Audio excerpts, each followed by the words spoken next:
A Good Karma Brands radio station. Todd. This isn't Vietnam, it's radio. Hahn. I mean, he had a handful of twig and berries. And Rosenberg. Everything about it was pure, unadulterated ASS. This isn't North Dakota. This is New York. This is Todd, Hahn, and Rosenberg. The best threesome I've ever heard. On ESPN New York and streaming live on YouTube. Oh, ladies and gentlemen, you darn tootin' you are. It's darn tootin'. 3 o'clock here in NYC and in Sunrise, Florida, where Don LaGreca, I hope he'll report back that he dipped those fabulous New Jersey legs into a luxurious pool or some sort of water in Florida today. Did it happen? It happened. You got in water? Yeah, our time of arrival in the pool was a little bit before 10 a.m. All right. And I spent a good portion of the morning before the Devils practiced in the pool. By yourself, or were you with some compadres there? No, it was all me, baby.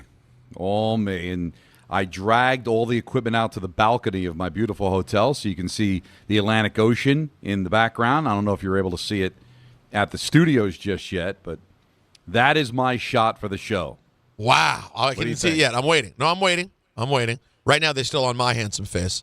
I think but you it's can only coming see up. the ocean when it's a single shot. But how was the water? Did it feel good? You had some sun? Is maddening, by the way. Felt great. Because the way, just the quirk of the schedule, this is our last trip to Florida. We've already been to Tampa already. We've only got the one trip to Sunrise. Oh, look at them. We've already got California out of the way. Vegas was taken away from us by, I think, TNT. So this is literally the last warm weather city we're going to be in all season. So I wanted to take advantage. Wait, so real quick, are you on the balcony right now? That's right.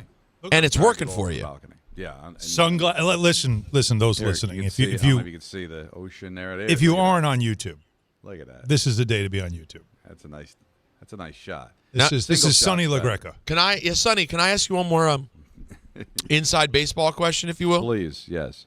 How are you? This is very inside baseball. I apologize. How are you connected at the hotel? Are you on Wi-Fi or do you have like an Ethernet? No, I'm on the Wi-Fi, the old Cradle box. So you have the Cradle Point outside with you, connected Point, to yes, the thing. I have the Cradle Point. But you have the power plugged in somewhere? Luckily, the outlets are close enough to the balcony where I was able to stretch it all. I had to move the table. It's a little awkward if you walked into the room where like the table is right in the doorway of the balcony, but I'm not missing out. I love what you're doing. Take advantage. Very happy. Very smart. Very smart. I think during the break, you should go down to the pool. Hit another. There's an outlet down there. Hit another lap, too. You know what I mean? There's an outlet And down by the way, I think you should light up a stove during the show. I wouldn't hate that. Or a bogey. I wouldn't hate whatever. either. Or a joint. Do whatever you want. Well, one struggle. By five. That I have with this job is that a lot of people on the traveling party for the Devils broadcast, including Ken Danico, partake in cigars. God bless. And there was a time in my life where I'd be all in, but I've got a nice streak of 12-plus years without a cigar, and I'm keeping it alive. But I'm telling you, it's calling me. It be calling me. It be calling you, right? Yeah. And I dream about cigars like women. I get it. That's how I miss it. I miss it. I know. It's hard, man. That's two things you miss. That's a shame. What, the women part too? What are you saying? Nothing. I am. You clearly said something. Something was said there. Something was said. Yeah. It's something that you've said that I thought that you would pick up on, but you did not. So it's your tip. Let's keep it moving. I'm gonna play dumb for the sake of all right. Good. Everything. Good. Do it. Meanwhile, it's too early to talk about the NFL draft. I can't stand when we get to this point and we start projecting NFL draft. But because the Jets are where they are and all the picks that they have, I did click on Matt Miller's very too early mock draft of the first round. And I like Matt. It just set me off. It pissed me off. It really bothered me because it's what he suggests the Jets do is what bad franchises do, which first thing that I said was, well, that's dumb because that's what a bad franchise would do. And then I stopped myself and said, oh, okay, it's on brand. So what he's doing is saying, this is what a bad franchise like the Jets would do. So he is, because of now, he's using the standings as they are. Right. So the Jets wouldn't have the first pick. So instead, he says that he is projecting that the Jets move up to number 1 by trading the 2 first-round picks that they have, plus a second-round pick that they have in 2026. So basically, everything he did with Sauce Gardner and Quinnen Williams, put it all on the table, get me to number 1. Right. But that's not it, because we all know then it's, all right, now at number 1 you take Fernando Mendoza from Indiana, which is the projected best quarterback in this draft. But he proceeds to say Mendoza might not be the Caleb Williams in his class in terms of top quarterback prospects over the last 5 years. But he's the best in this class.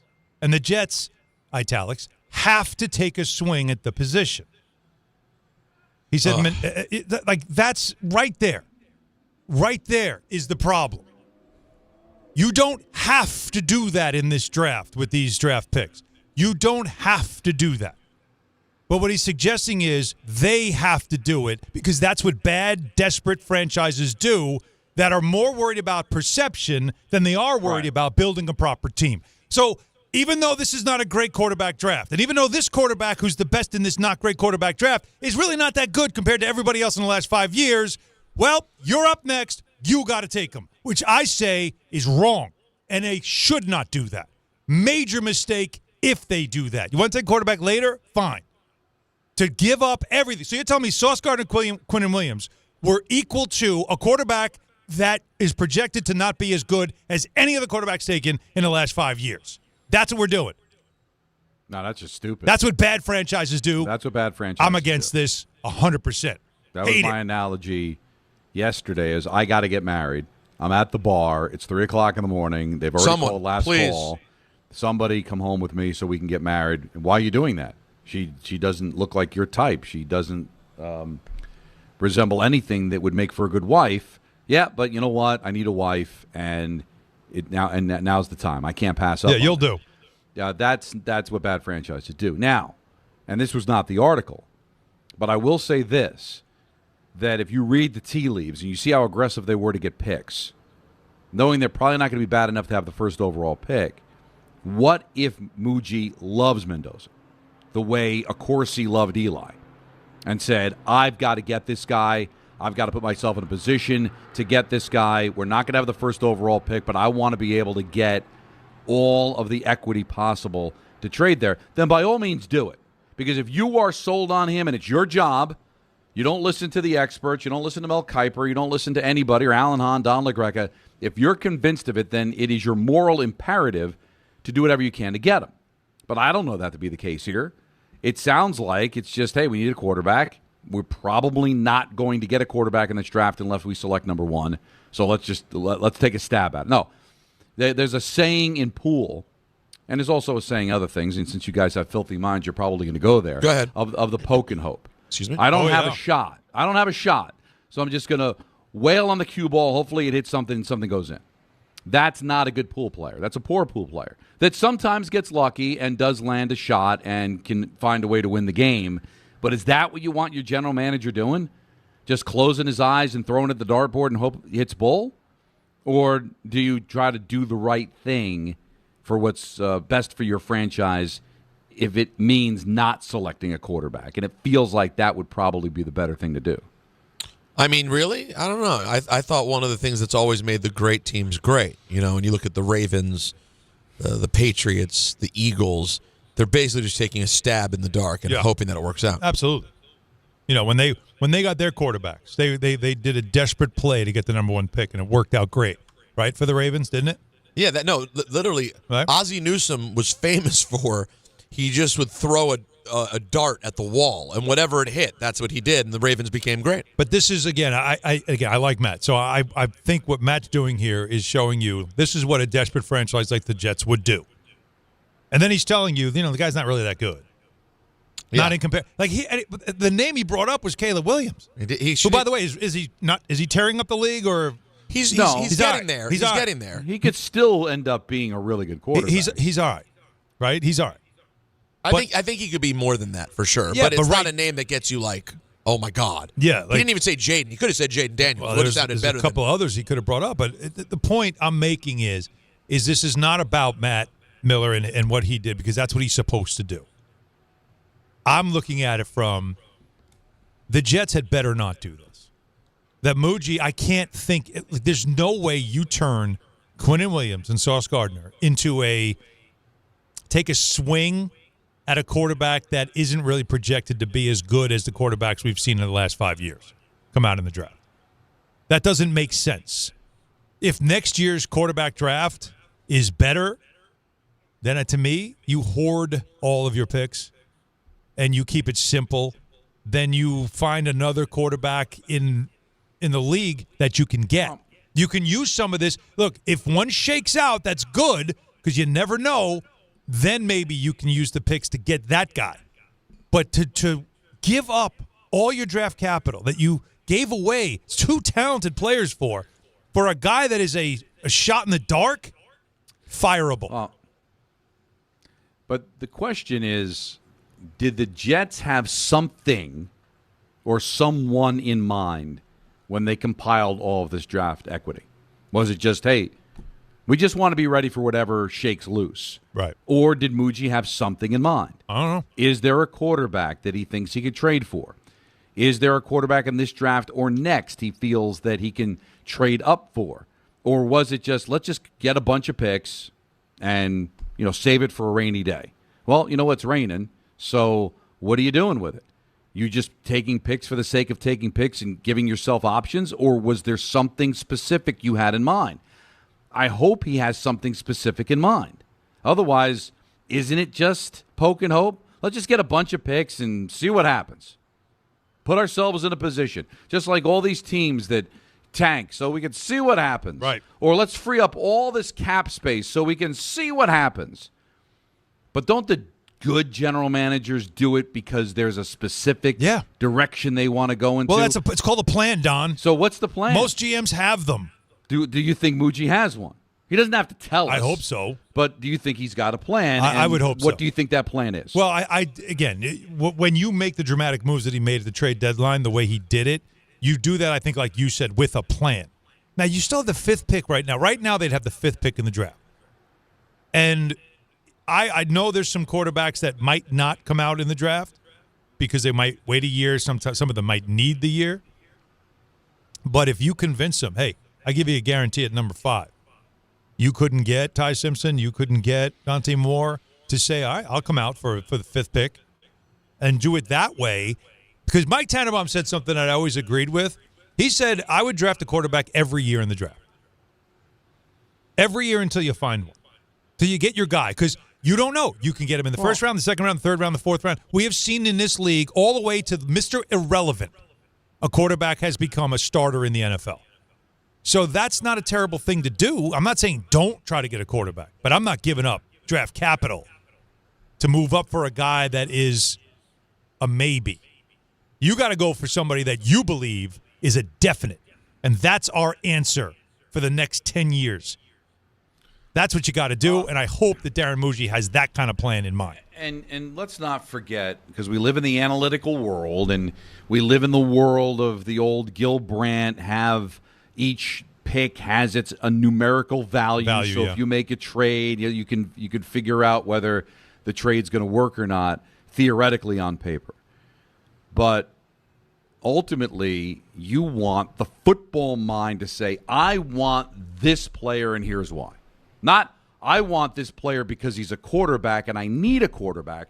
I want this player because he does this, and this well, and I think this is what we need to do to win a Super Bowl.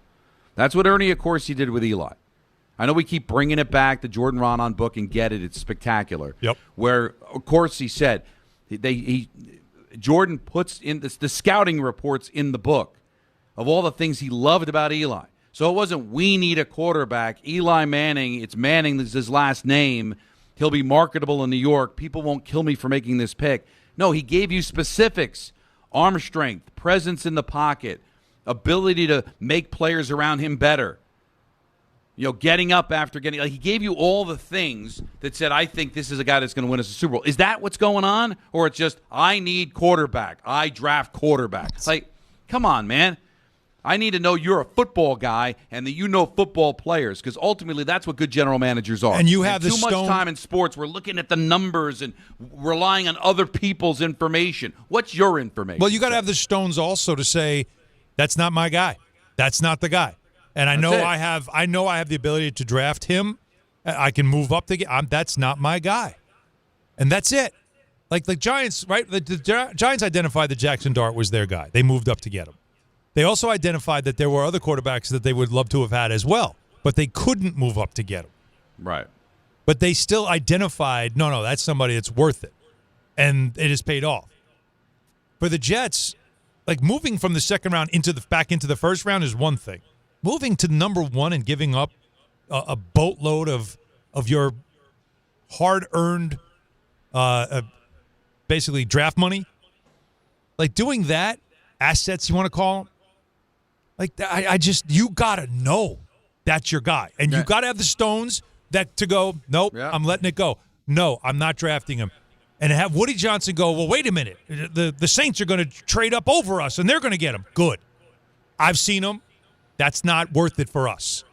We can do better. Yeah. You got to have the ability to say that and tell Woody, stand down. And you're stacking picks. And There's his another kids way to and whoever else is in the war room during the draft. There's another way to utilize those picks to get a quarterback without you drafting someone who you're not interested in. Well, you're drafting someone that then ends up being a mistake because, by the way, we've been there already. That's why Joe Douglas doesn't have a job. You know what, guys? I want to continue with this, but also FanDuel is the number one sports book for same-game parlays. You know what I mean? Sure. From points and rebounds to threes and assists. Oh, yeah. FanDuel is the best place to combine your favorite picks into a same-game parlay or track every stat live. All in one easy-to-use app. And right now is the perfect time to join because new customers get $150 in bonus bets if your first $5 bet wins. So bet on the players you love the way you want. Head over to FanDuel.com/Peter to sign up today. FanDuel, official sports betting partner of the NBA. 21 and over, physically present in New York. First online real money wager only. $5 first deposit required. Bonus issued as non-withdrawable bonus bets, which expire 7 days after receipt. Restrictions apply. See terms at sportsbook.fanduel.com. For help with a gambling problem, call 877-8-HOPE-NY or text HOPE-NY at 467-369. What do you think? I got the quarter zip on today because it was referenced yesterday. I saw that. What do you think? I like it. I saw it in the closet. I'm like, you know what? Because I got a game tonight, and I don't want to wear the suit during the show. And I thought, well, but I don't like sitting in a so I'll throw this thing on. I'll rock this thing. Now, right? Whitewater, great brand. I don't know Whitewater's work. I don't know if I love the different colored zipper.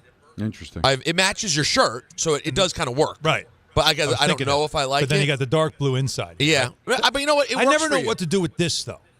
Like you can't. No, that's it. You're doing it right. That's it. Right. You can't zip. Try zipping all the way. You'll look nuts. No, you don't want to do that. You look like a psycho. Let me see. No. Come on. This is when you become. This is now when you know. You walk into the room and you start inspecting whether or not it's clean. No. Only outside. Outside you can do that. It's cold. You cover the neck. Yeah. But it's not. You gotta. You look uncircumcised that way. You know what? You're right. That's exactly how I feel. Although I felt uncircumcised when I zipped that up. We were just having a conversation with John Winthrop, our pinhead suit, about who was also wearing a quarter zip. He's wearing a quarter zip with nothing underneath though, which is that was yeah. Wait, was there nothing underneath? Nothing. I didn't see a shirt. There was no Rothy showing. Wait, so you think he just had skin? I think it's skin right on. He's wearing a shirt. No, he's got a shirt. Oh, okay. Oh, it's a V-neck. Yeah. He's wearing a V-neck so he's what that means is he wants it to look like he's not wearing a shirt. Well, like, no, you're committed to it. There's no taking it off. Like, that is the shirt for the day, is the zip. Most people put the zip on over a shirt you could also wear. But a V-neck so that it shows all your, navel. Here's the worrisome part about it. Is the kids are obsessed now with the quarter zip. It's the thing ever. I'm growing up now. I'm turning in my track jacket or whatever, my Nike Tech, and I'm wearing the quarter zip. That's the thing the kids are saying. Okay. And we're talking about whether this works as a style. And John Winthrop goes, I think it works great. I wear it every day. And I looked at Al and I said, isn't that a sign it's a problem? Yeah. Because when you think of fashion forward, when you think of pushing the envelope and every day going, I want to look swaggy today. I want everyone to take like a look straight at out of a catalog. Right. You think John Winthrop? Well, no, you do think John Winthrop if it's a Land's End catalog in 1990. But if it's like, you know what I'm saying? Like he wears a lot He's got of a Patagonia on Well, today. he's wearing Patagonia. He wears a lot of company branded shirts. Yeah. A lot of Disney, a lot lot of of ESPN. The big Disney guy. Like what is there a legitimate percentage, John, of could you give a percentage of clothing in your wardrobe that was given to you by a company you work for? Like, does it reach percentage Like level? he's the guy, team issue guy. Yes. Everywhere you see him, he's wearing team issue stuff. Correct. Never anything else. And like we all have a few things like that we've been given, but for me, it's not registering a percent of my gear. No. It's And usually it's around the house. and it's in a box somewhere Right. because I feel guilty throwing it away. Right. He's wearing it. So, All right, so- John, is it a percentage? So when you say you're talking about the Walt Disney Company, not just ESPN. Yes. Correct. So I have, I think, 45 to 50 Disney T-shirts alone. So many Separate dresser. that, not separate dresser, Closet. bins in the attic. Bins in that I the have to, attic. whenever I'm going on a Disney trip, I go up to the attic, Oh dear go God. into the bins. like Christmas decorations. So to Don's point, if it's a Christmas or Halloween trip, there's certain shirts for that. Oh my God. And then if it's summertime, All right, if it's a cruise line, different shirts. but for that. Oh, yeah. but those you paid for the most Yes. part, Do right? people walk up to you at these places and ask you like where something is, or can Oh, good can call- can good you call. help them with something? I sometimes get asked where I got a shirt, so that happens. But they don't ask Okay. you for direction. But nobody's like no, I mean, Everyone's wearing Disney stuff at Right. Disney. Yeah. It's very common. No, but what about right. specifically ESPN? Sir, when's the karaoke on the luau deck? Now listen, he knows the answer. I do know the He answer. probably does. But what about actual like you were issued the gear by the company? How many pieces? You I think? don't have a lot of that. Not that many. No, I would say if Troy in marketing hooks me up with something that we sort of all Maybe get, maybe 10. Oh, if that. if Okay. that. Yeah. No, All right. I'm- You just get good use out of them. Is by what the you're way, saying. I wear the whale a lot too. Little Vineyard Vines. he does wear the whale. Yeah. He does. Yeah. The alligator. I have one of those. You have the alligator. Oh yeah. Still. Some people wear Every the now and then. Some people wear the polo. If I'm, on, ones. if I'm on the Every tennis now and court, then. Some people wear the whale. I'm wearing whitewater. And you're But wearing it's the like, white water. Yeah. But it's almost It's very like if com- Disney look was at a this. hockey Very team or comfortable. a sports team, Very nice. Very John cool. would be the head trainer. Yeah. Yeah. No, he He's got dresses all like of the trainer. Equipment manager. Right. He's not to the level of wearing the uniform, but he's wearing the pullover, the Yeah. shirt. He's got the logo. He always looks official. Like Yes. like John, whenever he wears things to Disney, could go where it's his employees only, and no one would say a word to him. easily. you know what I've gotten into now with Disney apparel? Because I have so many T-shirts, and we were just talking about quarter zips. I now am getting a quarter zip from every Disney resort. I'm like, This is your collection now. this is now my collection. You're I have obsessed. Different hotels. Boy. Grand Floridian, Contemporary. Does he not know how to party? Polynesian. No, listen. This man knows how to party. And you know, listen, I see a lot of John Winthrops because when I go to do Evolve, I'm flying into and in some cases staying at the airport in Yeah, Orlando. Orlando, yeah. So I'm there. I see his people. They're wearing the ears the second they get off the plane. You're not an ears guy, are you? You don't do the ears. No, look at him. Oh, Look was at that rookie stuff? On that hair? On that face? The ears is rookie he stuff. can't do ears. No, he's too handsome. I mean, how do I say this properly? Okay. You know what? I'm not going to even say it at all because I don't think I can say it But it's properly. not for you. It's not for me. Ears are not for me. Ears are not for. By the way. My wife wears ears. Okay. My daughter wears ears. Oh, so do mine. Oh, Okay. all right. I get it now. Did you There get you the code? He just, yeah. I got it. I got it. deciphered Yeah, what he's it's not for suggesting. you. It's not for you. My wife wore It's the like ears. Draymond Green with a fan yelling at him. It's the same thing. Oh yeah, Yeah, exactly. that's- How dare you call me that? Wait a minute. You know. All right. So, by the way, Alan, we're going to get into the thing that we were discussing before the show. I am I'm leading very to, excited I about wanted that. to talk to Tony, and then I wanted to lead to that. But what in the meantime, again, 800-919-3776. We are going to take calls on this. I know it's way too early, Jets. I just had to get that off my chest, guys. I did. I'm happy. Oh, you were passionate about the it. We wanted Jets to give you that time. are right now in New York a fairly irrelevant franchise, aren't they? They're among the most irrelevant here. They really feel like one of those where I'm checked out. No, well, they I'm have checked. company in New York, but they They are definitely one do, of but them. it's just getting there. So I saw some on social media. I know we all did. We were kicking around. It made for a fun conversation.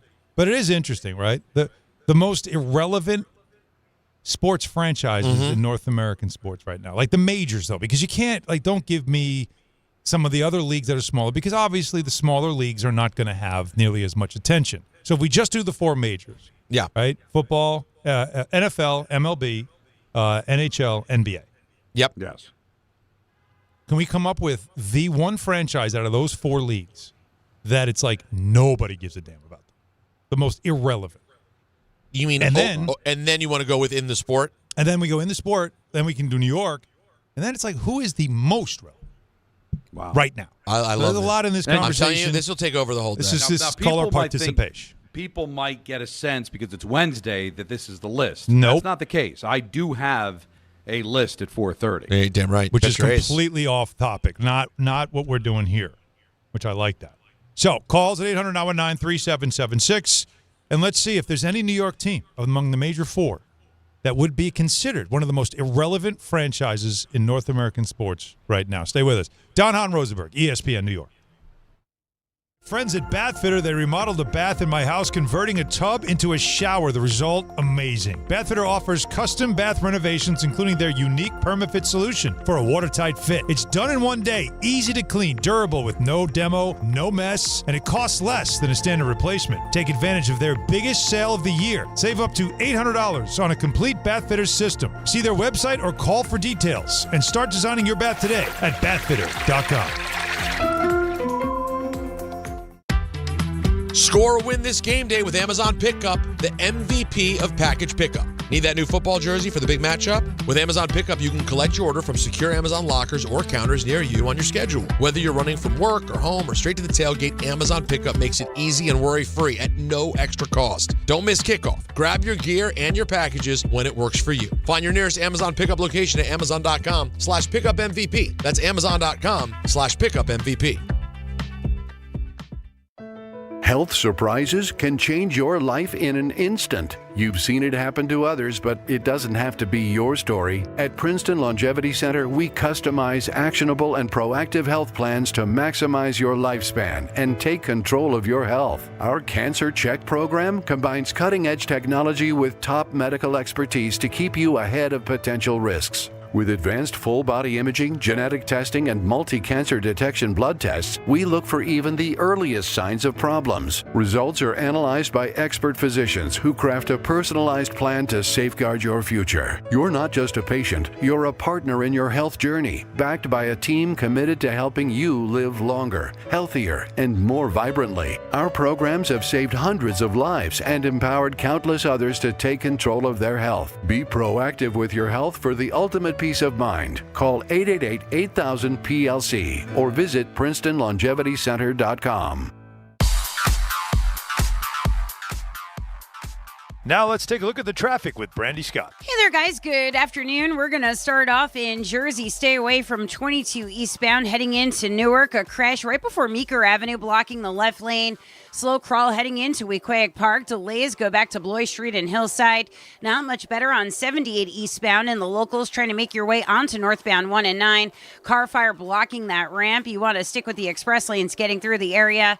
Inbound George, some road work on the upper deck. It'll run you about 10 to 15 minutes. Worst of it's the outbound side. Deegan northbound. A crash in the right lane by the Cross Bronx. Delays there go back across the Triborough into Queens. Outbound Lincoln will run you about 5 to 10. Outbound Holland 20 to 30. This report is sponsored by Mothers Against Drunk Driving. For victims of drunk and drug driving, your grief is unique, but you're not alone. You always have a place at MAD. Visit MAD.org. I'm Brandy Scott on 880 ESPN New York. Whether you're building a single roof or a successful roofing business, roofing contractors like you need the right tools for the job, and software is no exception. Service Titan is on a mission to be the most powerful software platform for the trades, with purpose-built technology proven to maximize revenue, streamline operations, and deliver 5-star customer experiences. We are taking roofing companies like yours to the next level and beyond. Service Titan. We are built for this. See what we can do for roofers at servicetitan.com. Empower. Jen has ordered a decadent seafood tower, king crab legs, lobster tails, and a waterfall of caviar. Pricey? You bet. But Jen worked with Empower on her savings and investment strategy and planned for splurges like these. She got good at money, so she can be a little bad. Ooh, champagne. Empower. Invest well, live a little. Start today at empower.com. Past performance is not indicative of future returns. Investing involves risk. You may lose money. Advisory services are provided for a fee by Empower Advisory Group, LLC, EAG, a registered investment advisor with the Securities and Exchange Commission. OMG, those shrimps are really jumbo.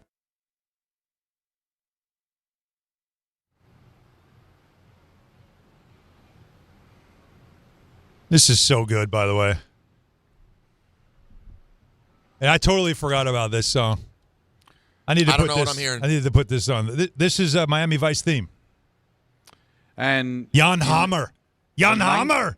The 1980s countdown last weekend was 1985, which you got to take or leave because the mid-80s It's not great. Dicey. Yeah. But this week or last week in 1985, this was the number 3 song in the country. No, like really, what a weird time. Think about TV show soundtracks. First of all, there's not many of them. No. Second of all, whatever there was, this dominated that year, didn't it, Don? Yes. Like this soundtrack came out and it made songs that were already once chart toppers back on the chart again. It's crazy. I know. And this was an unreal. This changed television. This show. This might sound very sad. Go ahead. And you may judge me harshly. Really? I have never watched a second of Miami Vice. I don't think I have either. I don't know how that's possible. I'll tell you why. Because there was a period in the mid-'80s where I watched zero television. Alf, complete rumor to me. Like, because that was right when I was junior, senior year in high school. I had other things on my mind. I was not watching a lot of network television. I watched Alf religiously, but I was a child when it was out. Yeah, but you must have had a period in your life where you can't relate to at least a 2 or 3 year period of television because you were at a time in your life where it was college. For me, it was college. Yeah, television. So like just, people who watched no room for it. People like loved Boy Meets World. It was when I was in college. Didn't see it at all. Don't know it. I know who Topanga is. I know that there's a thing, but like I didn't watch the show. I got to be honest. Like Miami Vice was one of. You were a kid, right? Like that was in my wheelhouse. That Knight Rider, those were the two, and 18. Knight Rider, I did watch. And 18, those were like that was it for me. I religiously watched that stuff. All the other things that people talk about in the 80s, I didn't really catch. Maybe a little bit of Family Ties here and there, but the stuff I was like must see. Yeah, it was basically like Chips, A-Team, Miami Vice, and Knight Rider. That's it. All those shows. Never watched a second of any of them. You missed them all. The whole genre. That was my window where television just. I was playing ball. Obviously started dating for the first time. You're talking about 16, 17-year-old kids sitting there watching network television? Stop. Yeah, I was younger. I was on the prowl. Were you? Yeah. Did you find anything? What was that like? Very little. I mean, you were on the hunt. My date. If you want to pick up a visual of my dating life during that span of time, is the old man on the beach with the metal detector. How much they found? You're saying you found the same amount. I found, but I found. Nope. But wasn't any. I eventually just found a lot my of wife, static. But so that was worth it. But still, I was giving it the old college try, and I didn't have time for the nonsense of television. And then a television all of a sudden comes back into your life again. But we all have that one window. Well, but Chips was like late 70s, early 80s, Don. It was probably just something my dad didn't watch. You watch what your parents watched. There were not a lot of options in the house. Wasn't wheeling out the old black and white. I mean, if I was stuck watching my parents' watch, it'd be MASH all the time. MASH and Love Boat. Listen, that's not great. I've seen every episode of both of those shows. Oh, I did too, but because of Jace, I guess, because I really wasn't. You were in the room. Hey, I didn't understand most of it, but it was there. It was on. What's not to understand about the Love Boat? I was 8 and 9 years old. Like, there's a lot to know. Julie, did you movement? Yeah, maybe a little. Julie. That's about it. But besides early movement. Could have been early movement, yeah. Well, the irony of my wrestling fandom is that I had my no TV phase in college, which was the most exciting era of wrestling of all time. It was Stone Cold Steve Austin and The Rock, Chris Jericho, Triple H, The Undertaker. I knew it was happening. Kids on my hall were watching it. And I was just like, oh, man, I used to love wrestling. Anyways, what's up? I'm going to the radio station. Like, I was just, I was found my new, I was going to be on the radio, and I was doing my thing. That was the same thing as me on a different level. Like, if it wasn't sports, like if it wasn't hockey or basketball and the Jets, I wasn't watching. Yankees, wasn't watching. Yeah. That's it. Like, that's the only stuff I would watch TV-wise, and otherwise it was video games, like Nintendo, Sega, constantly, or sports, like when my teams were playing. That's it. Yeah, and I was because I was playing. I was still an athlete. But now, unfortunately, I'm an adult, and the TV era is pretty glorious. There's a lot of good TV. It's different TV now. See, that's why Don, you can go back now and watch Miami Vice. He doesn't watch TV anymore. But he streams stuff, I thought. No. Yeah, but I don't I know. don't watch shows. It's so good, though, Don. I only watch the only shows that I stream from the old days are shows that I already watched and want to just remember them. I don't know if I'm going to go binge watch Miami Vice. I mean, really, if I get to that point in my life, then pull the plug. Really? That's when you got nothing to do. That's when we've ran out of options. Fair enough. We've used everything up. Well, let's plug back down in to the last tissue. Let's plug back into the people. 800-919-3776. Tony's in Yonkers. Tony's got an idea about what the Jets should do with these draft picks. Go ahead, Tone. Please turn down your radio first, though, Tony. I did. There we go. Finally, guys. All right. Finally, I've gotten a chance to talk to you guys on the phone here. First and foremost, Thanksgiving's right around the corner. Want to thank you guys for all the fun times I've had listening to you, driving home each day. Don, I've been listening for 14 years now. Wow. And it's been a long time. It's added up.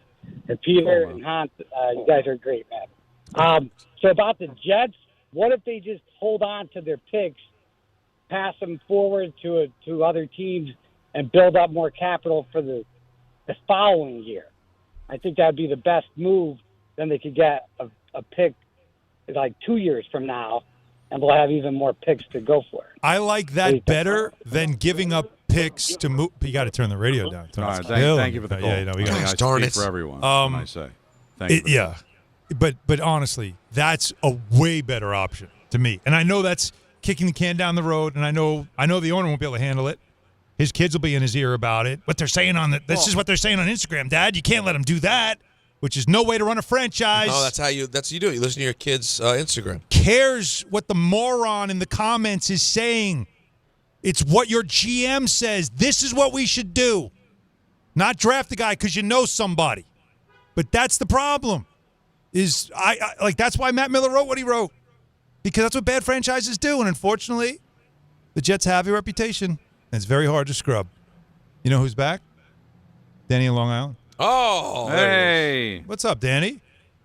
I'm sorry, I'm not familiar with that person anymore. This is Danny from the Witness Protection Agency. Oh, because I told Peter, Lonnie's out to get me, so I've been relocated to a secure location. I think you can handle yourself. I apologize to Peter. He accepted the misunderstanding that it was. I accepted responsibility for it. It wasn't meant to be that way, and we broke bread over it, and we're moving on. Can you guys see Danny in the movie? Like, My Blue Heaven.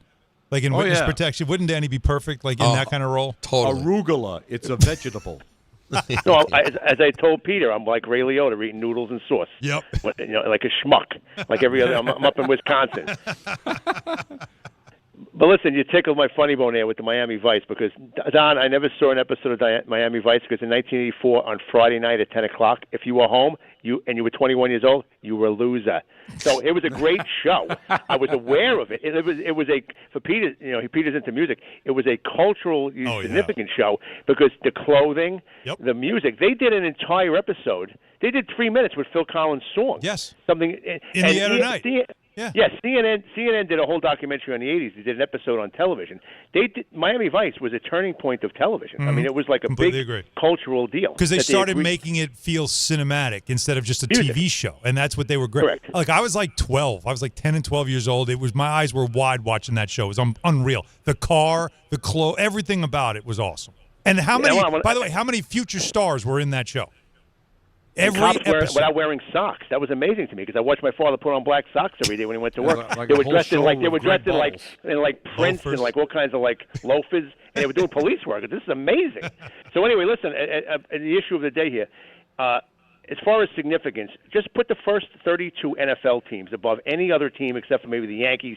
Because really, like you can take like a 12-year-old kid, and he could probably tell you 5 or 6 people on the Seattle Seahawks or the LA Rams. Couldn't tell you anybody on some basketball team. So these football teams are all almost universally but not above the big one, not above the big basketball teams. Except the very big ones. But I want to go, Don. I know you're doing a list. Newsday yesterday published a list. It's online of the top 10 New York sports calls of all time. I think your list should be disemboweling their list. Wow. We got to get a copy of this. It's a homework How was assignment. their list? Yeah, did you agree I with thought it? I thought their list was fair, and I thought the fact they put in Secretariat winning the Triple Crown was good because it showed they were looking outside the man. That was a big moment in the country with Secretariat. I was alive for that. It was a big call. We still see. 1973. Yeah, 1973. They did some Knicks. They did a little. They didn't have a lot of. There were some things they left out. They had two from the Rangers, a couple from the Mets. No Yankees, no Chris Chambliss, which is not only a great call, but the greatest steppage of all time when Howard Cosell pushed Keith Jackson out of the booth. Because that was a great call. He won a pennant. How was that not a call? But anyway, it was a good list. I think Don should look it over. Now, was it all national? Were there national calls involved in it? Yes. Okay, yes. all right. Scully did the Mets a ground ball behind Buckner. So it had to involve the New York team, but there was whoever happened to call. Gotcha. Okay. We got a little Enjoy the show, man. We'll get a handle. We'll get a handle on that. Thank you, Danny. We'll definitely get a hold of that list. Take a look at it and see where it goes. Kyle is this New Hampshire?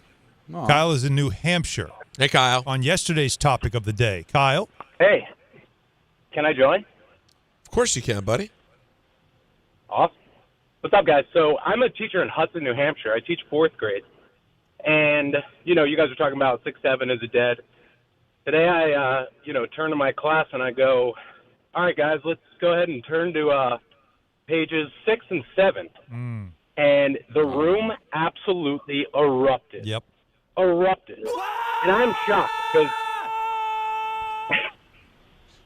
absolutely, I just shook my head. And you know what? I gave in. I said, next time I do this, should I just do the little hand? Yeah. The little hand gesture? Mm-hmm. And, they just absolutely loved it. I mean, I think it's silly. I get, it's ridiculous, but if it makes them happy and the things that we were doing running around when we were young, our kept parents them thought engaged. it was silly too, but I just thought I'd comment. Yeah. Love the show, guys. First-time caller. Thanks, Kyle. And go Giants. All right, Thanks, appreciate dude. it. Again, 4th grade. That's Yeah, that's how you know it's dead. That's when you know it's at that level. It's 10 and under now. It's for the 10 and under and 40 and up. That's a bad sign. Yeah, but it's it is what it is. Aaron Glenn announced his quarterback. I heard for the week. I heard Didn't need to go to Rich Cimini. Here's what he said. It was purely my decision. I felt like it was the time to do it. Again, had good conversations with both of those guys. And listen, these situations are not always easy, but as a head coach, you have to do what's best for the team. And I feel like it was best for the team. So it's Tyrod Taylor, as he says here. Yeah, I said that on Monday. Talked to both of those guys, talked to the team on Monday. So Tyrod will be our starter. Why did you decide to make that move? Because I wanted to. So What was that question? I didn't catch it. Why did you go make that decision? Why did you change quarterbacks?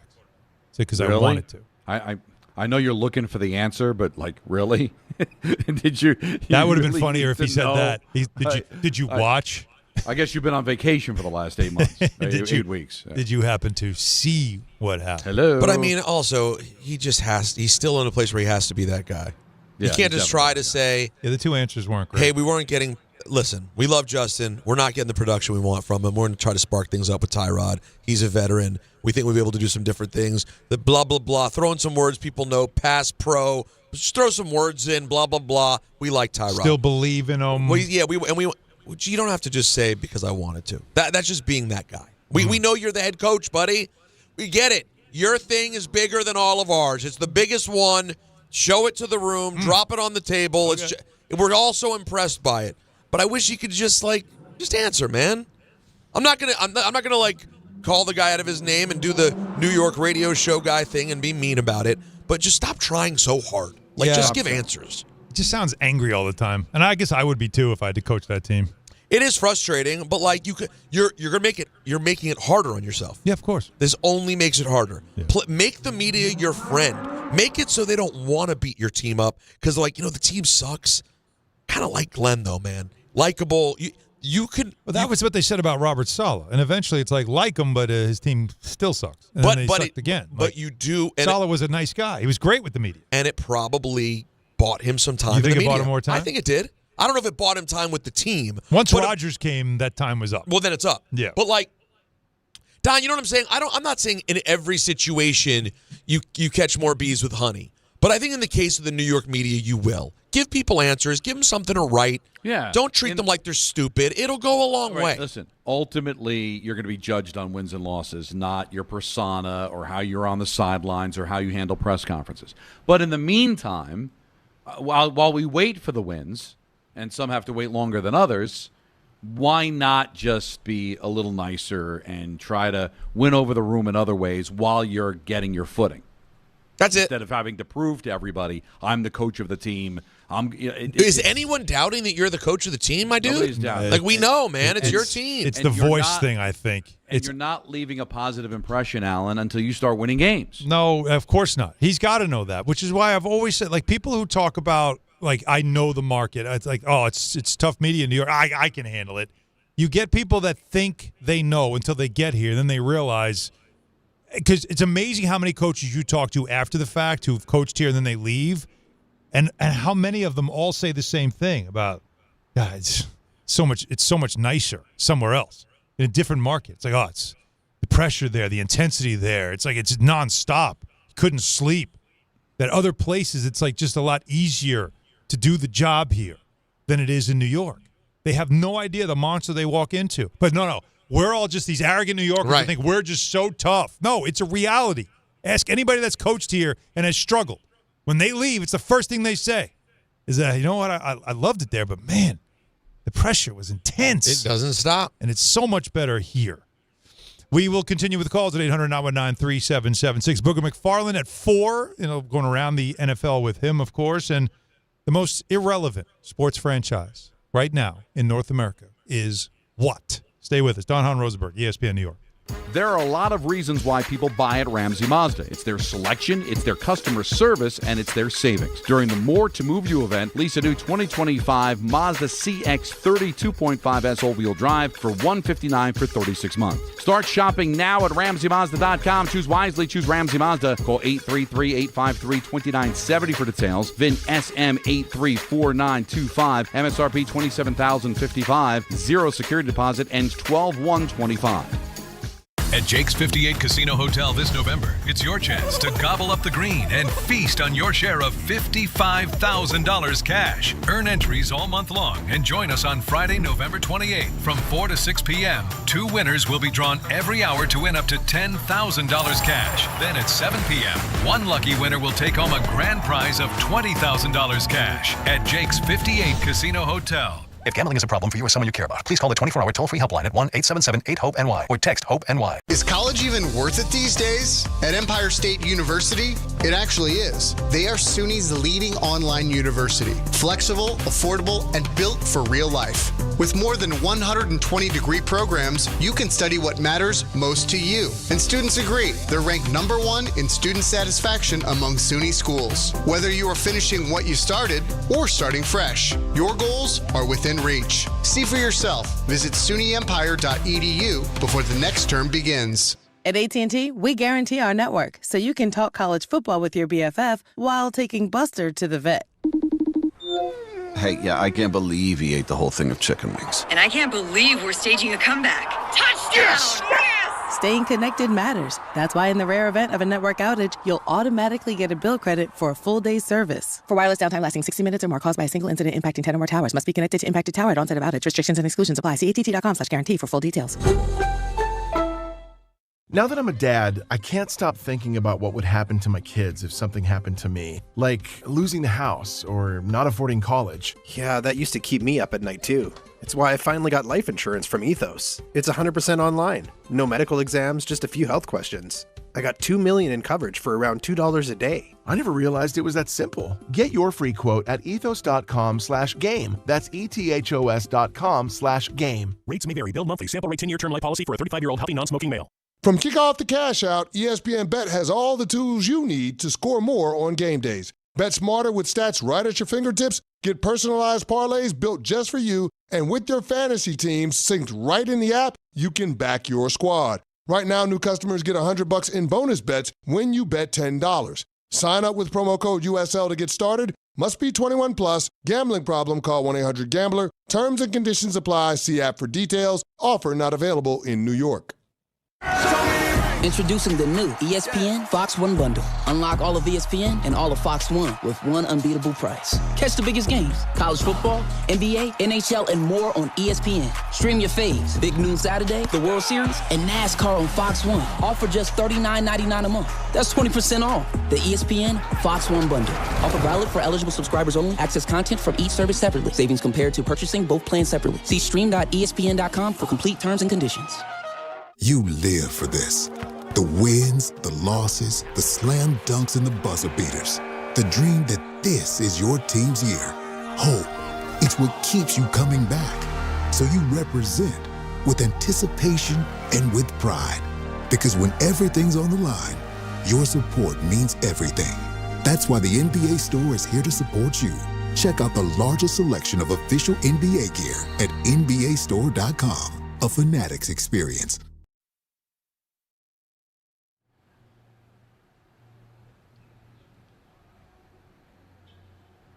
Glenn Fry, You Belong to the City. Again, Miami Vice soundtrack. Get to know it, kids. No, it was definitely a phenomenon. I mean, I'm not mocking it. Well, you did. It wasn't my cup of tea, but it was huge. Yeah, this doesn't make sense to me, Don, because it feels like it would be your cup of tea. This show would have been right up your alley, I thought, but it wasn't, and that's leaving me. You never know what confused. This microphone, by the way. What sense? But yeah, Peter, I'm telling you, the thermostat doesn't work. Baking in here right now. We have it down to 60. It says it's 74 in the room. So we got some issues here. And next door, it's at they're melting in there. It's 85 degrees. The door's open. Jake's got his shirt off. And this microphone, by the way, whoever's using it. What, limp? Yeah. Like chronic halitosis. Oh. There's no. bad breath on it? It's painful. Well, that can't be from me yesterday. Like I leaned in, I was like, whoa. So you're saying, who was on before? Was it? I don't know. But it's. Well, was Kay on today? We're going to need to have a conversation. Kay was back, right? He wasn't here. He was home. Oh, boy. So that leaves Carlin. Carlin or Dave? It hit, like when I sat down to start the show and I leaned in, I was like, come on, man. And I had to wait the whole segment to get through. Like, ooh. Yeah, we got it fixed, though. We're good. Funk like a shoe. That's what you're saying. Yeah, it wasn't great. Was not great. You know what is great, though? Game Time. Brought to you by Tullamore Dew Irish Whiskey. Because when it's game time. It's Tully time. It's Tully time. This is all we have tonight? Just the Knicks and the Mavericks? Yeah, like you dream about. All right. Well, Knicks and the Mavericks right after Dan Grassa here on 880. So pregame starts at 9. That's right, at 9:30 tip-off. Could be later, as Don mentioned yesterday. It is an ESPN vehicle. And for whatever reason, you have Knicks in Dallas. They're in Dallas, and they're going to start at 9:30. Jalen Brunson upgraded to questionable. Who's that, Brunson? Yeah. Wow. So he had been out. We'll see if maybe he plays in his former team. Tullamore Dew, the original triple distilled, triple blended, triple cask matured Irish whiskey. Be sure to grab a Tullamore Dew or try the new Tullamore Dew Honey during today's action. Glasses up to enjoying Tullamore Dew responsibly. Speaking of the Knicks, Frank in my old hometown, Ronkonkoma, wants to speak. Hello, Frank. Hey guys, love the show. What's happening? Hey, I just got a question. So I see Brunson a lot when he plays. I got like two observations. One is I love Brunson, first of all, but he dribbles a lot. And he scores a lot. He's great. But you think he's getting hurt a lot because he's doing all those, like, herky-jerky moves? He's trying to fake people out all the time. And he's handling the ball a lot. You think it has something to do with him, like, just twisting his ankle a lot, maybe? It's basketball. Like, I think he stepped on a guy's foot as he was driving to the basket. I know. It wasn't like I know. He's not doing, like, some crazy, long stride Euro steps. Stuff, I know. Yeah, he does a lot of stuff off 2 feet, too. Yeah, I don't think it's that. I get it, yeah. I'm not knocking him. I'm just saying. I just observe it. So, Alan, the other thing I wanted to ask you guys was it's kind of from last year when the Knicks were looking for, like, scoring off the bench and they were going to go to Westchester. What happened with T.J. Warren? He was lighting up. I know he had an injury past. All of a sudden, they never used him. He was going to come up. I don't know. Yeah. And then he got pissed off and he left. Yeah, he was in camp. He didn't play much in preseason. Then he went to Westchester, And then he just nothing happened. They never they never went there. So Frank, I honestly I don't know. I have no idea. Jim in Queens. Jim, you're up next. Jimbo. Yo, what's up, guys? What's up, man?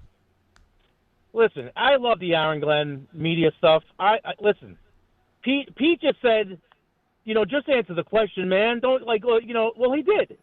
He asked the question. He goes, because I want to. So do you want the fluff nonsense, or do you want just a straightforward answer? This guy was a player here. Some of the guys covered him when he was a player. Rich did. They're not his friends. He knows they're not his friends. It's not about them. Well, if they were your friends, then you really wouldn't have to worry about it. They're not your friends. They're professionals who have a job to do. That includes them needing something to put in the newspaper. Him just saying these two-word answers does not help them do their job. That's not his job to help them do his job. His job is to coach the team. But his job is to coach the team successfully. That so far is not an option. But Jim, hang on. You love it. Don't you want information about your team? Aren't you interested in knowing reasons you don't want information on your team? There are so many outlets to get information that I don't need to hear from Jim, or Costello. Wait, Jim. No outlet could possibly know why the coach made a decision because he won't say it. It doesn't matter what outlet you're going to. None of them are going to have his thoughts. Alan, I watch the games. I want them to win. I don't care about the media. But that's your that's your preference, and that's how you fine. Fan. Okay. But all of these leagues have meeting with the media mandatory. Have to do it. Yep. Right. So you can't not do it. So obviously the NFL, as big as it is, feels it's important that their coaches and their players are made available to the media so the fans have access. Now, you are a fan that doesn't care about the access, and that's fine. But clearly the NFL cares about it, and there are people that would like to know, what exactly is it that made you go to Tyrod Taylor? Now, we've all seen Fields play poorly, but when you're writing an article or you want to get, here's the quote from the coach on why. And when your answer is because I wanted to, you're being that guy. And it doesn't bother you, but it does bother some people who are trying to do a job. Listen, Rich Cimini covers the team. Why? It's his job. But it's also a way for fans to kind of know what's happening because it's not like they're going to get a phone call from the coach telling them why they do things. I understand that it's dog and pony a lot of times, but how come I get asked by fans all the time, hey, when's Jack Hughes coming back? Or why is Markstrom playing poorly? They ask me because I'm the devil announcer and I have access to the coach. I have access to information, right? So there are people out there that do care. You're not one of those people. But can't you understand there are people that do care about what he thinks about his quarterback? Yeah. I've dealt with that before where people have said, I don't really care. I don't need to know what the coach is saying. Let them just run the team. But if you do that and then they run the team into the ground, then you wonder why there's no accountability. That's what we're here for. It's so funny. We get all these phone calls from people, I don't care. Right. But yet whenever I was around Michael Kay, it would always be, hey, why this about the Yankees? Why that about the Yankees? You get asked about the Knicks all the time. All the time. Oh, when's Brunson coming back? Yeah. And why do Just they got ask asked you? that on the train. Because you're close to the team and they're hoping you'll be able to give them information. Yeah. Now, I understand the frustration that, we'll probably get some pap answer from the coach. I get it. But that's on him. So he gives you misinformation. But now he's giving you no information. Or he's giving you a snotty answer like it's all tough guy BS that for some reason fans fall in love with because they think that makes a good coach. You know what makes a good coach? Winning games. There's also one other thing I'd like to add to all that, which is, of course, what you do now is lead us to speculate. And that's the part that gets dangerous. Hate that, Alan. Because it becomes, you were speculating. And then I just say, I had to because your coach didn't give me any insight. So what else am I going to do? Speculate. Okay, he saw that Justin Fields sucks, but that's all. So he made a change. I never said that. Well, you didn't say anything. And I'm sorry. I got to tell you about FanDuel in a second. And I'm sorry to the caller who made that point. It's just not good leadership. Sorry, just being loud and silly is not good leadership. And in the end, it's going to bite you in the you-know-what. Guys, FanDuel is the #1 sportsbook for same-game parlays. From points and rebounds to threes and assists, FanDuel is the best place to combine your favorite picks into a same-game parlay or track every stat live. All in one easy-to-use app. And right now is the perfect time to join because new customers get $150 in bonus bets if your first $5 bet wins. So bet on the players you love the way you want. Head over to FanDuel.com/Peter to sign up today. FanDuel, official sports betting partner of the NBA, 21 and over, physically present in New York. First online real money wager only, $5 first deposit required. Bonus issued is non-withdrawable bonus bets, which expires 7 days after receipt. Restrictions apply. See terms at sportsbook.fanduel.com. For help with a gambling problem, call 877-8-OPEN-Y or text OPEN-Y at 467-369.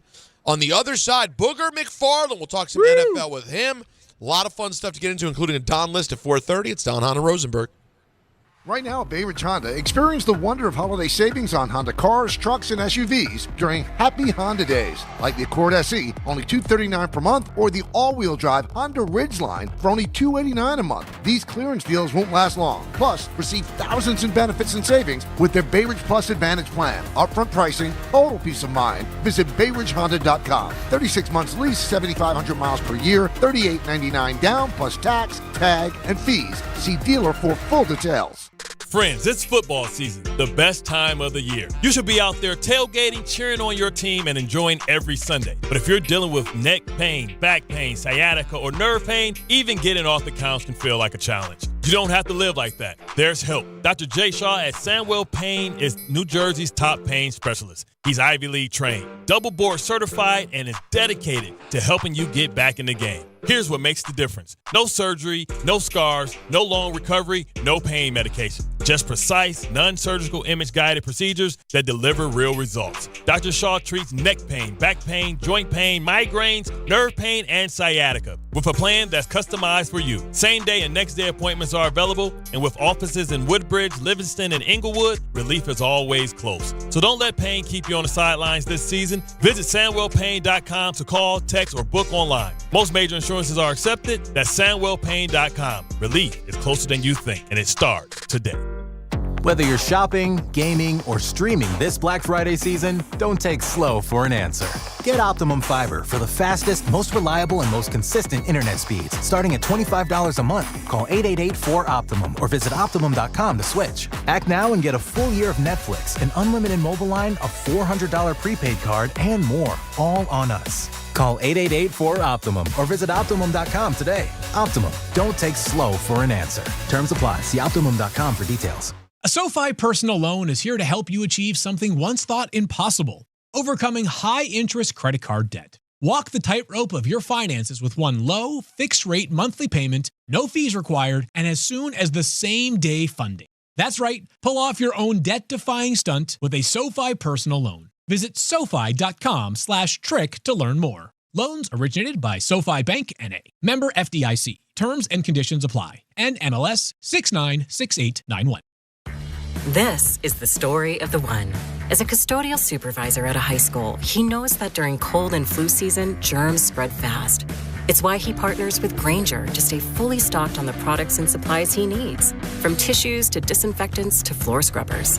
All so that he can help students, staff, and teachers stay healthy and focused. Call 1-800-GRAINGER, click Grainger.com, or just stop by. Grainger, for the ones who get it done. Hey, this is Mika Zibanejad. Hey, this is Adam Fox. Catch every Rangers game right here on 880 ESPN. WHSQ and WCBS-FM HD2, New York. 402 in the big city with Don LaGreca and Peter Rosenberg. I'm Alan Hahn. We'll get back to your calls at 800-919-3776. Very interesting topic today when it comes to irrelevant franchises that we will get into. The Knicks play the Mavericks tonight. Jalen Brunson is upgraded to questionable. We'll see if he gets on the court tonight. That would certainly be a boost for the Knicks. No question about that. We'll talk about that as well. But right now, Don LaGreca's favorite segment of the week. Yeah. Booger McFarland joining us. Booger. How we doing, Boog? What's going on, guys? How we doing? So have you ever been involved during your playing career or even after it with anything WWE? Were you ever part of any type of skit? Did you ever participate in any of that kind of stuff? No, not really a big wrestling guy. I never got into it after my adolescence. I used to watch it when I was younger. There you go. But as I got older, just kind of drifted away from it and really hadn't gotten into it. When you saw the Skattebo thing, Cam Skattebo being part of it, because I'm sure you saw it because it was all over the place, what did you think? I mean, I get it. I've seen, we've seen George Kittle be a part of it. Like, we've seen several guys be a part of skits like that. I didn't really think much of it. As long as as long as he didn't get hurt and was careful, I don't mind guys using their celebrity to venture into other things. I think he fits the wrestling mode with his personality.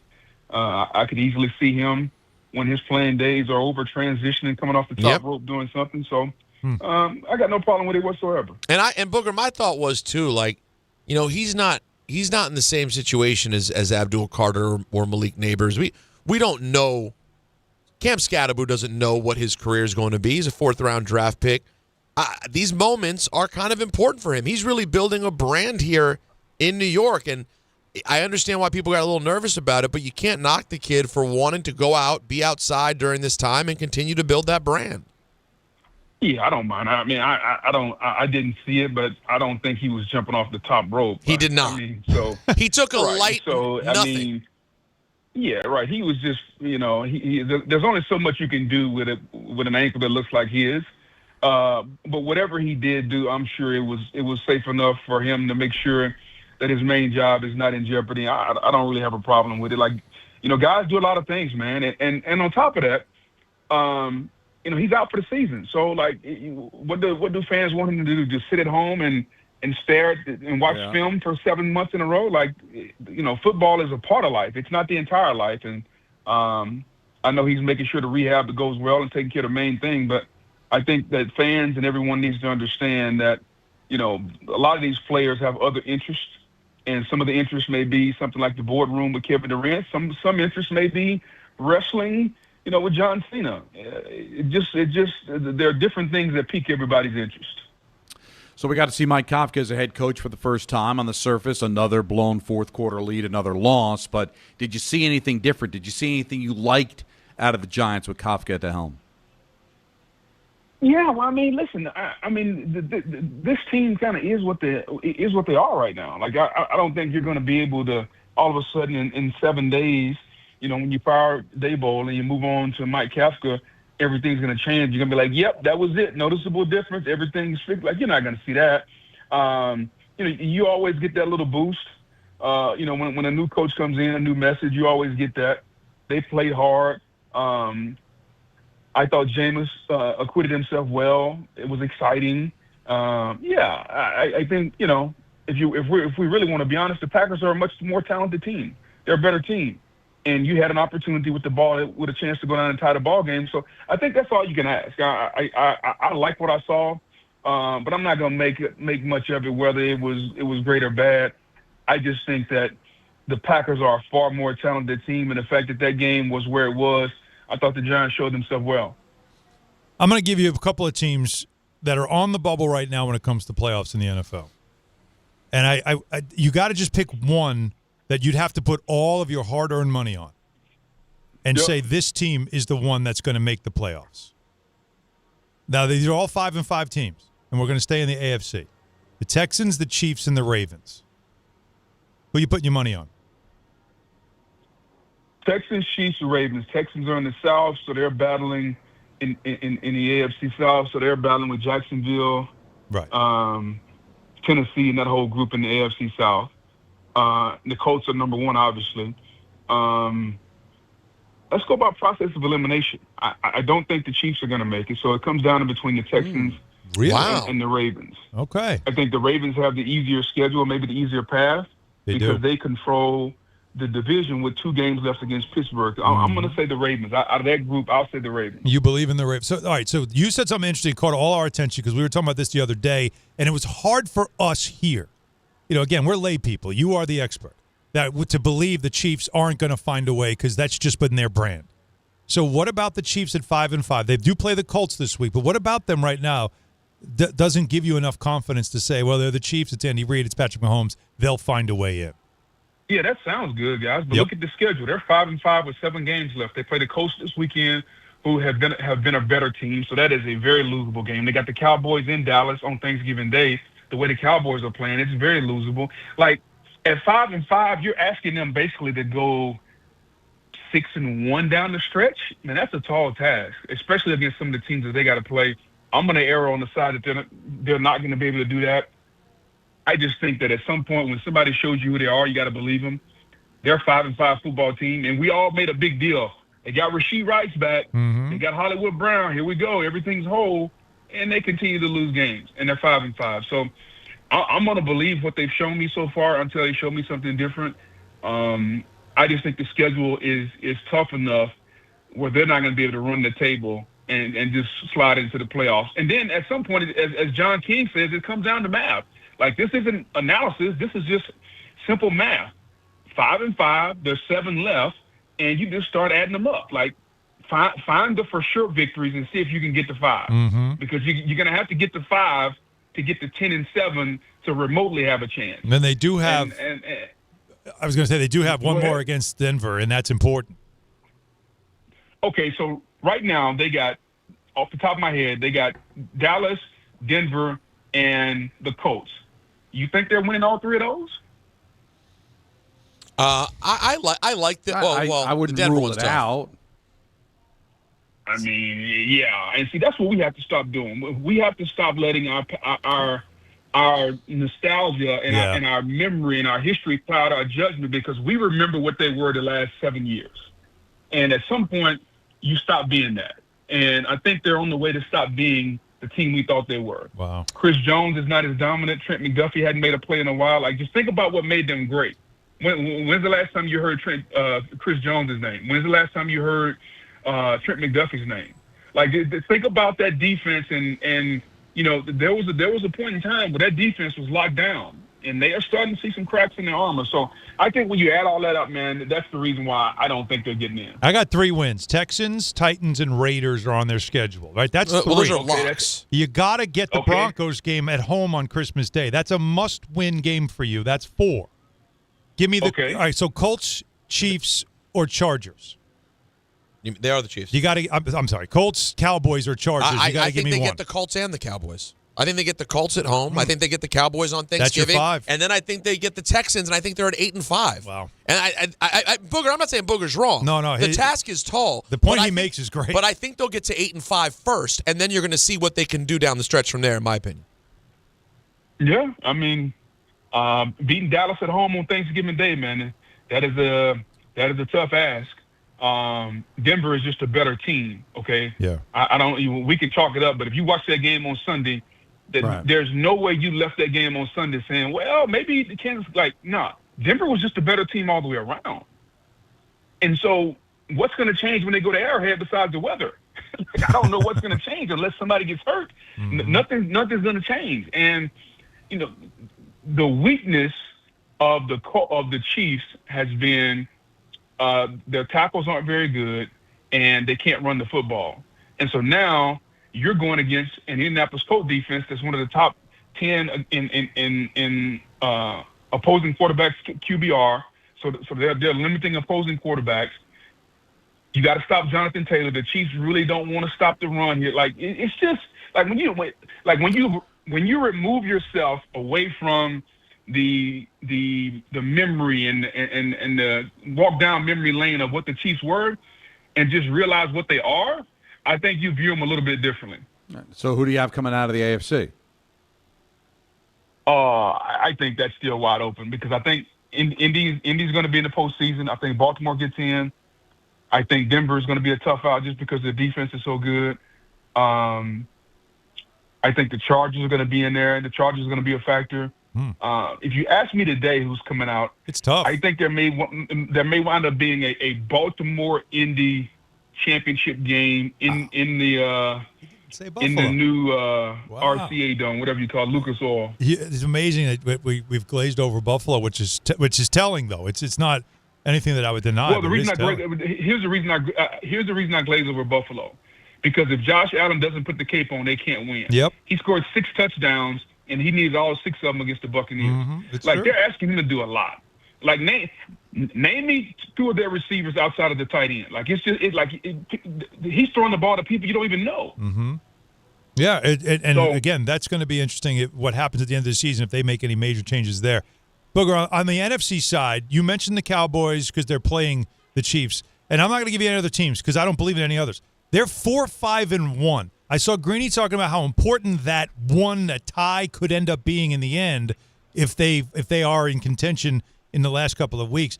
Have the Cowboys shown you anything to say, I'm keeping an eye on them because they could find their way in?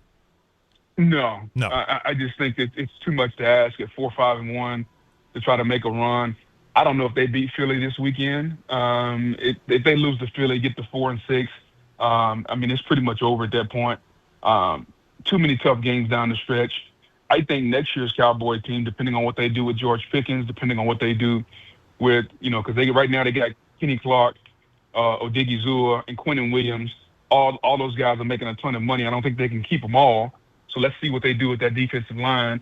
I think next year's team is shaping up to be really, really good. I just think they've dug themselves too big of a hole to make any type of impact on this year's season. Now, did you happen to hear anything from Aaron Glenn yet today, Booger?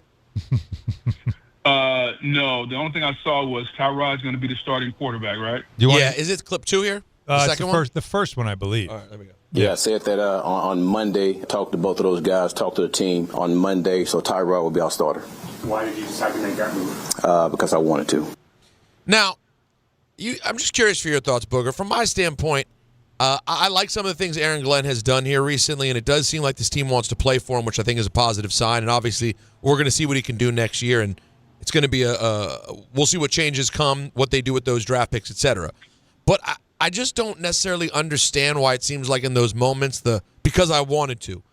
I don't quite understand what he's hoping to accomplish with those press conference moments. What's your takeaway when you hear stuff like that from Coach Glenn? Yeah, it's just one of those things, man, where it's year one. I'm sure he's got a message that he's trying to deliver. Sometimes when coaches get up at the podium, they're not necessarily talking to the media, they're talking to their team. So maybe he's trying to deliver some type of message. Not sure on that one, but I'm assuming AG's got a plan. Yeah, but I think the plan is I want to show I can do this before I can actually show I can do this. It's the same thing when Saleh came in. It's all gas and no brake. And, everybody's got some saying kind of proving, hey, I'm going to win here. But ultimately, you got to go out there and you got to win. Now, you can't put the cart before the horse, Booger. Just play the game.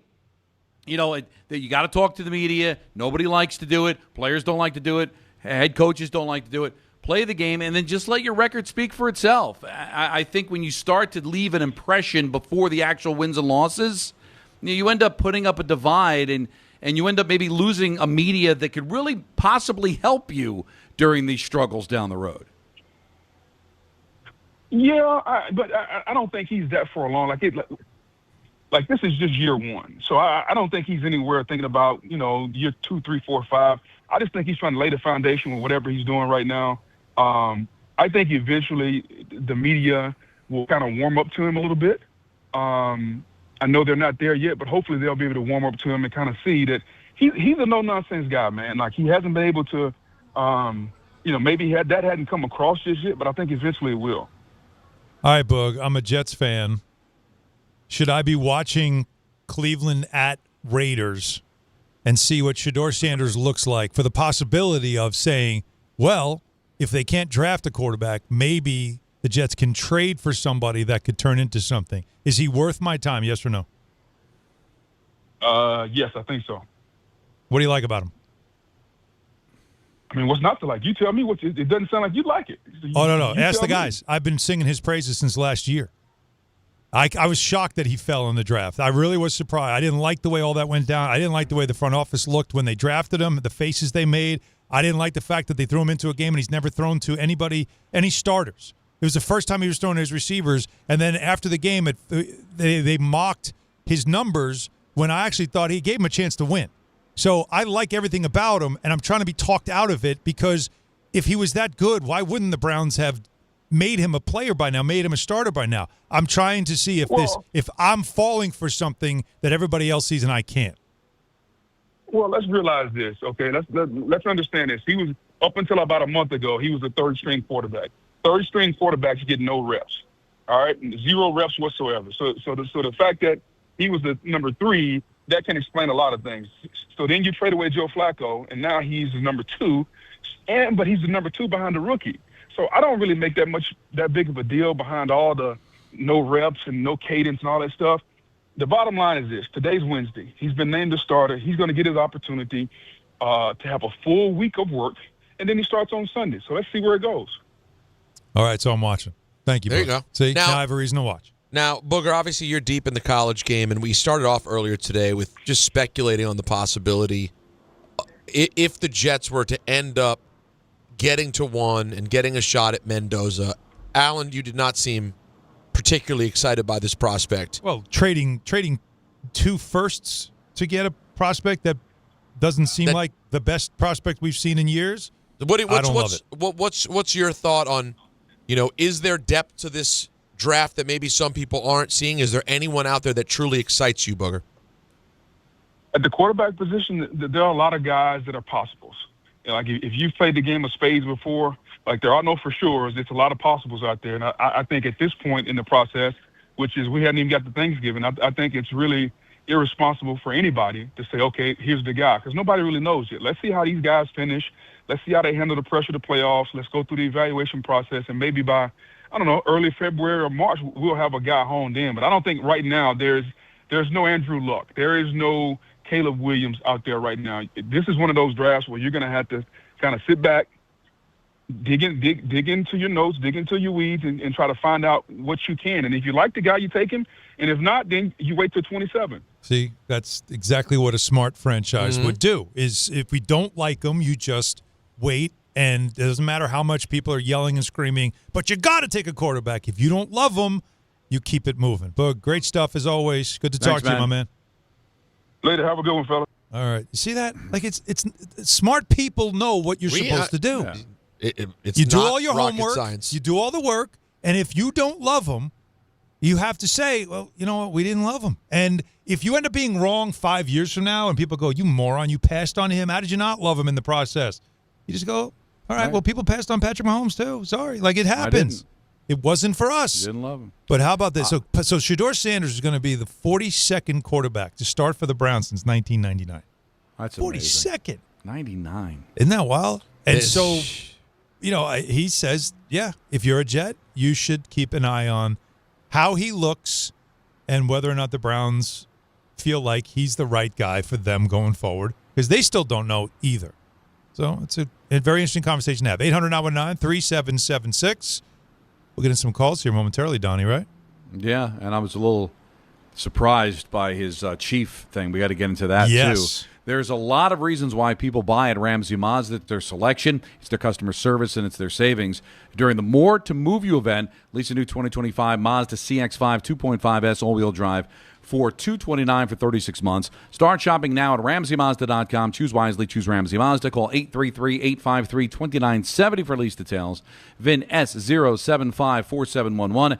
MSRP $31,070. Zero security deposit. Ends 12/1/25. You know how I feel about the Chiefs and how Peter feels about the Chiefs. We're sick and tired of them.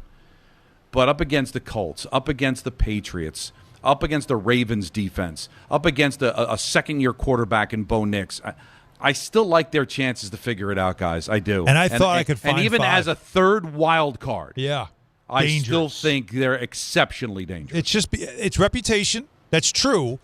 But there's a reason why you built that reputation, because you have done things that have made us say, all right, they just know how to win. So I feel like until you slay the dragon, or until the dragon is dead and doesn't even make it, to the party, then you got to keep saying, I can't. I have to give them a chance. No, I understand we're talking about a decade of work here, but the 3 teams that have been able to stop the Chiefs. One of them is the Bucs and Tom Brady. That's over. Mm-hmm. All right. The other's Philadelphia. You'd have to worry about that come Super Bowl time. Yep. And the other one's Joe Burrow in Cincinnati. Who's hurt. So 2 of the 3 are off the table, and the other one you wouldn't face until the Super Bowl. Right. Who's the next? Who's the guy? Because it's still a quarterback that's going to have to score some points. I know Denver's got their defense, but does Bo Nix have the stomach to do this? Does Daniel Jones have the stomach to do this? Right? Do the Patriots, the Bills, who haven't proven they can do it in the postseason, do it? Is Drake May going to do it? Can Drake May do it? Well, and we know Josh Allen will put up a performance, but does his coach and defense have the ability to stop it? But for the record, this is what I see here when I look at them. I see Colts, Cowboys, and Texans in a row. I think they're winning the next 3. Me too. You think they get 3 of them? I think they get 3 straight. Now, Yeah. if they lose at home to Kansas City, we're all having a different conversation. Well, this Denver, week. you're talking about. No. Indy this week.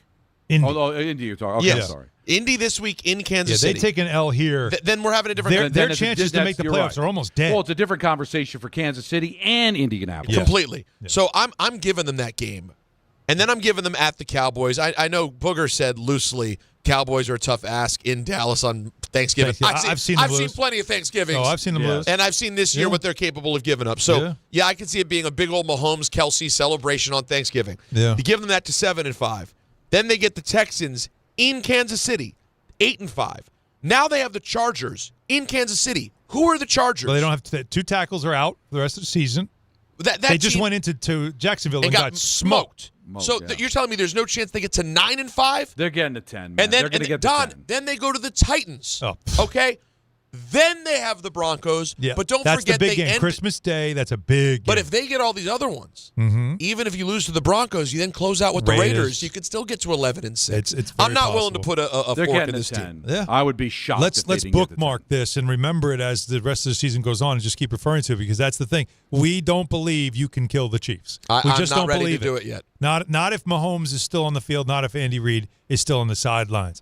We will get back, though, to this Shedeur Sanders conversation later because there's another of one of our NFL experts who had an opinion about the Jets and Shedeur. And so we will get back to that later on in the show. But what we have coming up next is something that doesn't happen often on this show. Not enough. The list happens every week. But what doesn't happen often is that we're all in the dark. We have no idea. No idea what this what guy's Don doing. has come up with this week. So you will hear it first, just like we do, coming up next. Stay with us. Don Hahn Rosenberg, ESPN New York. Make cancer screening a part of your annual healthcare routine. New York Presbyterian offers a full range of cancer screenings, including lung, cervical, prostate, colorectal, breast, and more. Regular cancer screenings could save your life by detecting cancer at its earliest, most treatable stages. Screenings are available across New York City and Westchester. Learn more at nyp.org/cancer screening. Stay amazing. New York Presbyterian. Bet365 is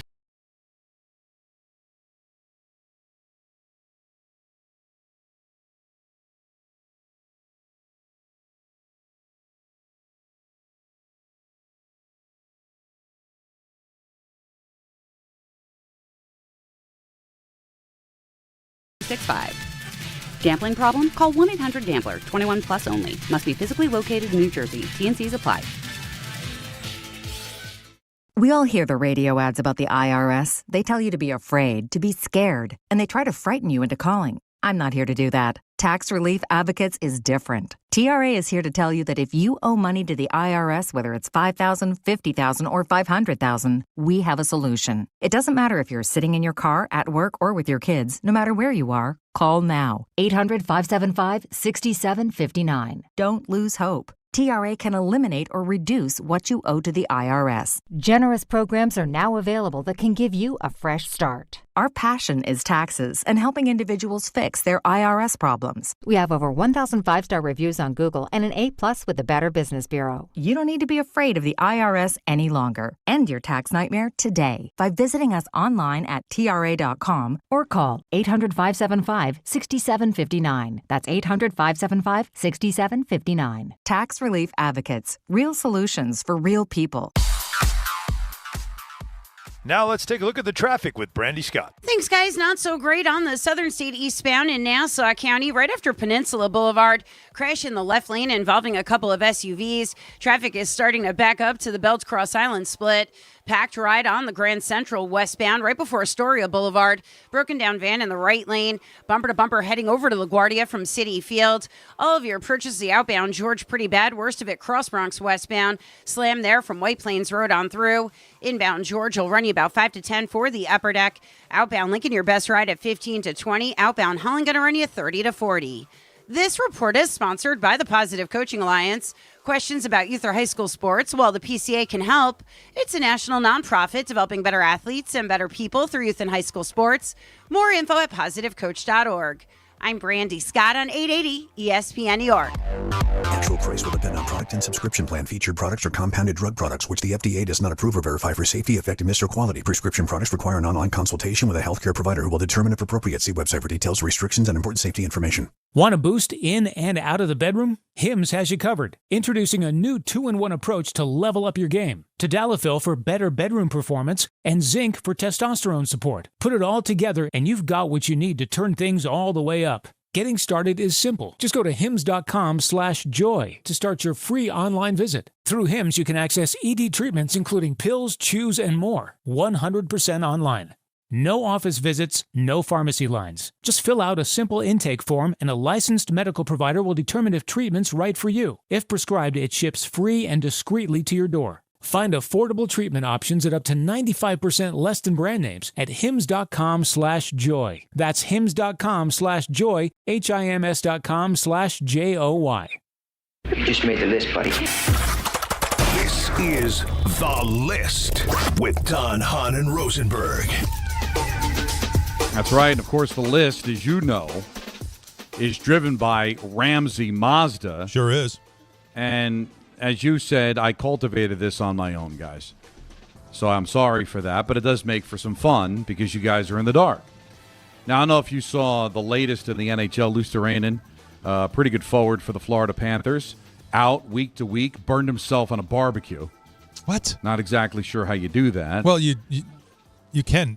Well, so he's barbecuing during the season? Aaron Boone. Yeah, I know how you do one. it, but I don't know why you do it.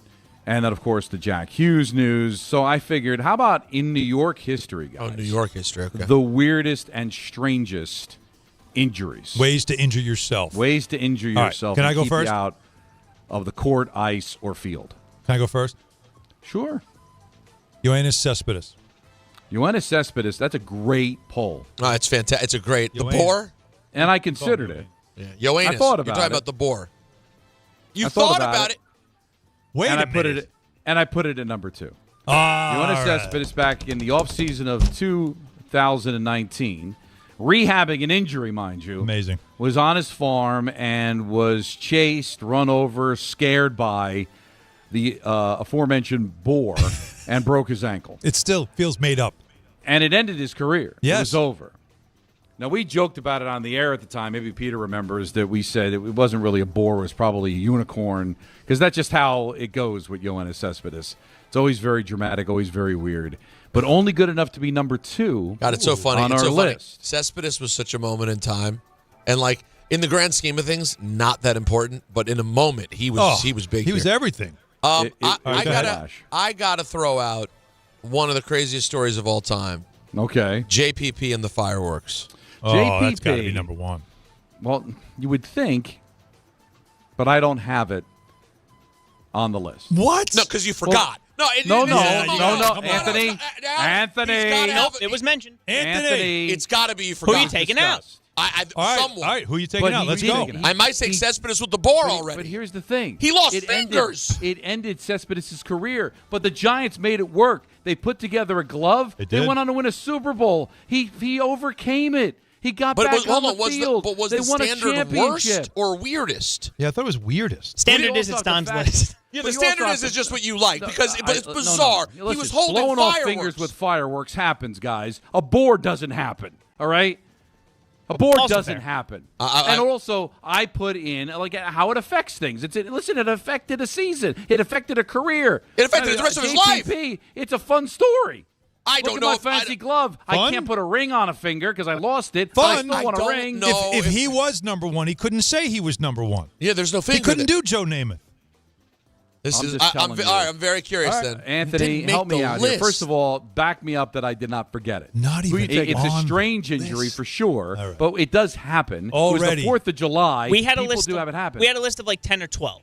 And Listen, he already didn't I'm miss- skeptical now. And he This overcame it, and they won a Super Bowl. All right. Again, okay. All right. Who are you taking out? We I don't know. Yet. We Let's still have go. 4 Let's more to find go. out.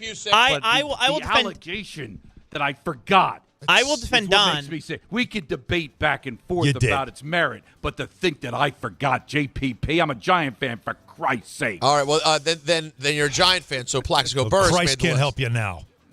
Plaxico? Yeah, you know what? Also a good poll. I considered it. And again, shooting yourself in the club. Shot himself in a year. In a year They were that they were the best team in the league, and he's not on the list either. And I put it number 1. All right? I considered it. November 28th, 2008, Plexico Burress at the club shot himself in the leg and single-handedly ruined the Giants' chances of back-to-back Super Bowls. All right. So of course it's number You've 1. redeemed yourself. First of all, it's a freaky thing. I mean, although I'm not. It's not that surprising. Right, that people do shoot themselves. A by the gun way. fell out of his sweatpants. Yeah. All right, but it did affect their Super Bowl Big chances, losing their best wide receiver. So I have that at number 1. So we got 1 and 2. Plexico Got 1 and 2. 1, Cespedes 2. All right, Alan, what do you got here? What about the first one I said that I threw out before I even started? Bobby Ojeda. Nah, that's not great. Bobby Ojeda is very interesting. Oh, very interesting. Trimming the hedges and him cutting off his finger. Although the reason there's a lot of speculation that that's not exactly what happened. Oh, I mean, that's what makes it a better story, right? It does, but because it who also puts their takes finger away, in front? Was it really Don't an trim the hedges. injury? Yeah. Or was it a wound? Yeah. It's- Exactly. But no, it Didn't make the a list? Good one, and certainly hurt 88. I have it as an honorable mention. Honorable mention. Okay. All right, Peter. Who was the guy like in the last couple of years who injured himself opening a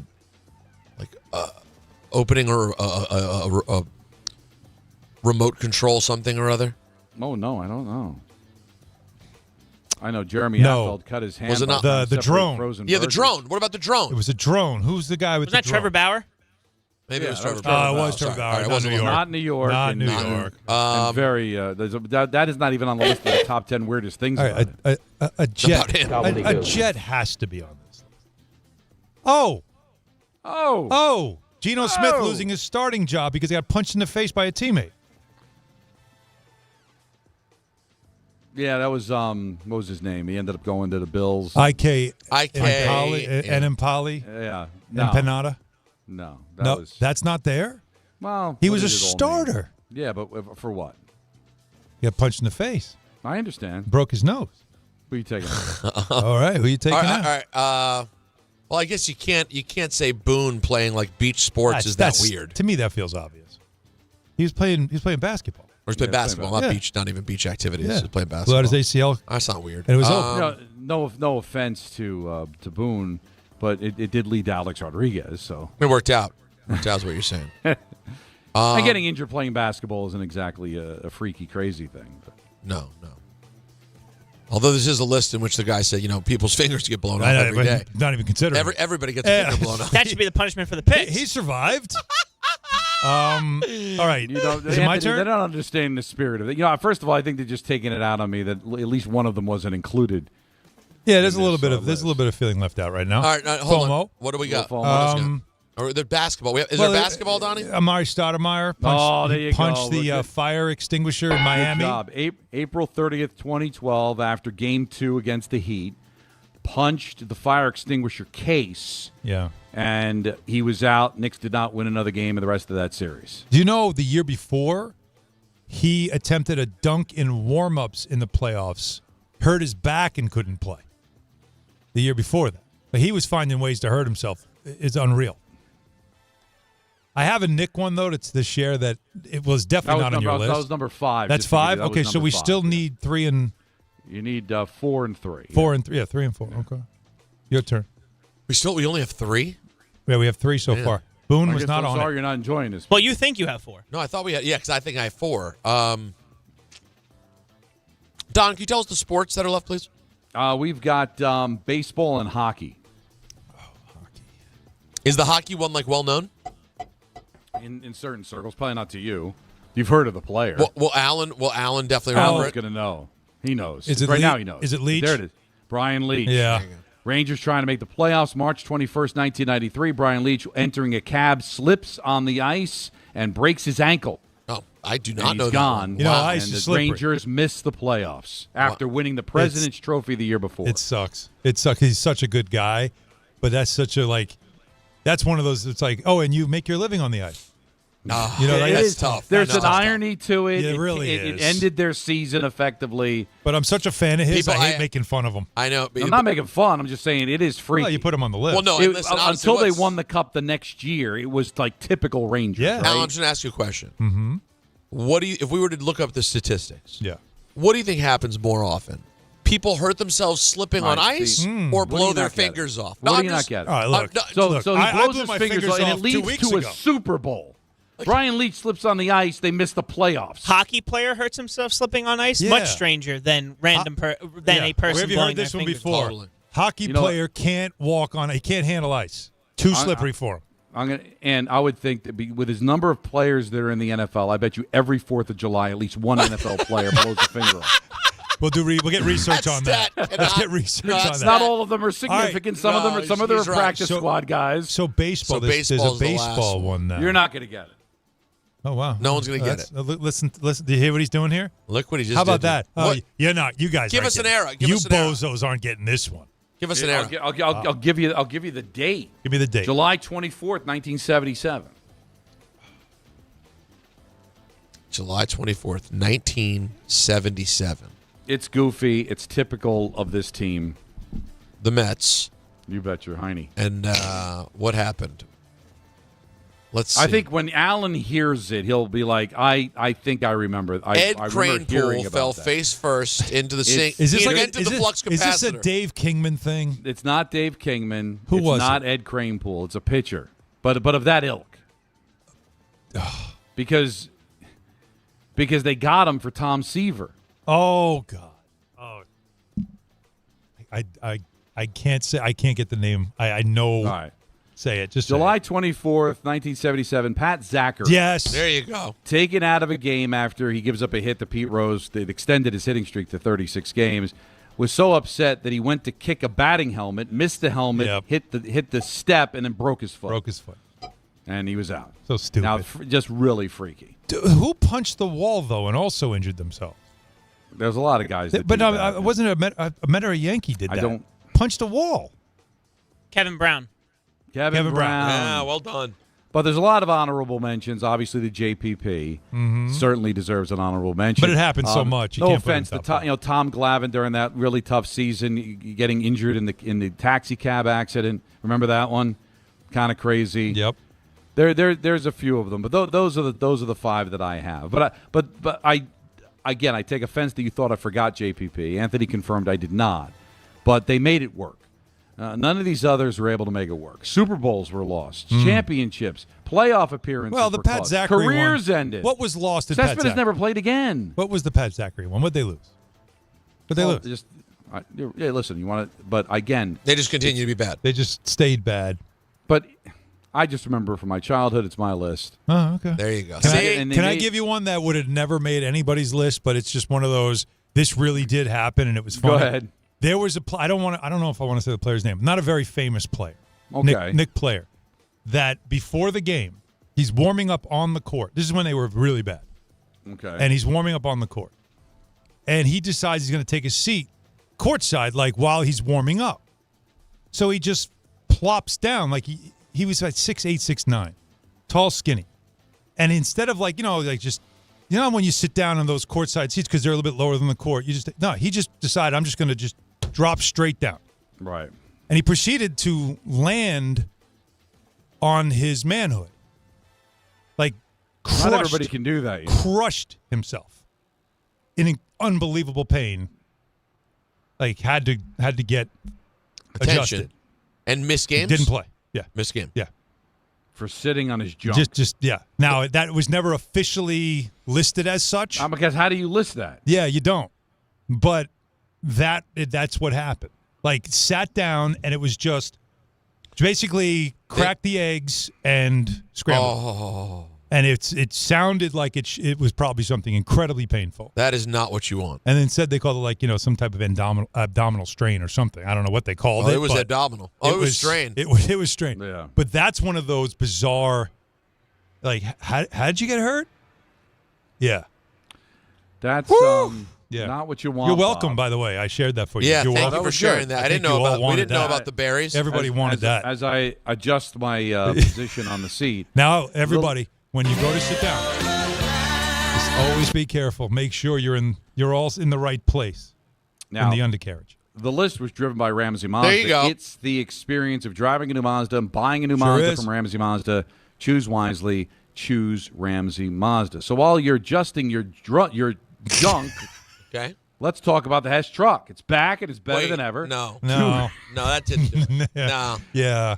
Not like junk. yesterday. That was less Jordan Truck. and Pippen. That was more.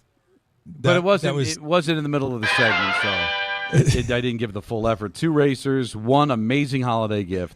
The 2025 stock car racers are loaded with action-packed features, including 67 animated lights, 5 realistic sounds, and a pull-back motor.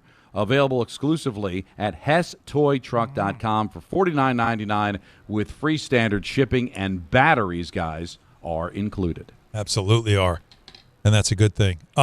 Something happened last night at the end of the Islanders Stars game. Okay. That it's like these are those moments that if you're watching, you're just caught in like, oh my God. It was a crazy ending to the game.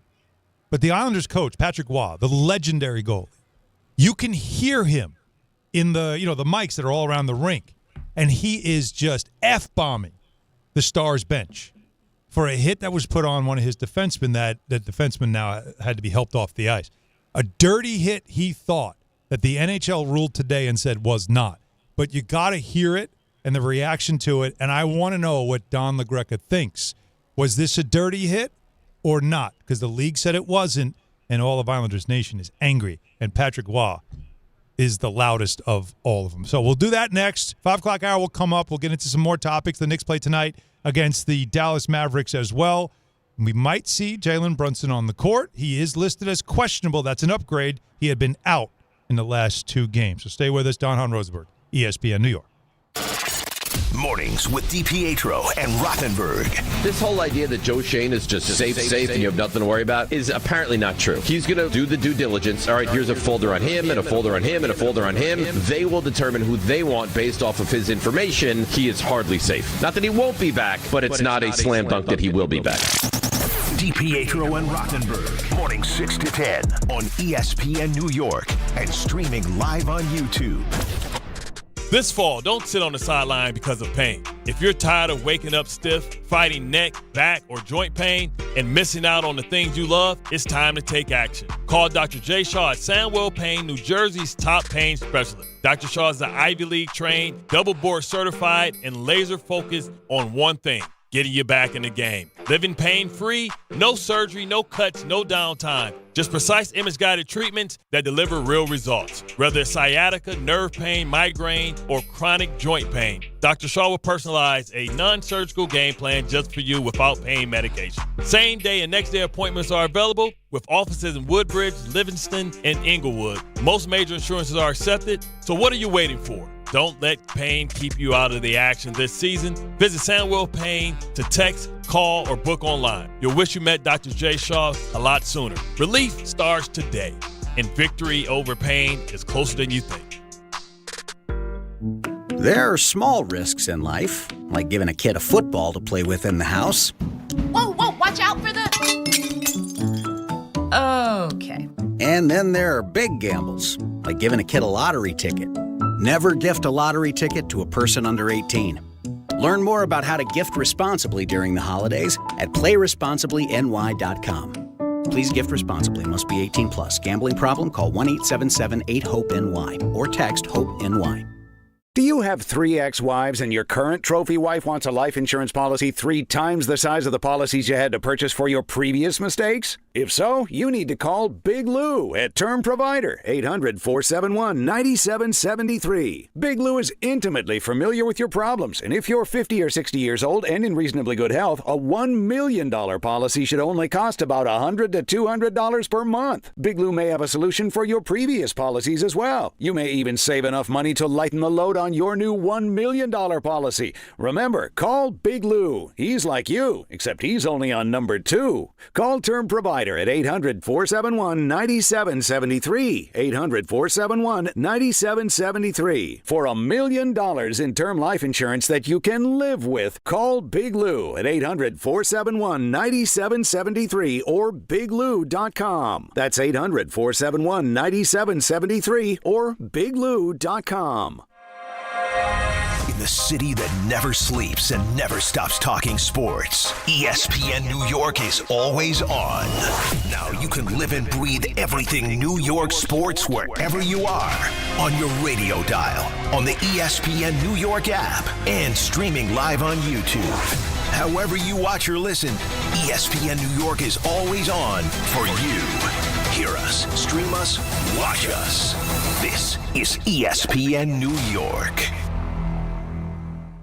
At Jake's 58 Casino Hotel this November, it's your chance to gobble up the green and feast on your share of $55,000 cash. Earn entries all month long and join us on Friday, November 28th from 4 to 6 p.m. 2 winners will be drawn every hour to win up to $10,000 cash. Then at 7 p.m., 1 lucky winner will take home a grand prize of $20,000 cash at Jake's 58 Casino Hotel. If gambling is a problem for you or someone you care about, please call the 24-hour toll-free helpline at 1-877-8-HOPE-NY or text HOPE-NY.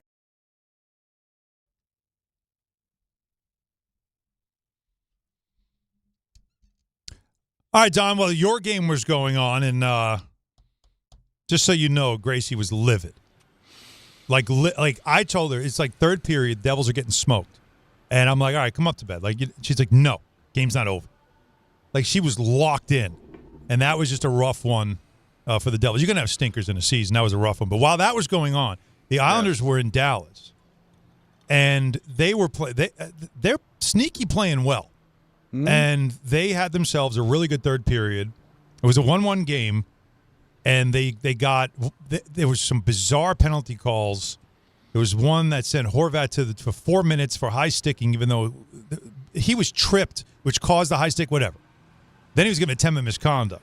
They score a shorthanded goal. Palmieri does, to make it 2-1. Then they make it 3-1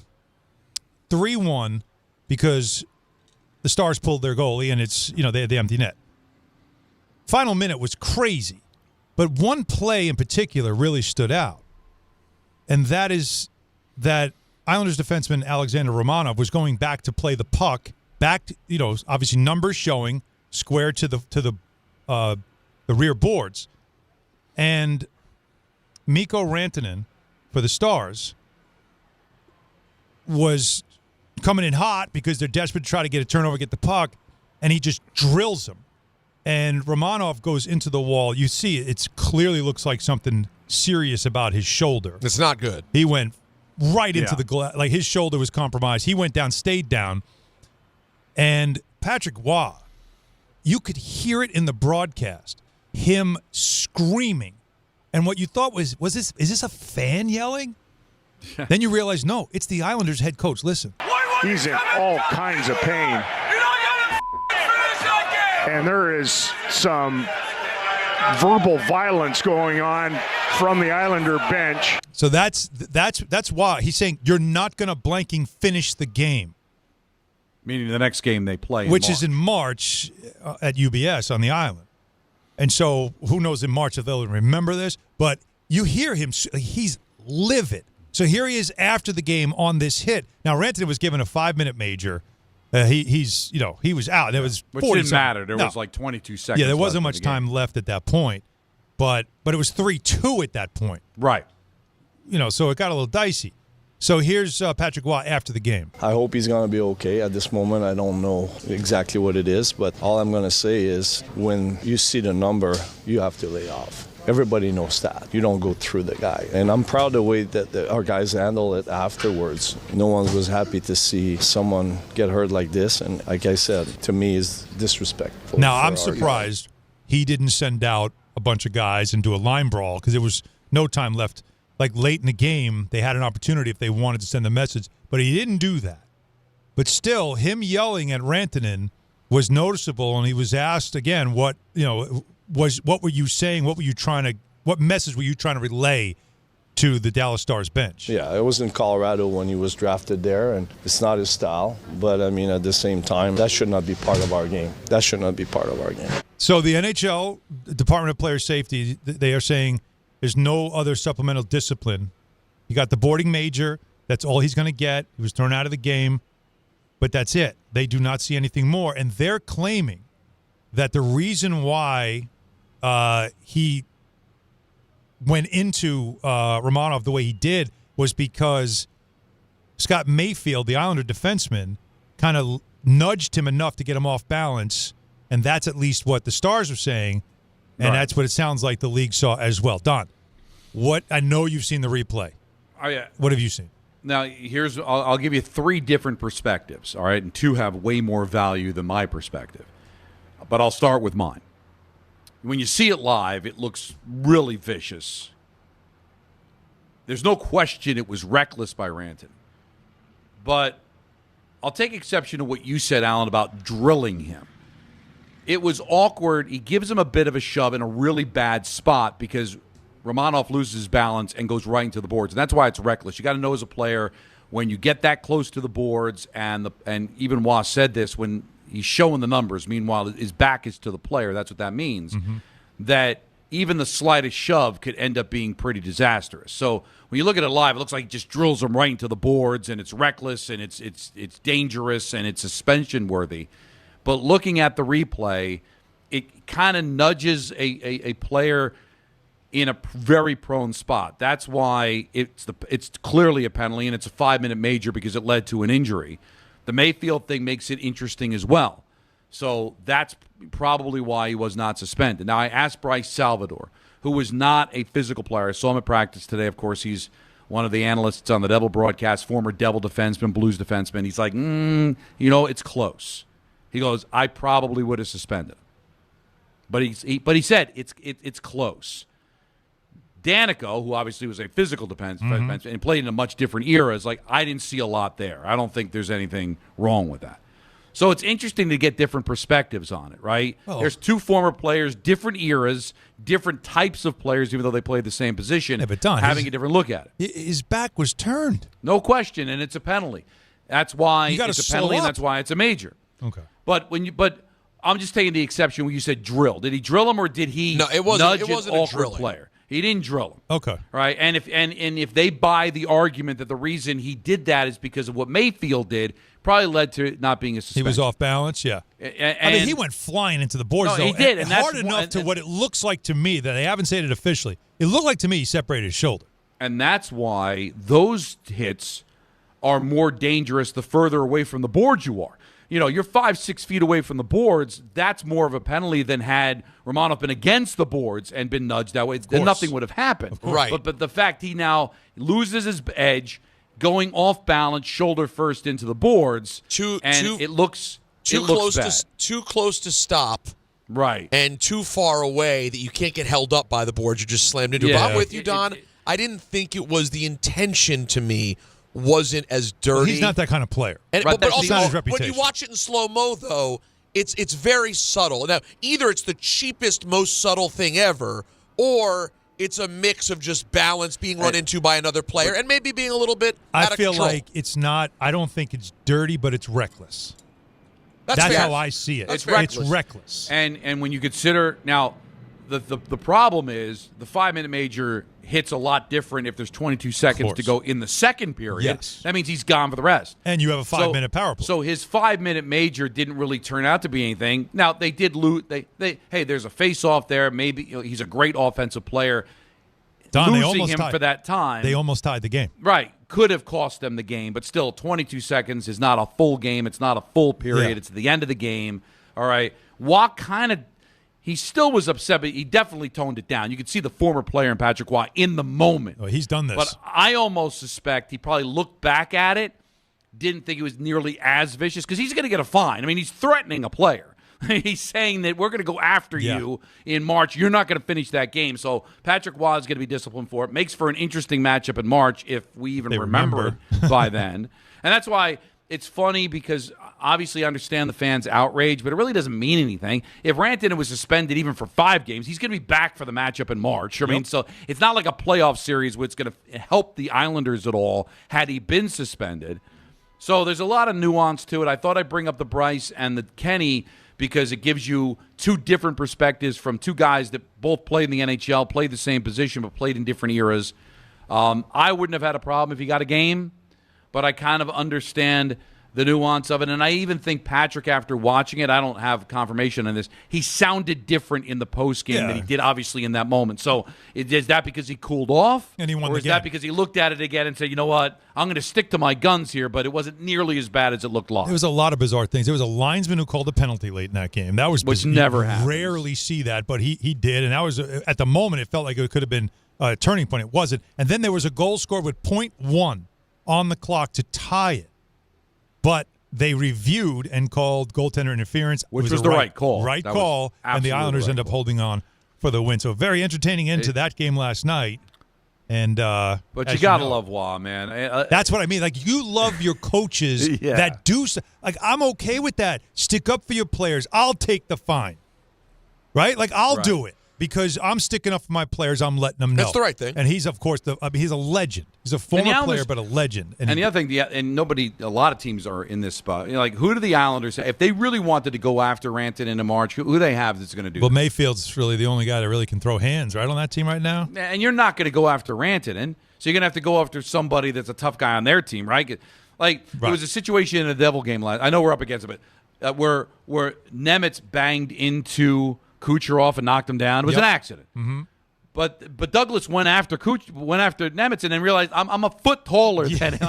I can't do this. This isn't right. But yeah, exactly. But we were up against it. I'm sorry. Man, but the Lightning had their way last night.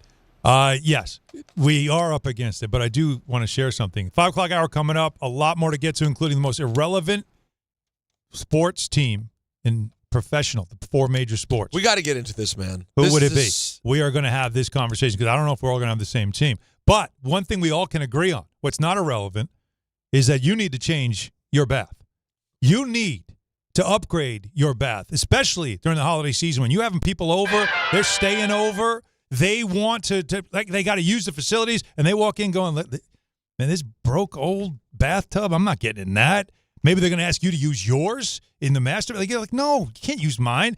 Here's what we're going to do. I'm going to help you out by telling you about my friends at Bath Fitter because they offer all types of custom bath renovations, including their unique PermaFit solution for a watertight fit. And right now, before the holidays, is a perfect time to do it. Here's why. First of all, it's durable, it's easy to clean. There's no demolition. It's a lower cost than a replacement, and it's done in 1 day. Bath Fitter's the leader in bathroom renovation. I had it done in my house. I had a tub ripped out, and they put in a beautiful shower. My sister liked it. She did a PermaFit solution in her house as well. So if that's not enough for you, just to know how quality it is, how about this? No payments, no interest for 18 months. No interest until April of 2027. You can get the job done now, and on top of it, we're going to save you up to $800 on a complete Bath Fitter system. So right now, go to their website or call for details on this Black Friday savings that I just told you about. You can trust the Bath Fitter team just like we did. Start designing your bath today at bathfitter.com because there's only one Bath Fitter. 880 ESPN, WHSQ, and WCBS-FM HD2, New York. A Good Karma Brands radio station. Now let's take a look at the traffic with Brandy Scott. Thanks so much, guys. We're going to start off again in Nassau County. They picked up that crash on the Southern State eastbound right after Peninsula Boulevard. Still a bumper-to-bumper ride and backed up into Valley Stream. Now a new issue on the southbound Wantagh right before Hempstead Turnpike. Accident in the left lane. You're starting to back up onto the eastbound Northern State. Heading over to the outbound George. All of your approach is pretty bad aside from the Henry Hudson. Cross Bronx westbound just crawling from the Bruckner on through. Just picked up an accident on the lower deck closer to the Jersey side. Inbound George looking good for both the upper and lower decks. Outbound Lincoln, your best bet at 20 to 30. Outbound Helen going to run you 30 to 40. This report is sponsored by the New York City Department of Transportation. Speeding ruins lives. Drivers, watch out for pedestrians and cyclists and slow your turns to less than 5 miles an hour. I'm Brandy Scott on 880 ESPN New York.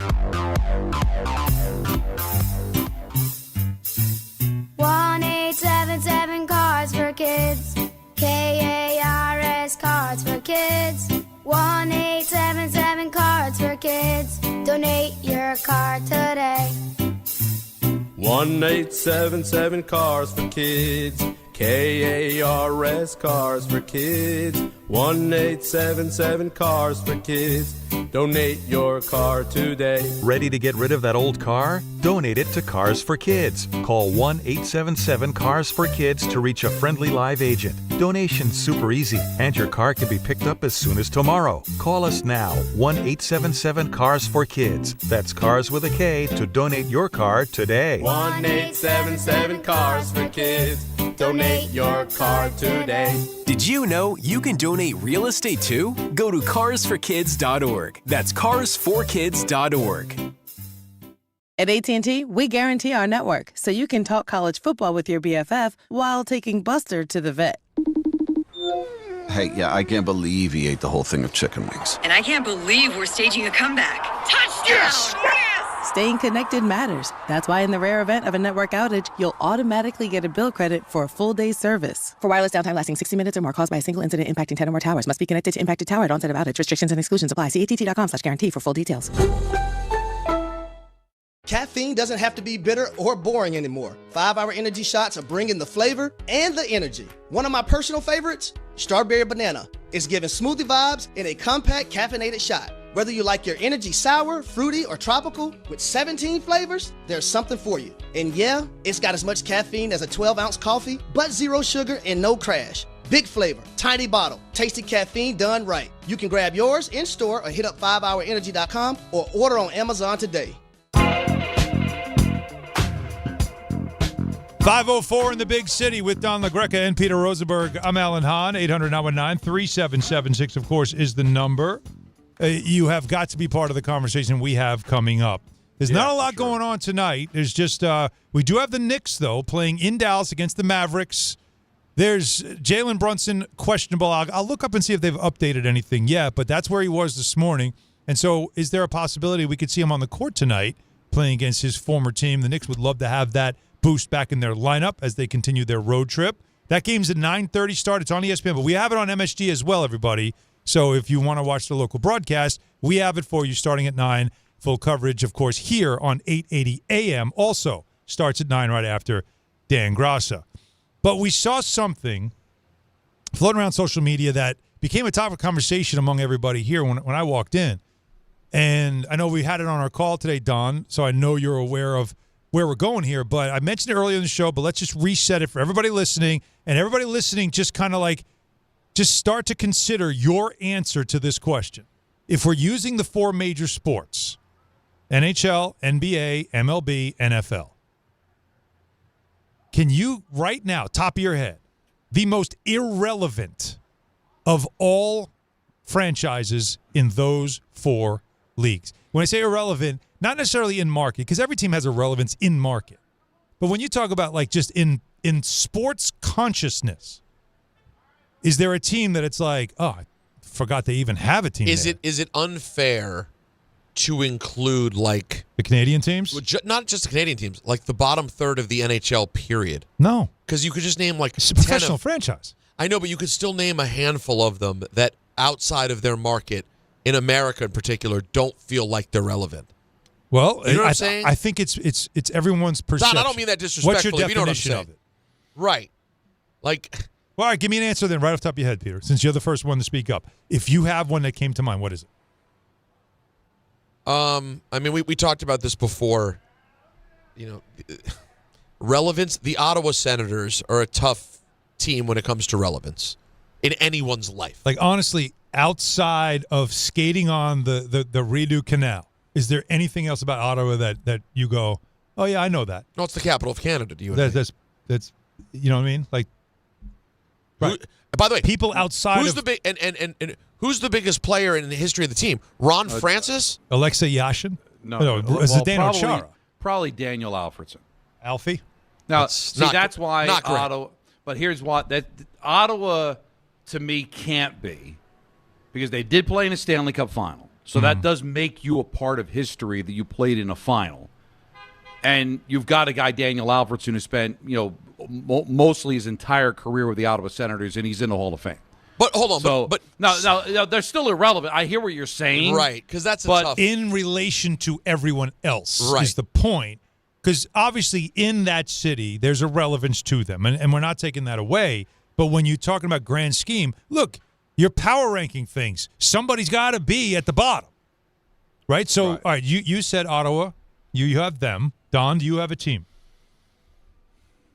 For me, like I'll probably skew away from the NHL because it's hard for me to think of. Yeah, it's all relevant to I'm you. going to find, so it's going to be biased. But for me as a sports fan, it's hard to be less irrelevant than the Sacramento Kings. I mean, they went to the conference final in my lifetime, and I know they won a championship in a previous iteration in a different city with a different name. But since going to Sacramento, who are their top 5 players? Like, to me as a sports fan, that conference final when they should have beat the Lakers. What year was that? In 2000? Right around there. Right. Yes. It was like even 2004, 2002, something like that. No, earlier. Even that is 102. over 20 years ago. Like, to me, the Stojakovic years. But the thing is, and that's why I think this would be my pushback. There's a multi-year period where they're scoring 130 points a night. They were one of the best teams in the league. And when they were on TV, I went, yes. They were fun to watch. I want to watch Bibby. I want to watch Bobby Jackson. I want to watch Stojakovic. Don't forget, C. Webb. You talked about a Hall of Famer. Yeah. C. Webb White is Chocolate. an all-time great player. White Chocolate Jason was a Williams. really beloved player. But all their players, Divac, Vlade was a big player. They were all relevant in other places besides Sacramento. I think Chris Webber's known for Sacramento. Wouldn't you say? Number one, Okay. yes. Like not the Wizards. Not And Jackson and Bibby were a thing. This is what makes it interesting. Such an interesting conversation is because depending on what your favorite sports are, you'll always find some relevancy. Because I'm a hockey guy, Alan's a hockey guy, I'll find relevancy with every NHL franchise. Now, Bill Simmons said the Columbus Blue Jackets, but I'd push back and say, they had John Tortorella as their head coach. They had Rick Nash. So because I'm close to it, I'll find something relevant. I guess the same in the NBA. You found something relevant with Sacramento. We talked about the Charlotte Hornets, but that was Grandmama's team. Did that make them relevant? Well, no, Don, that's not the same team. See, this is where I'll tell you, because that's my choice. That's a different franchise. My choice is the Charlotte Hornets. The Bobcats Hornets. The Bobcats. That's what they are now. They were owned by Michael Jordan. Yes. And they still couldn't get people in the building. Michael sat on the bench. Nobody went to games there. Don, I was there. I've called games in Charlotte where the crowd, when the Knicks had the ball, when the Knicks were on defense, the crowd was chanting defense. The home team had the ball, and they were chanting defense. Like, how irrelevant can you possibly be when your crowd is cheering against you? Let me know the history. So they don't take any of the. Well, they did. They did this weird thing. So the original Hornets moved to New Orleans. That's the Chris Paul New Orleans Hornets. Then they changed the Pelicans. To the Pelicans. But then when the Bobcats came in as a new franchise, they were an expansion, right? And then when they changed the name to Hornets, because the New Orleans got rid of Hornets and made it Pelicans, so Hornets was available. They took it back. Then they took all the signage back, all the logos, everything. And the league allowed there to be that transfer of history and logos. But the Larry Johnson, because that Hornets team, LJ, Zoe, J.R. Reed, like those teams, they played in a different arena, 20,000 people, sold it out every night, loudest building in the league. They were really good. They were hot. For whatever reason, the new iteration never took. And there are years where you're like, oh, that's right. There's a team there. You'd have no idea. Yeah, I mean, it's definitely fallen on hard times, but Peter can answer this better than anybody. From a logo merch standpoint, they're pretty high. They were. That Hornet logo. It was big. In the 90s. Yeah. And they did get that back. It was big. It died off, and it was big. And, and listen, I guess it's depending what metric you use, they won a championship, had Hall of Fame players.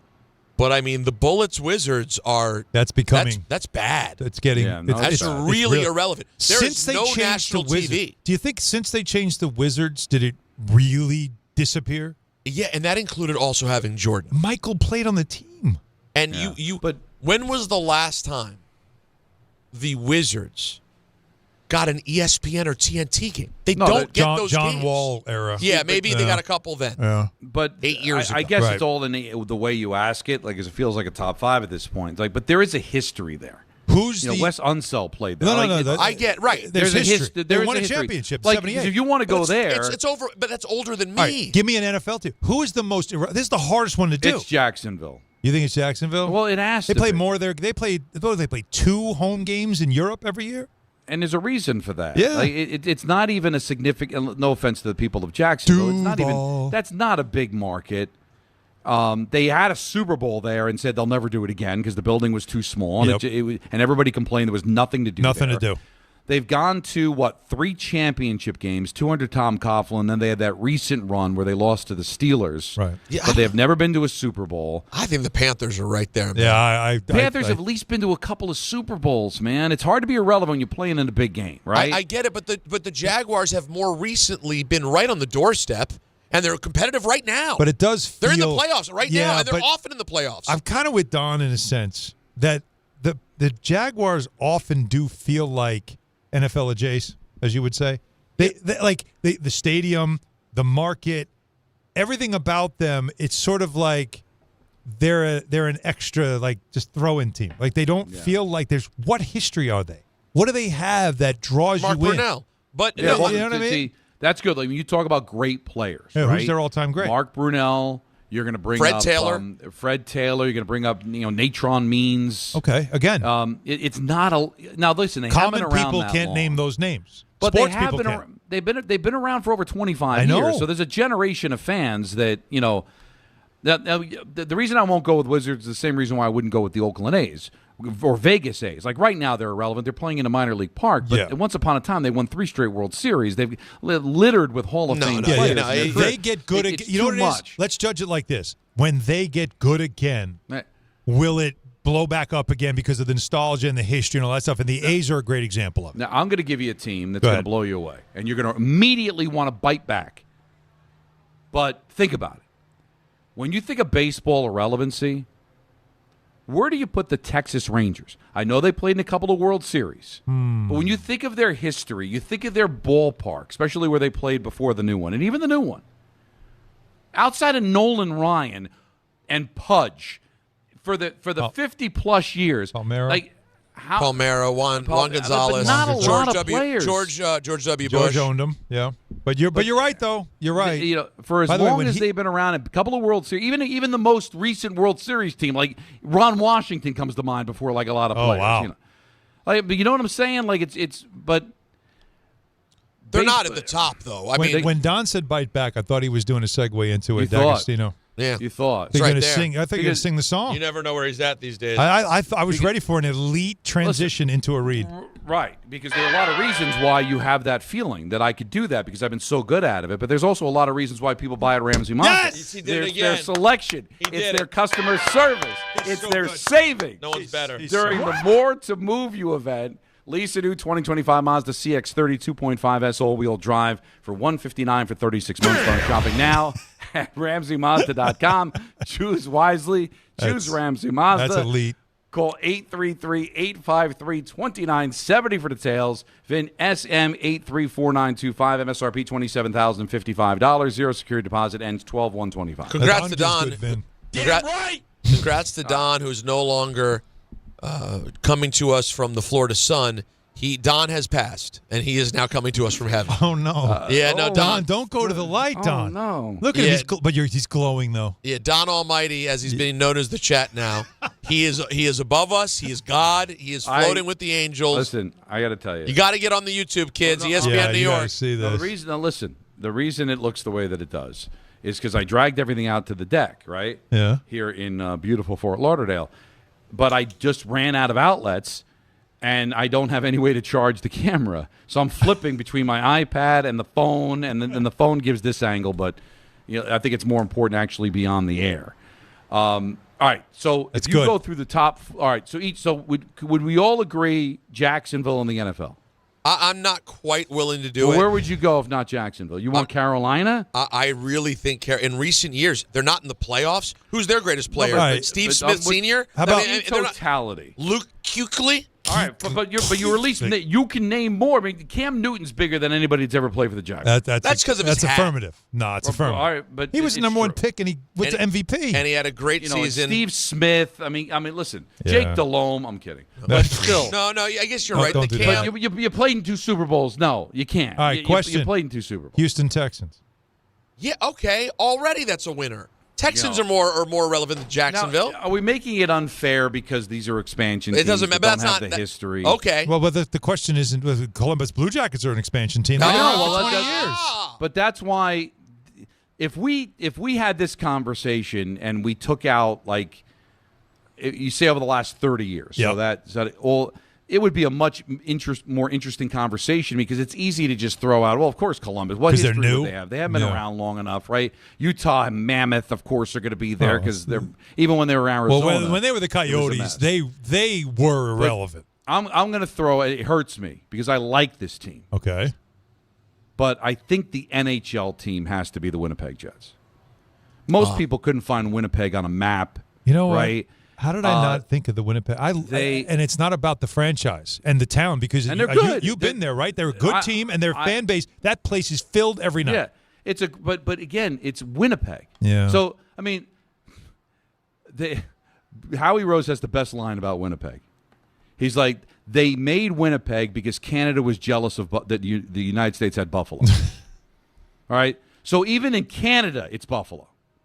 Like it's Winnipeg. So when you see, and I love the town. I love it there. I'm just being honest. Well, most people couldn't name anybody that's ever even they merged with the franchise before because they moved to Arizona and they ended up getting back that franchise's stuff. So they have the history. So Dale Howard-Chuck's number still, Solani, retired. Solani, all that. They've had some really good players, but honestly, who was their goalie? They had a great goalie for years. The old Winnipeg Jets. Who was it? Old Winnipeg Jets. Yeah, the previous iteration. They had a goal. He was good. Never mind. That's getting us off track. The big one was Nikolai Habibulin before he ended up going to Tampa.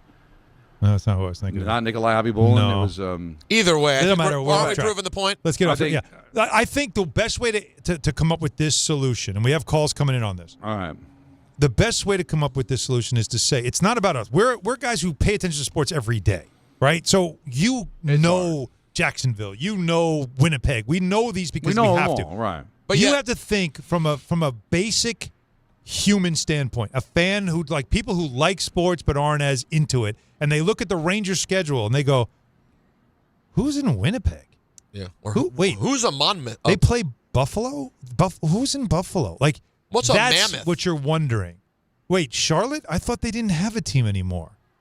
That's what you're wondering. You need that perspective because that really is the real thing about irrelevance. Can I push back, though? What's that? I would say if you go to the more general fan like you're describing, there's so many teams that'll be tied that they just don't really know. They just don't know any of them? Whereas us, we're all big sports fans, but we also all are humans with gaps in each sport. Here's a great example is when did you or Don bring up Winnipeg? Don did. The minute you said Winnipeg, I'm like, how did I forget Winnipeg? Which is because you forgot. That's exactly. It's Winnipeg. That means it's Winnipeg. That means it's Winnipeg. Listen, it pains me because I really love that. I can't even call it a city; it's a town. But I love everything about the Winnipeg Jets. How could you not? But the reality is no. That's it. And the tough one I think is baseball, man. Tough one's baseball. I mean, the Rays currently play in their rivals' minor league stadium. How could it not be the Rays? They've averaged, even when they dominate the division, even when they're great. 20,000? Do they no, they don't even get 20,000. Right, it's when the Yankees come. Yeah, no, on a regular it might be 4,500, 3,000. I mean, it's nothing. No, it's true. But they did develop a rivalry with the Yankees. Wade Boggs played there. They did go to a World Series. Marlins won World Series, and they feel like they're off. I know, but they feel like they're off the map. All right, we're not talking about insignificant now, but I'm like people are going to remember the Florida Marlins / Miami Marlins because going to know them for bad things. All right, let's get some calls on this. We got them stacked up and ready to go. 800-919-3776. I think this is such a fun conversation. One thing we could all agree on: none of the New York teams can be irrelevant. You can't. You're in New York. I know, that's but such a weak. What hurts you, and that's weak. Would you say? All right. Would you say the Islanders or Devils then would be that? Well, because I honestly, how many people outside of New York know the Islanders exist? No. But hold on. The Islanders had a dynasty I know. recently. They did, but they haven't. The Jets are the team we should be having the conversation about. Is it relevant? If you don't live here, you There's- think about the Jets. There's a New York team that you're missing that we'll talk about when we get back. Oh. I think sometimes being in New York can make you even more irrelevant because you're getting swallowed up by all the other teams in New York. I feel I'm ashamed that I'm not thinking it, but it just hit me. You're going to find out the team that Don says is the most irrelevant in New York, and we're going to take your calls on who you think is an irrelevant franchise among the big four leagues. 800-919-3776. Don Hahn Rosenberg, ESPN New York. Diabetes, high blood pressure, anxiety meds, everyone's on them. If you're a 50-year-old male, maybe a bit porky, and you may even have type 2 diabetes, $1 million of term insurance may only cost you about $200 a month. Call Term Provider. Speak with Big Lou at 800-471-9773. Big Lou will find a term life policy for you even if you have type 2 diabetes, are overweight, or have high blood pressure. Term Provider has helped thousands of people like you who think they can't afford term life insurance. To buy $1 million of affordable term life for you, all you need to do is call Big Lou at 800-471-9773. Lou will make sure the scales are tipped in your favor. Call 800-471-9773. Big Lou will answer your call and work to fit you into a term life policy that you can afford. Remember, Big Lou's like you. He's on meds too. Call 800-471-9773. That's 800-471-9773. If you've been injured on a construction site, then you need a lawyer who knows New York's unique labor laws. At the Parisman Firm, they have decades of experience handling construction accident cases and a proven track record of delivering huge results. Their team has already recovered nearly $1 billion for hardworking New Yorkers. From scaffold accidents to slip and falls and equipment failures, they've got your back. Call the Parisman Firm now at 718-WORKERS. That's right, 718-WORKERS, because your case is their cause. Get the justice you deserve today. New York Lottery's holiday scratch-off games are the perfect gift for everyone on your list. Like me, your Aunt Jules. I told you I didn't need a gift this year, but I secretly really want one. Or me, your neighbor Frank. I hope you didn't forget I'm coming to your holiday party tonight. Or me. Why does no one ever think of the voiceover guy? Anyway, New York Lottery's holiday scratch-off games have more winners and top prizes up to $5,000. Please play responsibly. Must be 18 plus. Gambling problem? Call 1-877-HOPE-NY or text HOPE-NY. And now let's take a look at the traffic with Brandy Scott. Thanks so much, guys. Really no easy way to the outbound, George. We had that earlier crash on the lower deck closer to the Jersey side. All of your approaches are slammed. Cross Bronx westbound, going to run you at least an hour from the Bruckner through to underneath the apartments. West Side Highway northbound, bumper to bumper from the 79th Street boat basin. Inbound, George, looking good for both the upper and lower decks. Outbound, Lincoln will run you 20 to 30. Outbound, Holland, a 45-minute ride. Looks like a crash on the BQE eastbound over by Broadway in Queens. Traffic is jammed there from before the Williamsburg Bridge in Brooklyn. Big concert tonight at the UBS Arena. Solid pockets of slowdowns on the Cross Islands southbound heading over to Hempstead Turnpike. This report is sponsored by Mothers Against Drunk Driving. For victims of drunk and drug driving, your grief is unique, but you're not alone. You always have a place at MAD. Visit mad.org. I'm Brandy Scott on 880 ESPN New York. Do you owe $10,000 or more in credit card debt or personal loans? With credit card debt at all-time highs, Debt Relief Advocates is urgently notifying consumers of debt relief now being made available, designed to aid consumers with out-of-control credit card debt. Those who qualify and enroll for this relief program will only have to pay back a fraction of what they owe. This is not bankruptcy or a debt consolidation loan. This is a relief program that credit card companies would rather you not know about, as it ends your debt nightmare and saves you lots of money. Consumers owing at least $10,000 in credit card debt or personal loans can now take advantage of this debt relief as the cost of living skyrockets. Debt Relief Advocates has established a relief hotline for you to call to learn what debt reduction you may qualify for, so don't wait. For this free information, call the Relief Hotline at 800-606-8737. 800-606-8737. 800-606-8737.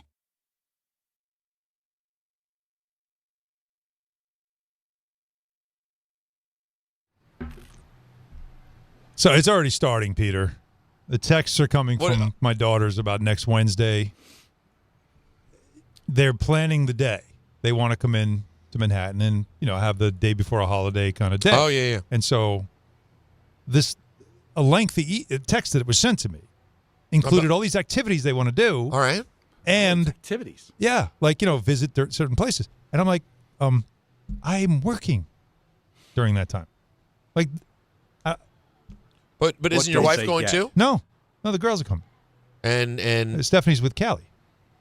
So it's Emma and Gracie. My Okay. oldest is Emma. But Emma can take care of Of course, Gracie. no, that's not what I'm saying. Okay. Is like they're all over Manhattan, and it's like telling me about the things that I'm going to do, and you're not able to do any of those. I'm not able to do this now. So I'm about to ruin their day with this text that I'm going to reply to. But are your Bad wife dad. are your wife and Callie coming in later or No. No. So it's just you and the girls. Yeah. Oh, then my choice that I gave you earlier is great. It's even better than I thought. Is it? It's a Although very Gracie looked at the menu and was like, freaked her out. She's not a big sushi fan. So- Emma is though. Emma. So here's the thing, though. I will say this: there are items on that menu that are not very sushi-ish. Like you can do sushi-ish. Yeah. Like, dude, you can do their rock shrimp tempura. Okay. Like, she's gonna love it. It's not gonna be fishy or scary All right. or No. It's like a fun vibe, great hip hop, a lot of like '90s hip hop music playing in there. All right. Sexy, dim lit, fun. Okay. Like they'll think, like your kids will think they're doing something cool. Right. You know, Okay. and even with you in your quarter zip. Listen, I'm rocking this. I mean, I actually was thinking maybe I'll wear this on MSG tonight. You should. Ooh. Wow. By the way, show me something. By the way, the kids would appreciate it. Think they would? You should have seen Alan's Get my matcha face. tea. I get a little matcha Oh tea. no, that would be so funny. Get Have the this- matcha out. You should have seen Alan's face though when John Winthrop jumps in. He goes, "Oh, I think it's a great look." At that point, Alan goes, "Oh, well, I'm all wet here." Yeah.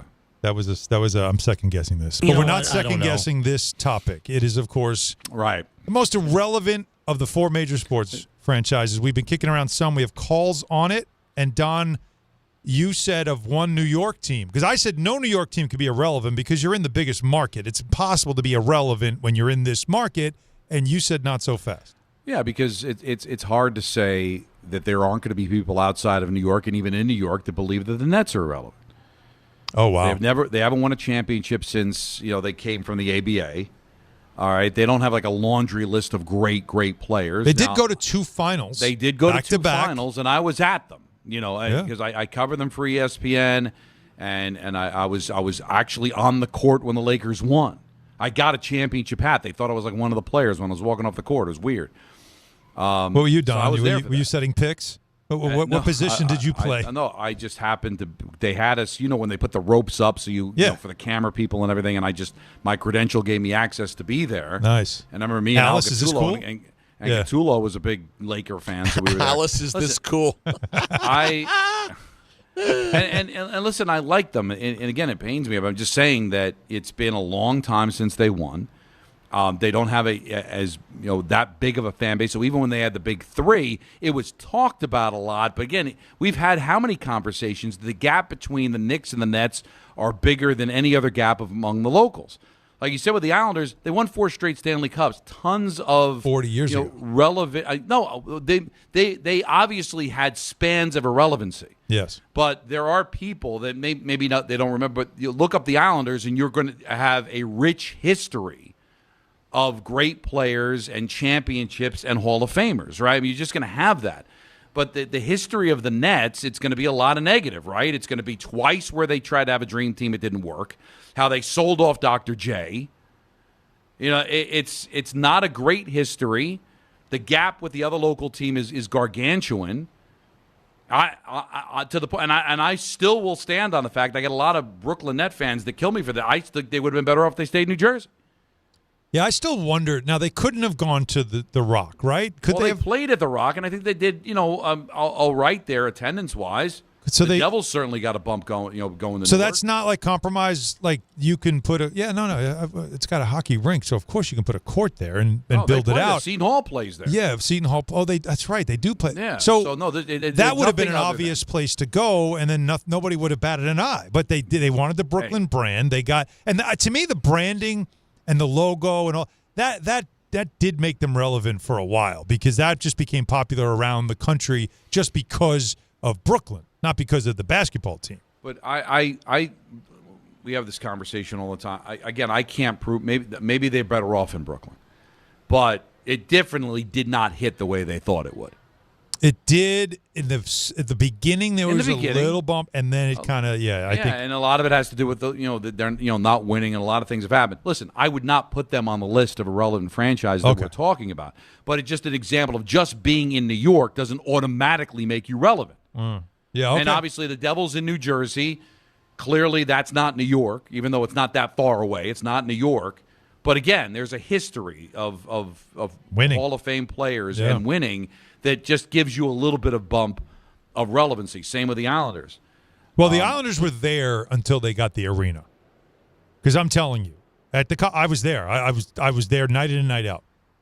They were almost an extinct franchise. They were that irrelevant where no one would. The old Coliseum, before it got popular again because of nostalgia and the team was good, there were years that building right. You could yell across the ice to somebody on the other side in the stands, and you could have a conversation during a game.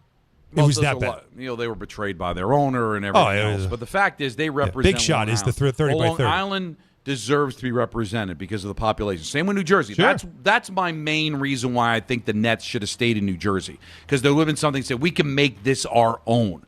They tried to make Brooklyn their own, but that's still Knick territory, right? Yep. That's still it's true. It's Brooklyn, but again, you're trying to change hearts and minds.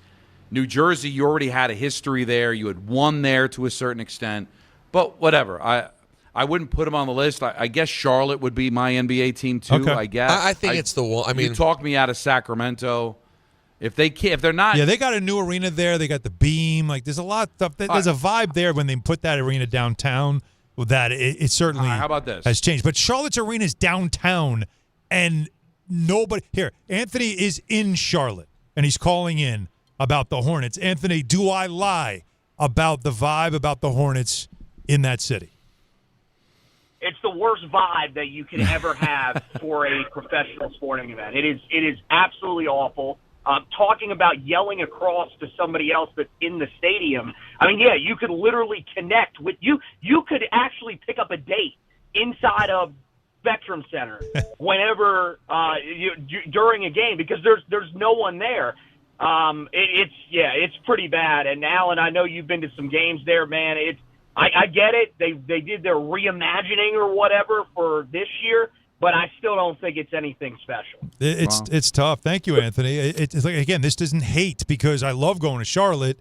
And when you go down there, that's what you see is a lot of New Yorkers because the Knicks are there. But I've seen when the Celtics go there, it's a lot of Celtics fans. Like if other stars come in, they come in to see them. And they have some popular, like LaMelo Ball among young fans. He's huge.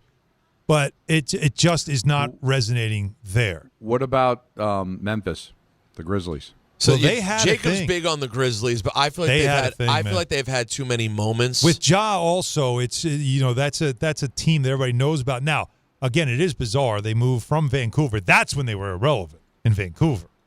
Oh, Vancouver, the Bryant Reeves years didn't work. Yeah, no, but they came to Memphis. They had a lot of win. They won a lot with different eras of teams and different players and different sort of marquee players and a grit. They had a style. They had a gritty style. But they had that the grit and grind era. Then they had Ja come in as well. And I've been down there like that. There's a vibe. There is a vibe there. I'm not saying that it's a good vibe. Such a small town, and Beale Street is literally a block. Yeah, that's right. Yeah, it's 34th Street to 33rd Street.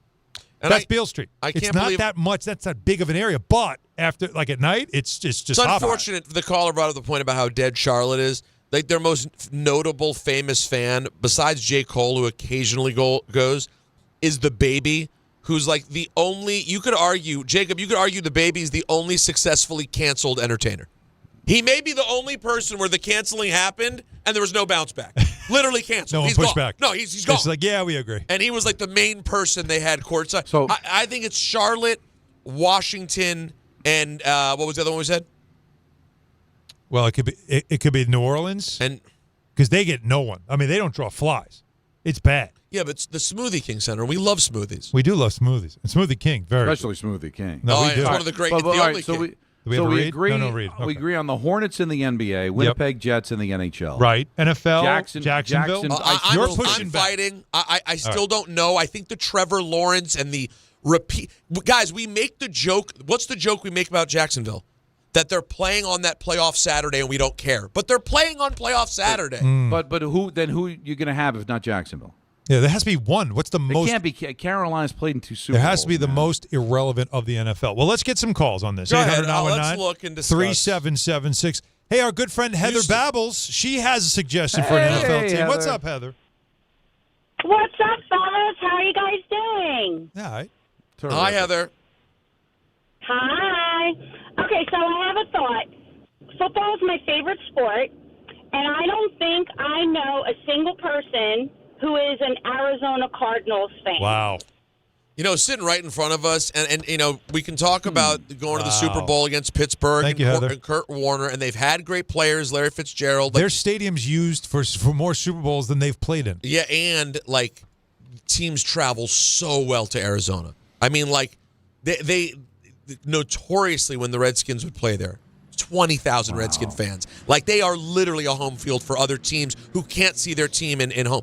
It's not a bad. They're right there. With respect to Neil Lomax, they're right there. I would still go with Jacksonville. Arizona went to a Super Bowl, almost won it with Kurt Warner. Again, I'm older, so I can go back to when they were in St. Louis, and they weren't great then, but you know you had Hart and O.J. Anderson, and again, it's close. All right, here's one. Here's one. Go ahead.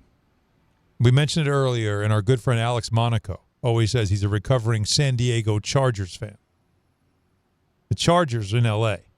They're home fans. Like I've always said, the Chargers are probably the 5th most popular team in L.A. when you consider that the Raiders are number 1 still. Always will be. Yeah, USC, UCLA, then probably the Rams.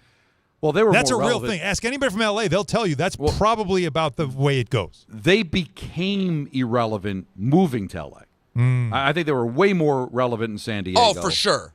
LA, and now you go to L.A. and you can just get gobbled up. At least, you know, San Diego's a small market, but it was just the Chargers and the Padres. That's all they had, yep. Chargers had, even though they didn't win a championship, they gone to a Super Bowl, played in some amazing games, some amazing players. And then who's their all-time great? Dan Fouts? LaDainian Tomlinson? Yeah. Listen, they've got players. But just Junior Seau. Yeah.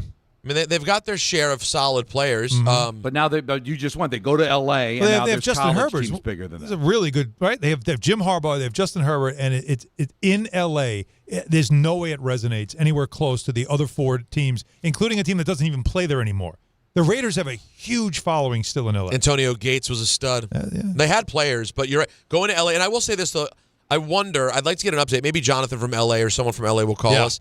I wonder if right now we could be in a period where the Rams are really becoming the team of LA. Starting to. Like, could they get that push where now the Raiders have been gone enough between... And they're bad. Between Oakland, Vegas, being bad, Rams winning Super Bowl, being consistently good, new building. Stars, gorgeous building. Like, is it enough that the Rams have become the team of LA? I like that. Meanwhile, Dan in Sayville's got a baseball team that we are overlooking for irrelevant. Dan, go ahead. You're up next. Hey, guys. So, you were talking about the Rays. I know they're the first baseball team that comes to mind, but I got to throw the Colorado Rockies in there. Another expansion. Yeah. Yeah, expansion, as you guys would say, you see Rockies on the schedule, absolutely no movement there. No Michael Kay. With interleague play now, I'm not even kidding you guys. I remember I was looking up the schedule last year. I saw Rays and Rockies on the schedule. I said, that's not a real baseball game.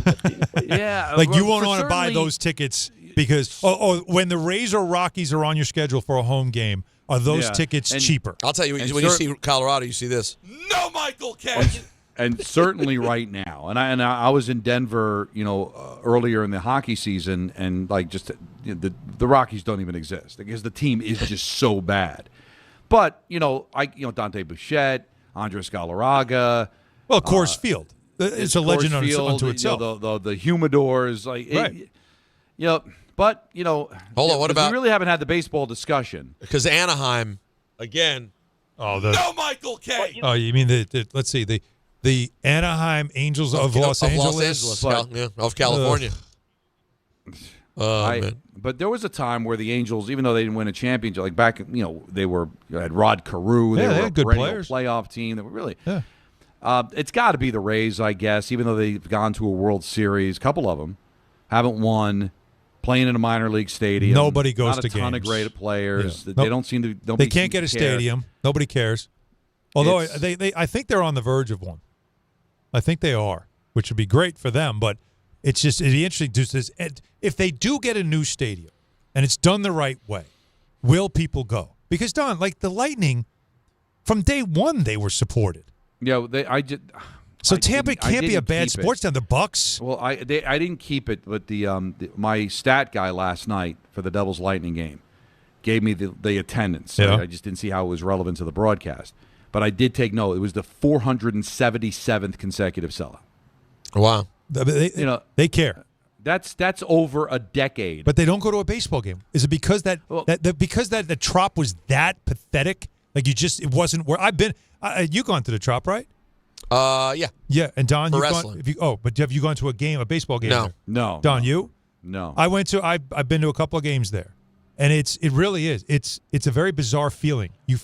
Because even like the noise doesn't feel like you're in a stadium. It feels like you're in like a busy airport. It's a very bizarre place to watch a baseball game. So maybe that's just all. We'll find out if they finally get a new stadium. If that's all it is, but nobody goes to games. I'm going to say something when we come back. Yeah, go ahead. That I just kind of figured out by this conversation. I guess is pretty cool. All right. Interesting. Wow. Something pretty cool coming up from Don McGregor. I don't know what he's talking about. Don, Hahn, and Rosenberg. And then we got Ian at 6 too. I am intrigued. Yeah. ESPN New York. Right now at Bay Ridge Honda, experience the wonder of holiday savings on Honda cars, trucks, and SUVs during Happy Honda Days, like the Accord SE, only $239 per month, or the all-wheel drive Honda Ridgeline for only $289 a month. These clearance deals won't last long. Plus, receive thousands in benefits and savings with their Bay Ridge Plus Advantage plan. Upfront pricing, total peace of mind. Visit BayRidgeHonda.com. 36 months lease, 7,500 miles per year, $38.99 down, plus tax, tag, and fees. See dealer for full details. Serving contractors, builders, and homeowners in the tri-state area since 1987, Brooklyn Window & Door is New York City's largest stocking dealer of quality Andersen window and doors. The professionals at Brooklyn Window & Door will help solve any of your window replacement needs or applications. Visit Brooklyn Window & Door's award-winning showroom to see the complete Andersen product line, including the 400, 100, A&E series. Andersen, built, backed, and serviced like no other window. Visit Brooklyn Window & Door at 185 30th Street in Brooklyn or call 718-WINDOWS. At City Harvest, we believe no New Yorker has to go hungry. With your help, we're on the road 365 days a year, rescuing over 77 million pounds of nutritious food and delivering it free to millions of New Yorkers, transforming surplus food into sustenance, sustainability, and smiles, rallying thousands of New Yorkers to power a network of nourishment across our city. One day, one meal, and one New Yorker at a time. That's how we feed good. Donate at cityharvest.org. The post-career day press conference, brought to you by Progressive. Anthony, can you tell us what happened during career day? I'm a biomedical researcher. The kids just weren't impressed. How did you feel when your son called in the backup? Embarrassed, and I knew it would be a fireman. It's always a fireman. It's cliche, but a crowd favorite. He had an axe and everything. I can't compete with that. And will the fireman be helping your son with his science fair project? Hope not. I'm literally a scientist. Like it or not, sometimes you need a backup. That's why there's Progressive to protect your home and auto. Progressive Casualty Insurance Company affiliates and other insurers. Not available in all states or situations. A SoFi personal loan is here to help you achieve something once thought impossible: overcoming high-interest credit card debt. Walk the tightrope of your finances with one low, fixed-rate monthly payment, no fees required, and as soon as the same-day funding. That's right. Pull off your own debt-defying stunt with a SoFi personal loan. Visit SoFi.com/trick to learn more. Loans originated by SoFi Bank, N.A., member FDIC. Terms and conditions apply. NMLS 696891. ESPN New York is throwing a holiday party you don't want to miss. Join us Friday, December 12th at your mother's house in Garden City Park. We'll be broadcasting the Michael K. Show live from 1 to 3, followed by Don, Hahn, and Rosenberg from 3 to 7, all while supporting a great cause. Bring a toy to benefit the Garden of Dreams Foundation and help make the season brighter for local kids in need. It's the ESPN New York Holiday Party, Friday, December 12th, brought to you by Spiked Aid, Amazon Pickup, and ESPN New York. This is an ad by BetterHelp. Shorter days don't have to be so dismal. It's time to reach out and check in with those you care about, and to remind ourselves that we're not alone. As seasons change and days grow darker sooner, can be a tough time for many. This November, BetterHelp's encouraging everyone to reach out, check in on friends, reconnect with loved ones, and remind the people in your life that you're there. BetterHelp does the initial matching work for you so you can focus on your therapy goals. Short questionnaire helps you identify your needs and preferences, and our 12-plus years of experience and industry-leading match fulfillment rate means we typically get it right the first time. If you aren't happy with your match, switch to a different therapist at any time from our tailored recommendations. This month, don't wait to reach out. Whether you're checking in on a friend or reaching out to a therapist yourself, BetterHelp makes it easier to take that first step. Our listeners get 10% off their first month. Just call pound 250 and say the keyword timeout. That's keyword timeout after calling pound 250.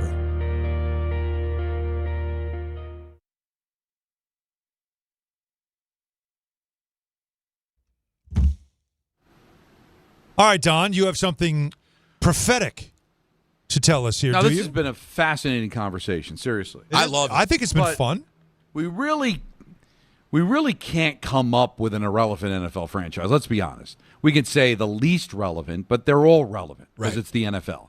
And baseball, to a certain extent, the same thing. It may not be as popular as it used to be, but it's still our national pastime, and we're looking at expansion teams that still found ways to get into the World Series, right, and still have some relevancy. And even hockey. All right, we came up with Winnipeg, and we're arguing about Bill Simmons saying Columbus.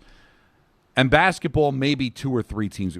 That just shows you how relevant sports are, right? Because we're talking about how many teams, like 120.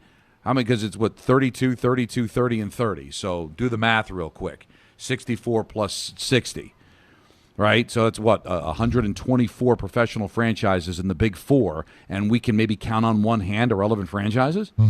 Doesn't that tell you that maybe sports is in a pretty good spot? Yeah. Well, that's why it's a multi-billion-dollar business, right? That even the irrelevant, where they're still finding a way to make money. But it is, if you think, what the best way to do this exercise is, now that we have Netflix, Amazon, Peacock, NBC, right? Obviously ESPN, ABC, CBS on the football side. If we were able to do some type of analytics on, I'm sure there's a majority of markets that we see in all 4 major sports on these networks, like the national game, right? TNT also as well with hockey. If you did that, there's got to be a handful of markets that get almost 0.1% appearance on national games per year in all the sports. Right. You know what I mean? Like that would get, there's your definition of irrelevance. Is you're not worth us because your rating just isn't going to be strong enough. But a lot of times, in the case of Winnipeg, it's a very good franchise. It's a really good team. It's a well-run franchise. Yes.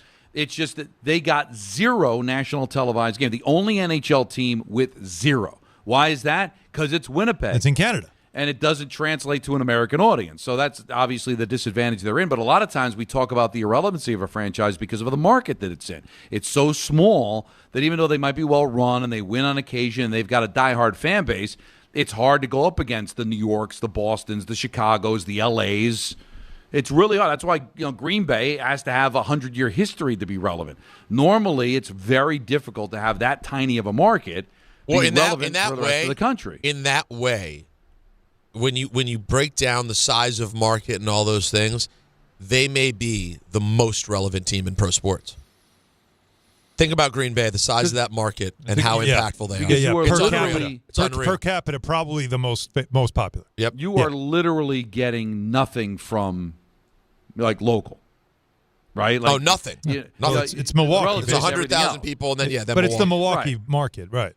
Now, just being in New York, being in LA, you're going to get people to show up. You're going to get a number because how big your market is. How often there's going to be a bunch of people that are going to watch. What you're saying, Don, is how often in an NHL national broadcast do you take a market that doesn't have a big punch, but they're a good team, so you play them against the Rangers, so you're going to get a number, right? That's what you do, without question.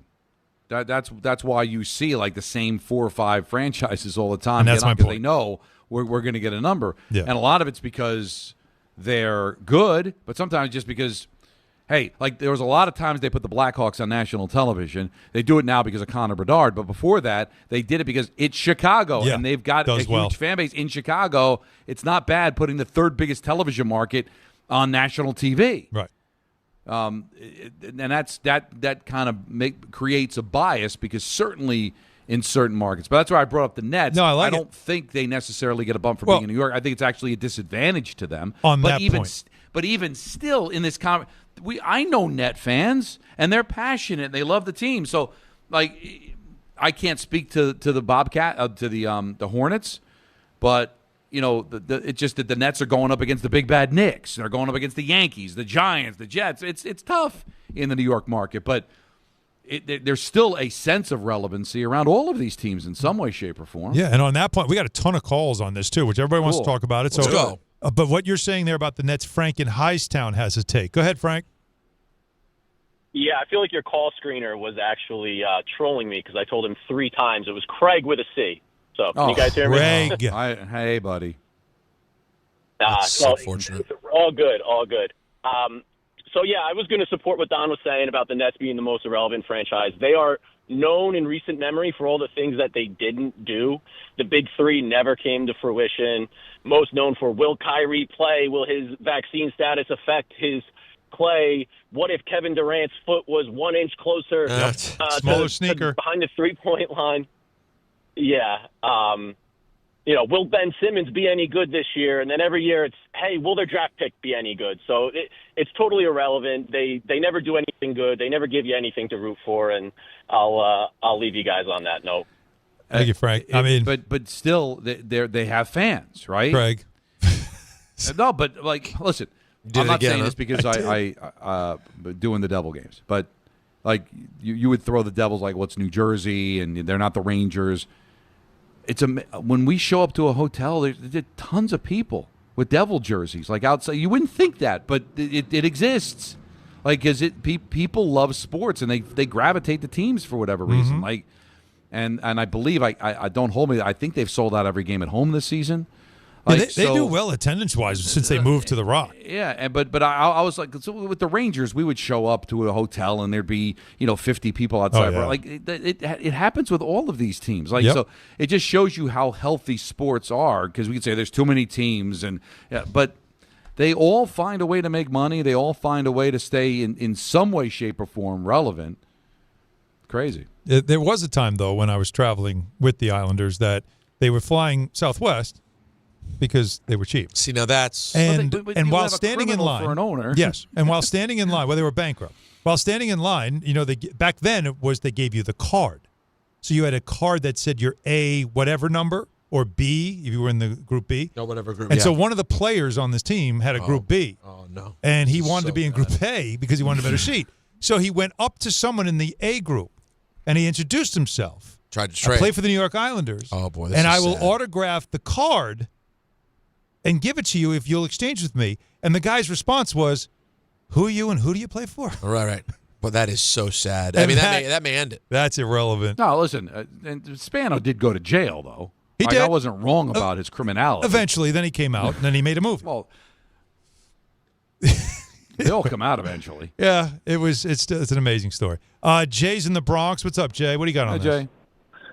Hey, what's up, guys? Before my list, I just want to stand up for Charlotte Hornets for 2 reasons. Go ahead. Grandmama was a very different popular version, but that's the original. Different version, that's Jay. the original. We Hornets. were saying we're separating. Y'all going? Okay, I digress then. My quick list, and I'll defer to Don. I thought Calgary Flames. I know nothing about the Calgary Flames. That's fair. Arizona, I think they're a victim of being in a division with some really, phenomenal, legacy teams. Brooklyn Nets, I agree with all your callers that say they're irrelevant, and the Milwaukee Brewers. That's my honest list. Wow, the Brewers. Wow. You know what? Okay, thanks, Jay. Listen, the Brewers have been a good team, but when you look at the history, one World Series appearance, you probably couldn't list. Robin Yount comes to mind. Paul Molitor. But I mean, listen, but not a ton. So those were big. Great those were a players. big deal 40 years ago. Yeah. No. Listen, right? And it's tough. And the Calgary Flames. Again, I'm a hockey guy. That '89 Flame team that won the Cup is one of the great teams of all time. I think they have one of the great logos. They have a great logo. Theo Fleury, I think people know who he is. Joe Nieuwendyk, I think people know who he is. Al McGinnis. They had some really, really good player. But, hey, listen, it's all in the eye of the beholder, right? John Winthrop, our pinhead suit, mentioned the Flames. So, which is weird because that's the bigger city than Edmonton. Edmonton's like a map dot city, but they were just legacy franchise because of Gretzky and now obviously. Here's the thing, though. Whether you're in Calgary or Edmonton, I guarantee you there's still an Amazon pickup location there. Oh, absolutely. So the box is frozen. Amazon Pickup's the ultimate convenience play. We all know Amazon's a part of your everyday life, but Amazon Pickup takes it to the next level. We're all pressed on time. We're all on the go. I got 38 jobs. I got a baby. Got a lot happening, okay? A lot of irons in the fire. But Amazon lockers and counters are located everywhere. So if your life doesn't slow down, instead of worrying about time or schedule, your package is waiting for you, all right? So trust me, wherever you are, whatever you're trying to get, especially with the holiday season, Amazon Pickup is going to take care of you to give you the flexibility to grab what you need on the go. Like for me, between shows, while the baby naps, whatever. Just grab your package. Just grab your package tight. I've heard of it. It's simple. Well, that's even better. You prefer she grab your package. Yeah. It's simple. You order online but and check out. Sometimes you got to just do it yourself. You know what? It's simple. You order online and at checkout, you just choose the pickup location that's most convenient. You get an email confirmation. Shut up! They deserve better. They deserve better. So what you do is you pick the location at checkout. You get an email confirmation when your package is ready to be grabbed. You get the instructions of how to get it. It's quick, secure, and always at no extra cost. Check it out for yourself. Go to Amazon.com/pickupmvp to learn more. That's Amazon.com/pickupmvp. Absolute professional. Well, I'll show you how professional I am. The two greatest words in sports. ENN next. This is Rick Brunson, the assistant coach from the New York Knicks. I'll be driving to our games this season in style in my new Jeep Gladiator from Princeton Jeep. My friends at Princeton Jeep gave me all-star treatment, and you can expect the same thing. Just mention I sent you, and they'll treat you like family. Princeton Jeep has tons of inventory and great deals on new vehicles. Visit Princeton Jeep at 1045 State Road in Princeton, New Jersey, or online at PrincetonJeeps.com and tell them Rick Brunson sent you. Hey, this is Jalen Brunson. Jalen Brunson for three. And this is your home for New York Knicks basketball. This is 880 ESPN. WHSQ and WCBS-FM HD2, New York. And now it's time for traffic. Here's Brandy Scott. Thanks a million, guys. I hope you have an amazing rest of the night. Get home safe and quick. Can't catch a break today over at the outbound George using the lower deck. New issue, a broken down car in the right lane mid-span. All of your approaches are crawling. Worst of it, Cross Bronx westbound. You're at a standstill from White Plains Road on through. Inbound George, just about 5 to 10 for the upper deck. Outbound Lincoln at Ernie, about 30 to 40. Outbound Holland, 45 plus. Solid ride on the LIE eastbound in Queens. An accident in the right lane by Casino Boulevard. FDNY is on the scene. Add that to the volume. You're not moving much from right out of the Midtown Tunnel. Long line of brake lights on the Staten Island Expressway westbound, heading over to the West Shore from the Verrazano. After that, free and clear at the Goethals Bridge, making your way into Jersey. I'm Brandy Scott on 880 ESPN New York. Listen up, football fans. You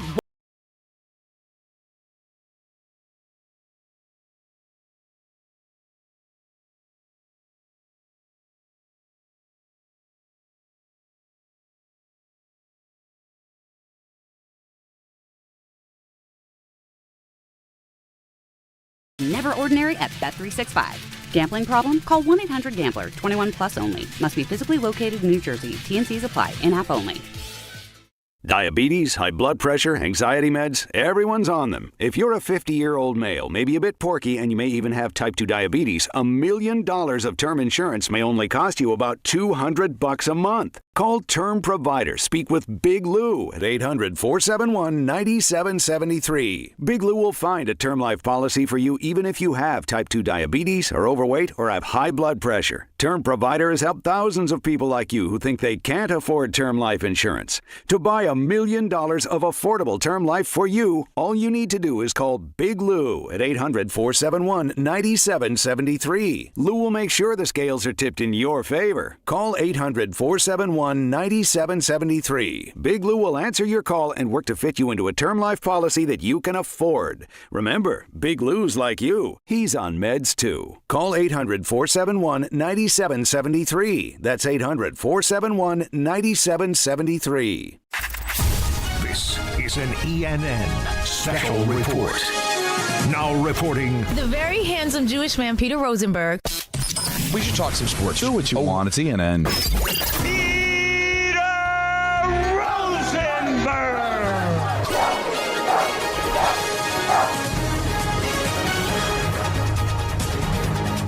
Hey, pal. How you doing? I'm not your pal, bud. Welcome to E. You ever watch YouTube? Ray-Ro. Sun's going down. Where's Don? Oh, no, Don, you went from being in heaven to now you're back on earth. Although... Hold on. Oh, no. Now you're going to the depths of hell. He's going into the darkness now. The darkness. Go towards the light, Don. You went from light to dark. I think it still looks nice, though. Rage, Don. Rage against the dying of the light. Can we get a single on Don? I need a single on Don. It's getting pretty dark. We do need a single on Don. You know what's sad about what you just did, Alan? What's that? Nobody got it? That the only reason I know that quote is because of Back to School. Yes, I know. It's probably the only reason why I know it. I was a double major. English was one of my majors, and Back to School, Rodney Dangerfield, is the reason why I know that one by heart. It means, wait, okay, do you know what he said when the professor said? Hold on. And what does that mean? Alan, Don just said, I think this still looks pretty good. Don, it looks like someone sent us a video like, oh my God, I saw Michael McDonald. Like you need to put my glasses on. My glasses on. Midnight blue. Look at him. You don't think that's a nice shot? It looks like a nice shot to me. You got the little cloud hovering there. Nice. No, we can't see cloud. You can't see cloud. There's no cloud. Dark blue behind you, all black everywhere else. If you didn't have white hair, we would not see. Show the full shot. Let them see the full shot. We saw the full shot. We saw the full shot. There's no cloud. You need a little bit more light on your face. Yeah. Try tapping your face. Can you tap your face? Will that do anything? What's going to tap my face? The camera will adjust. That's how it works sometimes. I don't know about this. Put your hand. Just touch your finger to your nose and hold it there. Maybe the camera and go will adjust. with your tongue out. Yeah, and let the camera. All it's doing is that now it says Don and it's pointing at me, so it's acknowledging it's me. Well done, Anthony. Oh, it's great. If you're not on the YouTube, kids, ESPN New York. You are missing out. You are missing out. Let me start off. Now, can we fight through this, or do you want me to break it down and go into you're Peter fine. fought through that read. Well, you and I were acting like a couple of sixth graders. The least you can do is get through it. You got to do another read for them. It was so good. No, believe me, Amazon's okay. Let me start off by saying good evening to Don. I was on the prowl. And good evening to myself. Your thing is bigger than all of ours. It's the biggest one. Show it to the room. Drop it on the table. We're all so impressed by it. We really have, the one thing that's happened recently is that we've just completely gotten rid of all nuance. Remember when I said save it for AM? Here we are. And listen, if it's that big, you shouldn't have to show it. Well, that's the irony of what I'm saying. Do you have to show it? That's what makes it funny. Yeah, because you obviously. And with Don, you can't see anything right now. Exactly. You don't need to, because guess what? He doesn't need to brag. Good evening to myself. Although the arrow could be longer. Good evening to myself. You get an email confirmation. Shut up! And good evening to all of us. Just grab your package. Just grab your package tight. I've heard of it. Well, that's even better. Now, maybe Alan remembers this. I mean, I was almost too young for it. Was it Sister Mary Elephant from Cheech and Chong? Oh, wow. Do you remember that? No. We got to play a new drinking game on this show. What? The Jacob, Anthony. Guys, don't just leave me on an island here. Tell me we shouldn't have a drinking game of when Alan and Don make references that are minimum 40 years old. Well, this is probably older. It's probably closer to 50. But you know Cheech and Chong. People know Cheech and Chong. And they had a song as the arrow just grew. So I guess they're excited about the conversation. That the Sister Mary Elephant is a substitute teacher and keeps going, shut up! You'll find it. Look at the I can't help I'm old. The arrow. I can't help I'm old. Jacob, it's going to be a lot of extra work for you. But your interest in the conversation of stories on ENN should change the arrow's size. The arrow is right there. We have movement right now. How good is the story? Yes. The arrow will decide. The arrow decides. And lastly, good evening to myself, just for Don's pleasure. He cared for me to stop crying in the corner and start being funny on the show again, like little yo-yo monkey boy. He wanted me to jump up and make the jokey so the people go laugh time. That's a number one seed. I'm sorry, with a bullet. It'll find its way there, Alan. Yeah, you don't even have to force number one seed. God bless. It'll. That's it'll an East get there. region number one seed. I don't know what people thought in the other booths over in Tampa. Just hearing cackling coming out of the Devil radio booth. Don crying on the air. Oh, that was so funny yesterday. This is why you can't miss the show. You miss one day, you miss a lot. That's it. All right, kids, let's get to the Ian of it all. I want to start with some Kafka. You want to start with some Kafka audio? This is the head coach of the New York Giants, your interim head coach, being asked about Jackson Dart. Right now, he's in a non-contact day. Sure, he's still in the protocol, like in that phasing of it, and so he'll continue to progress through it if he goes through the right forms here. What would you have to make a decision by? Well, it just depends on how each day goes. Yeah. Assuming it goes well, he's trending towards being able to play Sunday if there's no setbacks. Yeah, that would be the fair plan for sure. Wow, you know what that's called? That's just called a coach talking to a veteran reporter with just like a modicum of respect. They're just like, I'm just answering questions. No question. I get it. I get Jordan's going to keep asking questions, and it's a little bit too detailed. And come back, yeah, Jordan, of course, obviously, that's where we're going. But rather than go, hey, you're an idiot, stop asking me questions, he goes, oh, you got a job to do, I'm going to just answer the question. You mean like this? Yeah, I said that on Monday. Talked to both of those guys, talked to the team on Monday, so Tyrod will be our starter.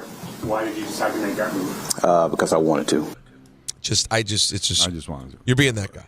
Now, to the defense of the caller who said he doesn't care because you usually get garbage anyway, Kafka didn't answer the question because the question was, when do you need to know by?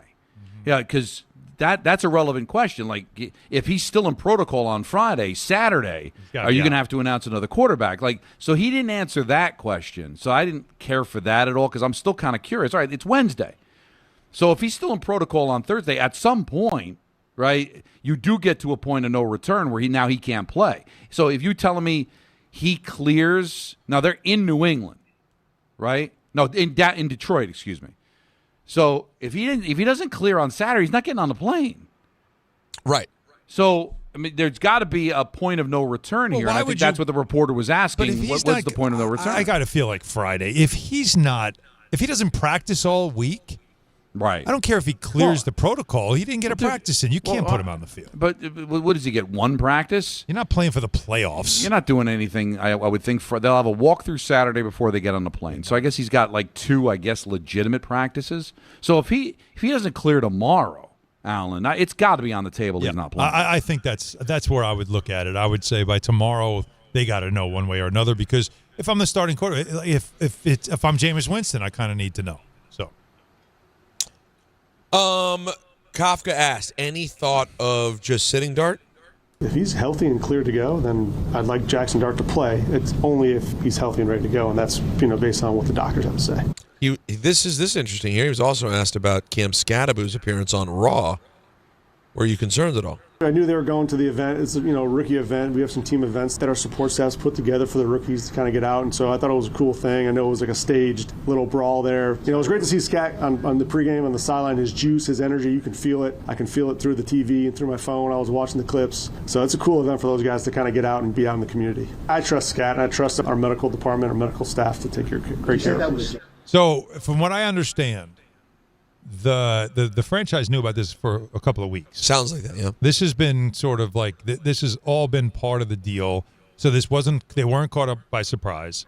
They knew the situation. They understood the skit, and the idea is that he was pretty confident that he wasn't going to get into anything too crazy, and that he wasn't in any compromised situation because the boot was protecting him, and that's basically it. The Giants were not surprised. They were not mad. They were not anything. They knew what was happening. And for people that didn't listen to yesterday's show or didn't catch what we said about this, is that, again, it's not even a question of whether it's right or wrong, is that if you have a problem with it, have a problem with the Giants, not Cam.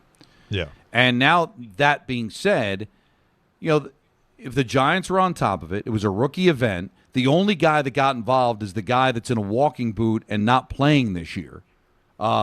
It sounds like they were maybe a little bit more buttoned up than people gave them credit for. For me, why bother? But it doesn't sound like it was as reckless as it felt like. I'll tell you the biggest. I hadn't seen this yet. I'm now just seeing the back page of the Daily News? Because I don't pay for the Daily News. I hadn't seen this. Mm-hmm. You seen this? No. The back page of the paper today. God, what a win for WWE the whole thing turned out to be. It's a picture of Scat staring down J.D. McDonough. It's an awesome picture. By the way, my biggest takeaway from this whole thing is J.D. McDonough is like the smallest guy on the WWE roster, and he's looking down at Skattebo. Yeah. He's Skattebo's a small guy. Mm-hmm. Short, not small. No, jacked up on Mountain Dew, as you might say. Yeah, but he's got to be what 5'5", 5'6". Yeah, he's not a big man, but he brings it. You see what they're doing on YouTube now? Well, hold on. I don't know if it's up on your screen yet. Objects in the picture appear darker than you think. Than they think. Objects in the picture darker. This is darker than they think. I love that Pusick is having fun with this now. This is great. And so far, so good. The arrow's pretty big, so you're doing well.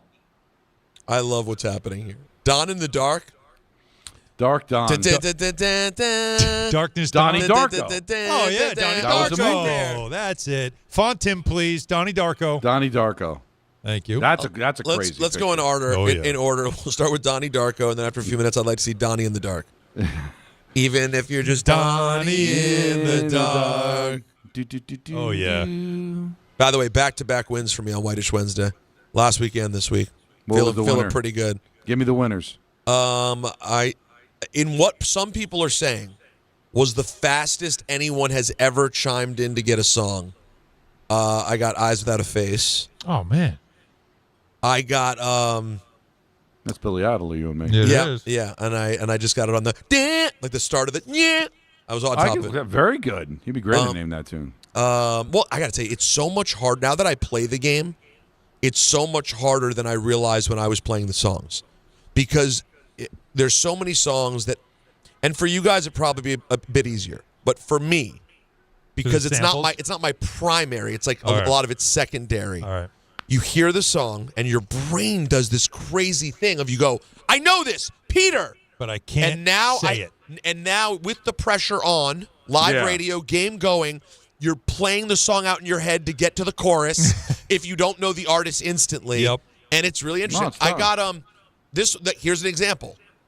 I heard the beginning, and then I played it fast enough in my head to get How Am I Supposed to Live Without You, Michael Bolton. Oh, my God. That was a tough one. That was a tough one that I got. Which was a cover. That was a cover? That was a cover. Really? Who's the original? The original was that was like in the early 80s, right? Listen, if it's a Michael Bolton song, there's a very good chance it was a cover. Yeah, that's a good point. But I'll tell you what, he did it different, though. No, he made it his own. We celebrate his entire catalog. We celebrate his entire catalog. We do? That's right. I'm not a celebrator. What was that from again? What movie is that? Office Space. It's Office Space. What's your favorite? I celebrate his entire catalog. And you know what I kept thinking about earlier? By the way, this is incredible. What an actor, Booger McFarland. You know what? I mean, what happened? Well, I just looked up on the TV, and Booger was smiling. And based on the tone of his voice when he's on our show, that means he must care about El Duncan. He's putting in the work to give the smile. I love this spot. I don't care for you, Booger. But he smiled. He's fine. I could not stop thinking about earlier when what was the very subtle Alice Cooper Wayne's World line you threw in? Oh, Alice, is this cool? Alice, is this when cool? He's showing when Don referenced the credential. Back to the credential. I just kept thinking, yeah, why don't you stay and party with us? Sure. We'll stay here and party with us. Yes. With Alice Cooper. We're not worthy. We're not. That's the Algonquin for the Milwaukee. Milwaukee. The Good Land? Algonquin for the Good Land is that scene. God, it's a Alice Cooper. That movie's 32 years old, and Alice is still touring. That's crazy. My first introduction to Alice Cooper. Here comes Anthony telling us, yeah, it was the 90s, guys. Get over it. Yeah, a long time ago. Well, I'm having too much fun with this. My Alice, yeah, he's busy. My Alice Cooper. What else is he writing? He's got the Donnie Darko. My first Alice Cooper memory is him going to the ring with Jake the Snake at WrestleMania 3 in 1987. Oh, my goodness. Wow. And he was already, by the way, he was already huge. You know how long ago that is? I saw that. You were I watching. You were watching. I was wrestling. watching it back then. Yes. Yeah. Dave Rothenberg went. Really? Dave Rothenberg, who now the only thing he could offer to a wrestling conversation would be Hulk Hogan, Andre the Giant, the Killer Bees. But his uncle took him, I think, to WrestleMania 3. I'm so jealous. All right, let's move on from Kafka. Okay.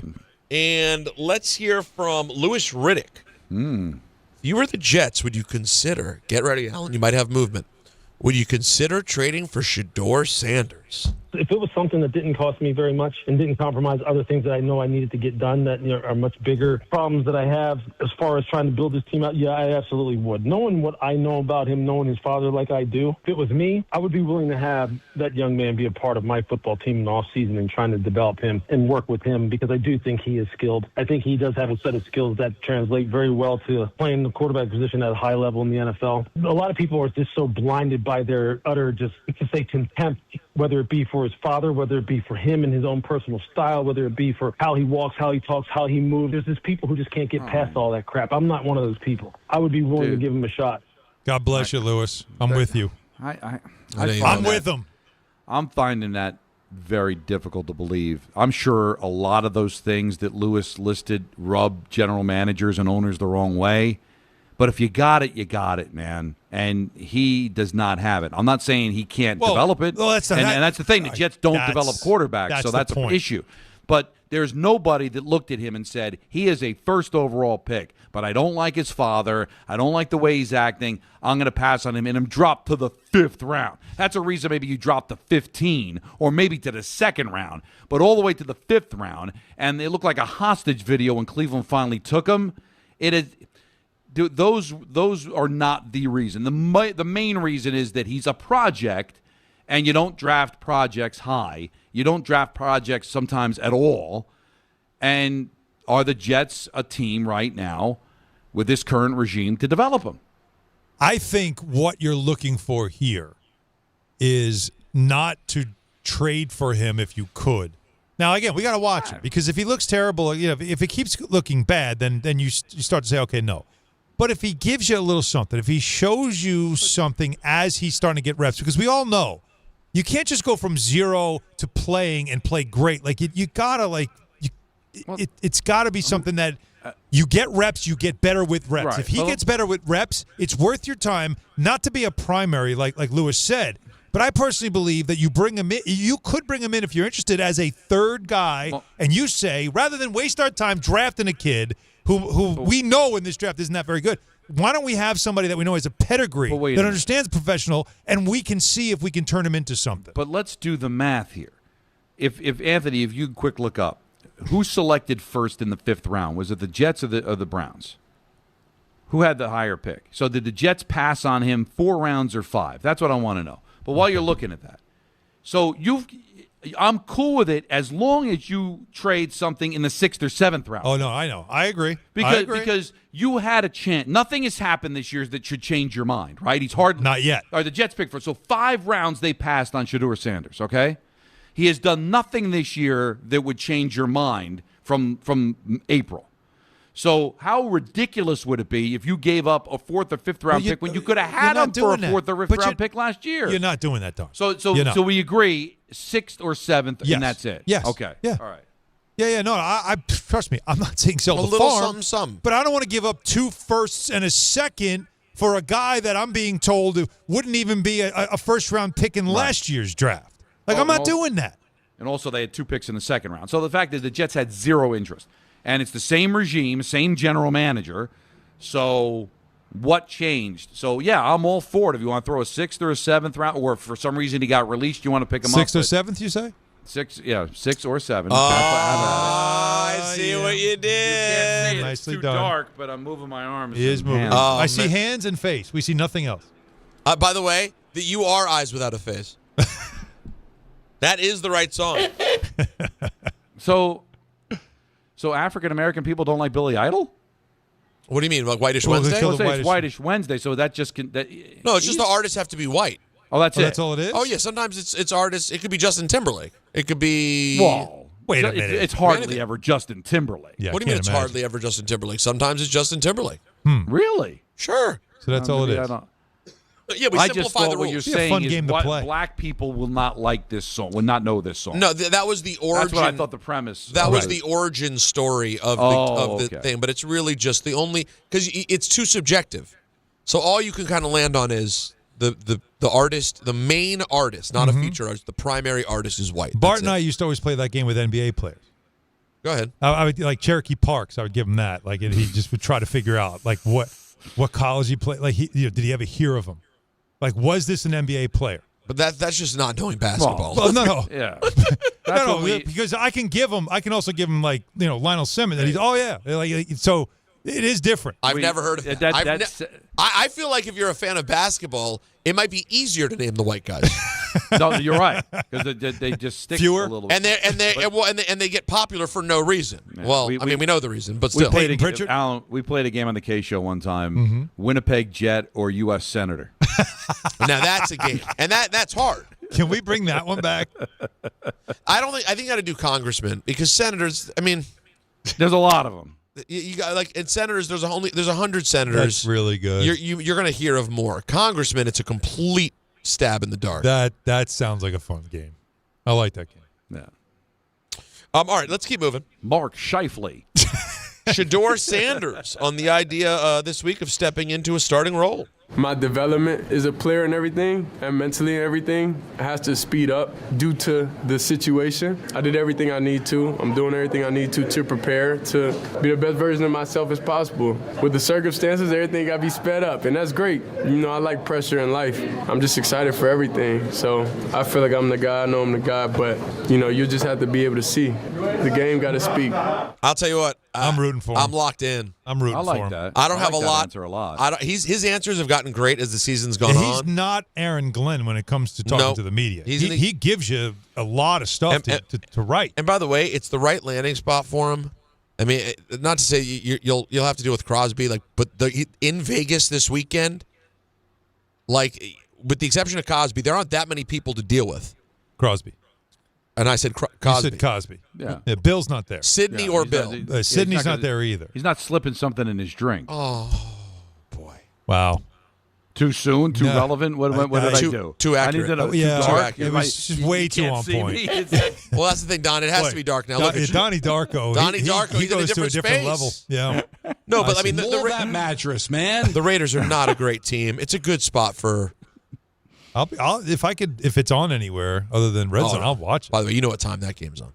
It's got to be a 4:05. Oh yeah, baby. That's a 4:05. Oh yeah, It's a 4:05. In the games in Vegas. Oh yeah, they're actually contemplating playing it at 1 Eastern. Yeah, they might as well. But I'm in. I'm all jacked up on Mountain Dew for that game. Did you steal that or is that yours? Because that's a phenomenal line. No, that's from Talladega Nights. Step Brothers. Oh, that's Talladega Nights. I'm all jacked up on Mountain Dew, old man. Yeah. Remember the dinner scene? Oh, it's fantastic. Yes. The little baby Jesus. Two brats. The first time I saw that movie at like one of those private screenings for radio stations. Okay. And the first time it was like an empty theater with me and Cypher Sounds and like two other people. Second I heard that, I'm all jacked up on Mountain Dew. I was like, oh, this is the greatest movie I've ever seen in my life. They were just so bratty. They were hilariously bratty. And then, of course, Grandma gets them in line. Oh, it was awesome. It's so good. Yeah. And Farrell and his wife just getting after it at the dinner table.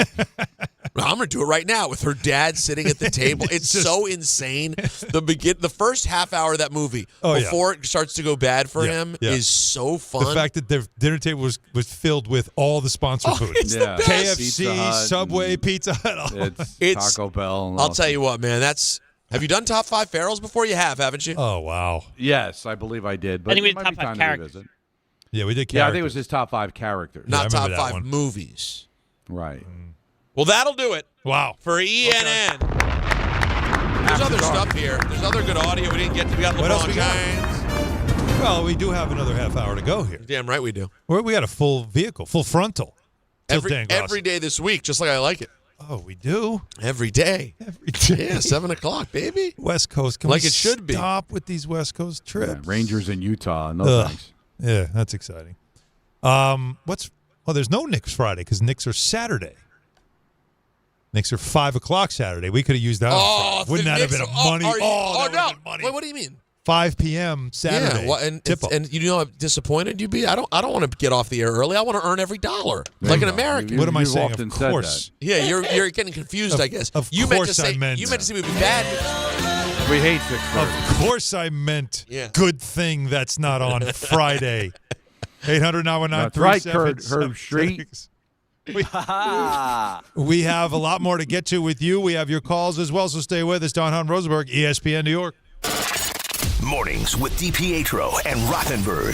This whole idea that Joe Shane is just safe and you have nothing to worry about is apparently not true. He's going to do the due diligence. All right, here's a folder on him and a folder on him and a folder on him. They will determine who they want based off of his information. He is hardly safe. Not that he won't be back, but it's not a slam dunk that he will be back.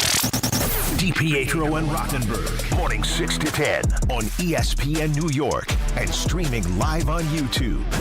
There are a lot of reasons why people buy at Ramsey Mazda. It's their selection, it's their customer service, and it's their savings. During the More to Move You event, get 1.9% financing on a new Mazda 2025 CX-50 Hybrid Preferred or lease for $279 for 33 months. Start shopping now at RamseyMazda.com. Choose wisely. Choose Ramsey Mazda. Call 833-853-2970 for lease details. Then SN128251. MSRP $36,570. Zero security deposit. APR $17.48 per 1,000 financed and $12,125.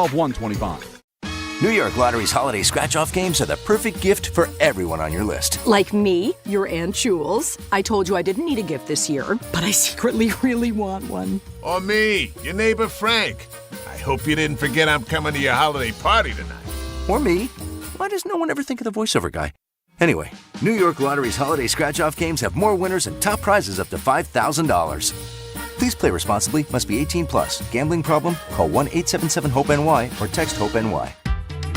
Score or win this game day with Amazon Pickup, the MVP of package pickup. Need that new football jersey for the big matchup? With Amazon Pickup, you can collect your order from secure Amazon lockers or counters near you on your schedule. Whether you're running from work or home or straight to the tailgate, Amazon Pickup makes it easy and worry-free at no extra cost. Don't miss kickoff. Grab your gear and your packages when it works for you. Find your nearest Amazon Pickup location at amazon.com/pickupmvp. That's amazon.com/pickupmvp. This is Bart and Carlin on ESPN New York. The Jets have no quarterback. So why would you not think about, in a year where universally people seem to acknowledge there's not a killer, surefire, can't-miss guy at the top of the draft in quarterbacks? Why not a low-investment risk on someone like Shedeur Sanders? Bart Scott, Chris Carlin, weekdays at 10 a.m. on ESPN New York and streaming live on YouTube. Alan Hahn here to tell you about my friends at Bathfitter. They remodeled a bath in my house, converting a tub into a shower. The result, amazing. Bathfitter offers custom bath renovations, including their unique PermaFit solution for a watertight fit. It's done in one day, easy to clean, durable with no demo, no mess, and it costs less than a standard replacement. Take advantage of their biggest sale of the year. Save up to $800 on a complete Bathfitter system. See their website or call for details and start designing your bath today at bathfitter.com. Your ambition just met its match with Robinhood. Trade stocks and ETFs, options, futures, and crypto all on one platform. Get started today at Robinhood.com/yourmoney. Your money, your move. All investments involve risk, including loss of principal. Options, futures, and crypto trading carry significant risk and may not suit all investors. Securities offered through Robinhood Financial LLC, member SIPC. Futures trading is offered by Robinhood Derivatives LLC, not FDIC or SIPC protected. Crypto offered through Robinhood Crypto LLC, NMLS ID 1702840, not FDIC or SIPC protected. Portfolio management offered by Robinhood Strategies, an SEC registered advisor. Fellas, it's the season to shine, and not just from the holiday lights. Manscaped is here to keep you looking sharp for every holiday party, family photo, and mistletoe moment. The Lawnmower 5, groin and body trimmer, and the Chairman Plus face shaver deliver precision, comfort, and control worthy of Santa's nice list. I've been good and nice. Whether you're tidying up before a big night out or preparing for New Year's Eve, Manscaped has your back. And your face too, to be exact. So gift yourself with some grooming greatness this season, because looking good is the best gift of all. And now you can find Manscaped products at your local Walmart.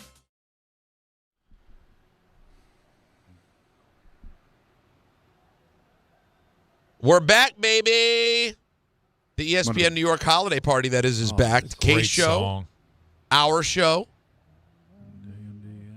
The great cover from Darnie Darko. Bringing holiday cheer to your mother's house in Garden City. All right? It's going down. Long Island. Friday, December 12th. We're going to be collecting unwrapped toy donations for Garden of Dreams starting at 1 p.m. that Friday, December 12th. Guys, the goal is we love our regulars. Hope to meet some new friends on Long Island we've never met before. Make the trip from Queens. Make the trip from Brooklyn. Make the trip from the Hamptons. Hell, come on out to your mother's house. That's right. Suffolk County, show up. It's all brought to you by Amazon Pickup. And it should be noted, just as a footnote to ENN, that we heard from Jordan Ronan that Jackson Dart did practice, no contact today. Good news. Which is good news. And to me, that is an indicator. If I'm making a guess, it's Wednesday, right? Yeah. If I'm getting a no contact on Wednesday, it's a step forward. I feel good about it. You probably want to now, again, they always do the thing where, okay, then you see how he feels tomorrow. They got to fly Friday? Saturday? No, they'll fly Saturday morning. Where are they going again? To Detroit. Detroit. Oh, That's Saturday. Nothing. Yeah, so they'll do the Saturday flight. They'll probably do a walkthrough Saturday before they fly. It's a short flight. So I feel pretty good. I feel pretty good about this. Yeah. I mean, Anthony, you could have Anthony if Dart plays. Are you watching? Oh yeah. Movement. Right. And if Dart doesn't play, you watching? I think I'm good. You're all set. No, he's watching either way. It just No, he's matters not. Whether he's No, he's not. hate watching or not. Anthony, did you watch the game last week? Bits and pieces. Yeah, he didn't. He wasn't really all in though. No. He was just a what little. are you doing on a Sunday? He doesn't. Not that. He doesn't want to do it. And I won't tell us what he respect was it. doing. He had red zone. Well, that too. Red that's zone? always You a good had red option. zone, right? Yeah. Yeah. Then you see what happens. How was this week's episode of Welcome to Derry? It was good. You haven't seen it yet? No, well, there's a lot going on in my house. First Well, of all, yeah, you're busy, but it's very good. No. But from a TV standpoint, we're watching on Peacock. We're watching It's Her Fault. All Her Fault. That one. All Her Fault. An interesting choice for people who are currently in the process of hiring a nanny. Ooh. And it's a show about a nanny kidnapping a child. So it's an interesting choice, but we've been watching that. And remember that movie, Don, Hand That Rocks the Cradle? Oh, God, of course I do. My God. By the way, I should watch that one too, because I'm a freak. What's that? Because you know what it is, though? I think it's good that we're watching it. I said to my wife, I went, yes, it's scary that we're watching it, but it's also making us be extra diligent, because we're seeing a thing where the worst case thing can happen. So you're prepared for it. So, no, we're talking to people and we're interviewing people. We're watching them on every single level. And then also, my wife has gotten me, because I am, with respectfully, a little itch. My wife, when she gets into a show, I'm down to get dragged along into the show. Oh, yeah. Because it's fun. It's fun time. Yeah, I understand that. And she's gotten very into Top Chef, which I never watched. So now we're watching Top Chef. I got to tell you, it is great unwind. If you enjoy food, it is really fun late night like television. And the season we just watched was from 2008. So does it help you fall asleep? The show? Yeah. That's usually what late night watching should be. Yeah. No, it winds it down. She's also not a fan of the creepy clown. No, listen. The show doesn't help you go to sleep. Why would you ever watch that? Derry does not make you go to sleep. That's a scary show. No. But boy, did I forget. I'm watching the season from 2008, guys. Boy, did I forget that there was a look of the mid-2000s. Like, you don't think about the look of the mid-2000s because it feels like in our life it was nothing, whatever. And now I'm seeing dudes on Top Chef in New York in 2008, and they're wearing the flared jeans. Oh, God. And they're wearing the winter Scully. Do you remember the Scullys with a brim? Yeah. They're wearing the winter Scully with the brim. That was a thing. The flared jeans with the button-down shirt untucked. Oh, the mid-2000s was repug. Was mid-2000s worse than like mid to late 90s?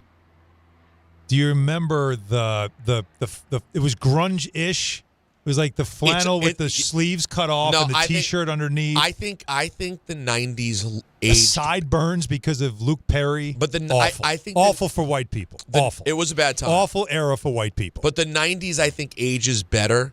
Does it? Like if you were to throw on like what's a vintage movie from that era, like Singles or High Fidelity, some 90s-ish movie. Yeah, all of that. And you see the open flannel with the T under it.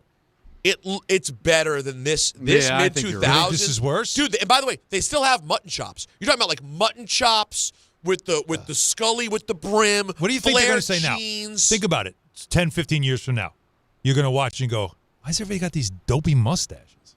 Like, that's come back. I know. Listen, and guys, by the way, even the beards honestly, are a bit much.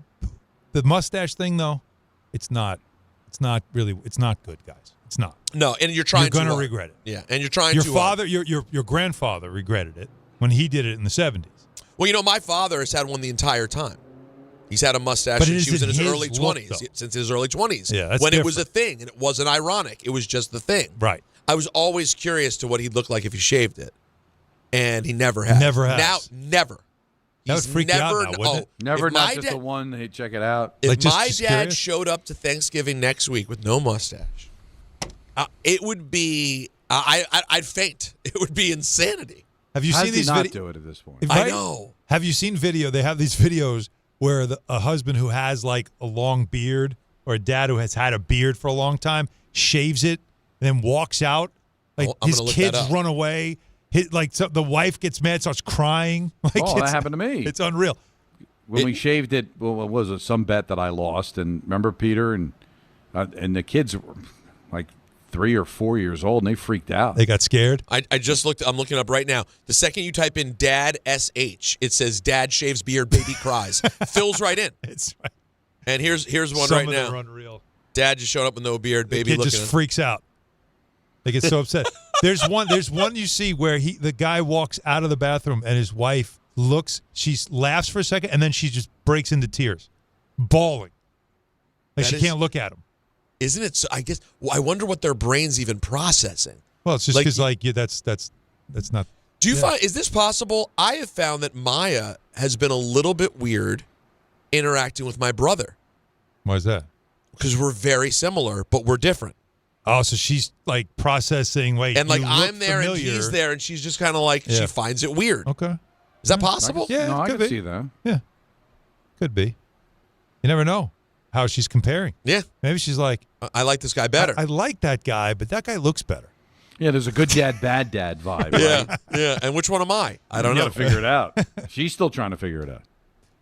In the meantime, Janine in Colonia has been on hold for a while with an interesting question about our irrelevant topic. I love Janine. it. Well, I do have a couple of things to say since I've been on hold for so long. First of all, I want to start with Don. Your laugh makes me laugh.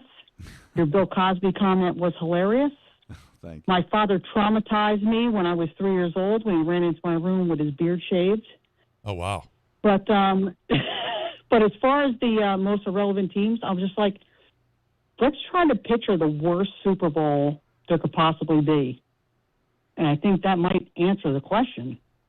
Carolina, Jacksonville. Yeah, nobody would watch that. Well, everybody would watch it. I came up with Cardinals Chargers. I thought that would be awful. Cardinals Chargers, I got to tell you, it would be good. rough. But what's worse? Oh man, that is a great question. If you come up with like two teams right now, AFC, NFC, that if they played in the Super Bowl, it's a game no one wants to watch. Wouldn't it be Browns and Jets? No, Although they're AFC teams. The backstory is too good. There's too much backstory. Yeah. Those both have history that you go. That's Cubs Indians. That's Cubs Indians. It's Cubs Indians. Yeah, I was gonna that's say, a you good took the point. words out What of my am I mouth. saying? Cubs Indians was one of the best World Series ever. Janine, this we could do a whole other show on this. It's got to be Carolina and Jacksonville, right? Yeah. God, remember when Carolina was in the Super Bowl? What was that fan song with the growl? Remember that? Do you remember that, Peter? Hardly. Yeah. Oh, I remember remember it? it. I remember we played it. I don't know if that's even in the system. It was my first year here. Right? 2015 Panther song? Yeah, I mean, first of all, you're talking about tiny markets, right? Charlotte and Jacksonville. Two of the younger-ish teams. I mean, obviously the Texans are a little bit younger. All right, Don, here you go. Carolina Panthers with sharp teeth and claws. We growl to win this game. We call pro football.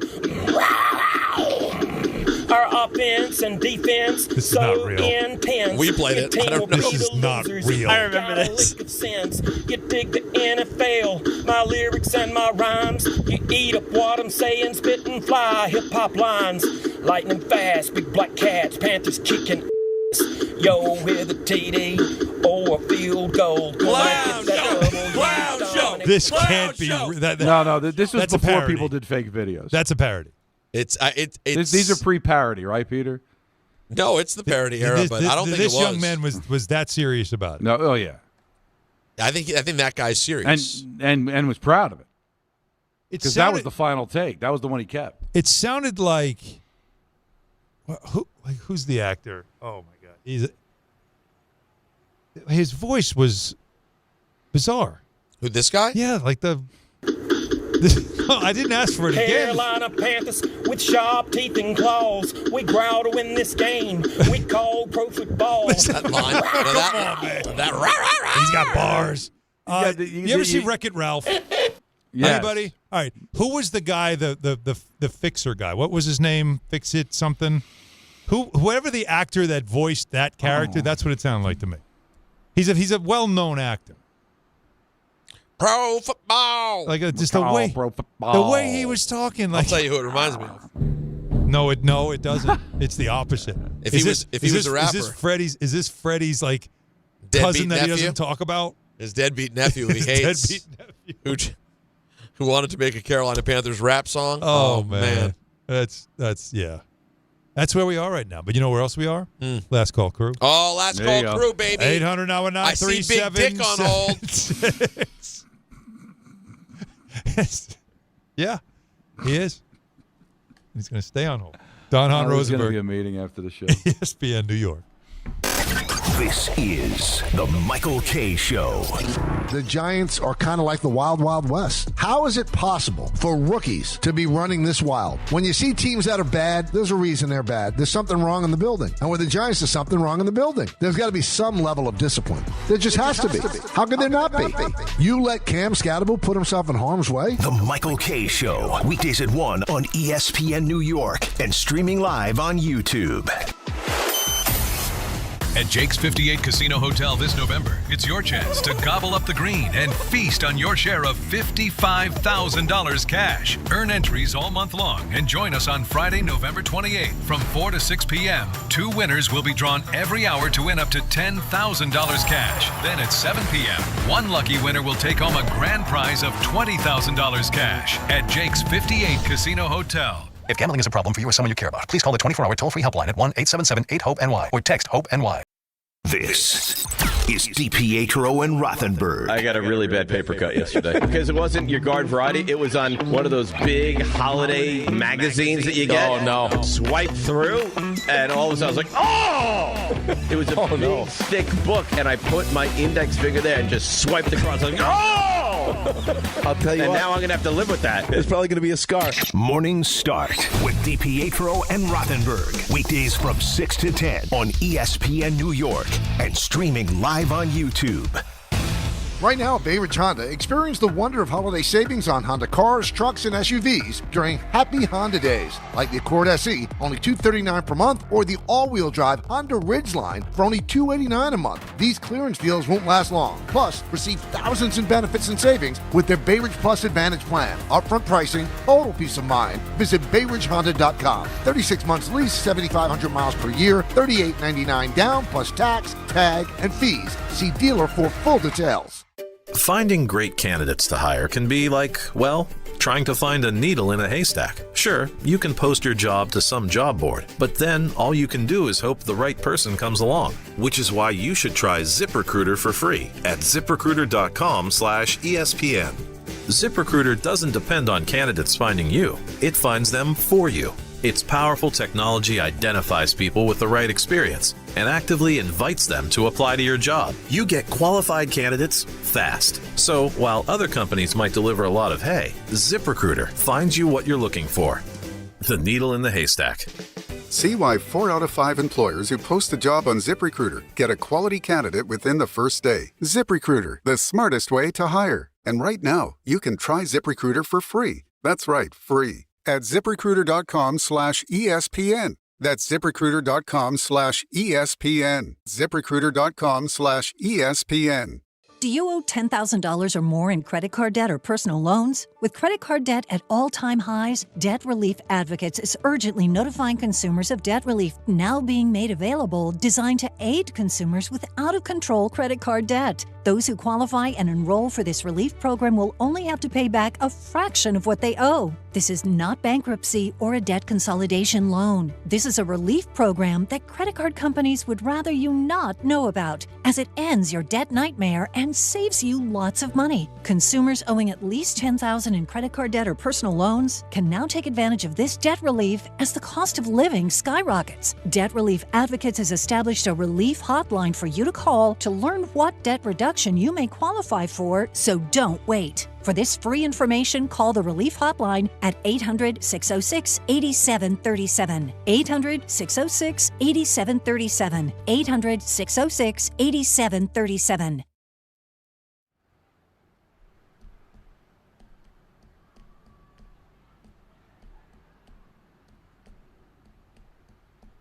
All right, where are we on Tears for Fears? Some songs. Overall, I'm good. Songs from the Big Chair, though, is a no-skip album. You've said that before. It's start to finish. And I've never heard anyone speak so highly of Tears for Fears. Yeah, this is obviously more Donnie Darko, but I'm just... By the way, that cover was amazing, though, from Donnie Darko. What was it a cover of? I didn't know that. Well, that was another Tears for Fears song. Mad World. That was the cover in Donnie Darko? Yeah. And if you heard the original, it's a poppy song. It's a little poppy, but it does have some... It does feel dark. Don Allen takes Tears for Fears Very incredibly seriously. I'll tell you what he doesn't take seriously. You decide for yourself. But I'll tell you what he doesn't take seriously, the great work that Don and I celebrate of Michael Bolton, to which you said, how am I supposed to live without you as a cover? It is a cover. We got a tweet saying no. Written by Michael Bolton. Nice. I've heard that song before. Maybe someone covered his. Before it. Wow. Before it. I just cleaned my glasses. I Now feel you like can see? something sexual happened. How good it felt to put these back on. It's like an HD now. Whew. It's no longer instant. How am I? This is like when the Skinemax was unscrambled on your All TV. of a sudden you go, what the hell You're is like, this? whoa. Well, Now I can see it. no, it was written by Michael Bolton. Oh, I know what you're thinking here. What am I thinking? You're very smart. Smarter than you think. No, I'm not. It was written by Michael Bolton. It was performed first by the great, near great, Laura Branigan. And then they said, nah, Gloria was great. Let's leave this to the Blues, OG. the St. Louis Blues loved Gloria. They did. So did Brett Hall. Brett Hall. And Michael Bolton said, I got this, took it back, and gave us... I'll make it bigger? Is that... And he did. He said, just like my schnozzle, I'm going to make this song huge. All right, now we got to the bottom of it, which is all we need to do there. I don't even know if I know the Laura Branigan version. It's not great. But Game Time brought to you by Tullamore Irish Whiskey, because when it's game time, boys. It's Tully time. It's Tully time. The Knicks visit Dallas, taking on the Mavericks. Tonight, coverage immediately follows Dan Grassa, who follows us immediately at the top of the hour. You can hear it on 8:80 a.m., and the coverage begins at 9. We have it on MSG as well. It is an ESPN vehicle, but we have full coverage on MSG networks as well, starting at 9 for the pregame show as well. Is Green on the ESPN feed? I don't know. I don't know if he's doing that game or if he's got the other game. I didn't check. But obviously he's I'd say he probably is. Yeah. Well, I don't know which game he's doing, to be honest with you.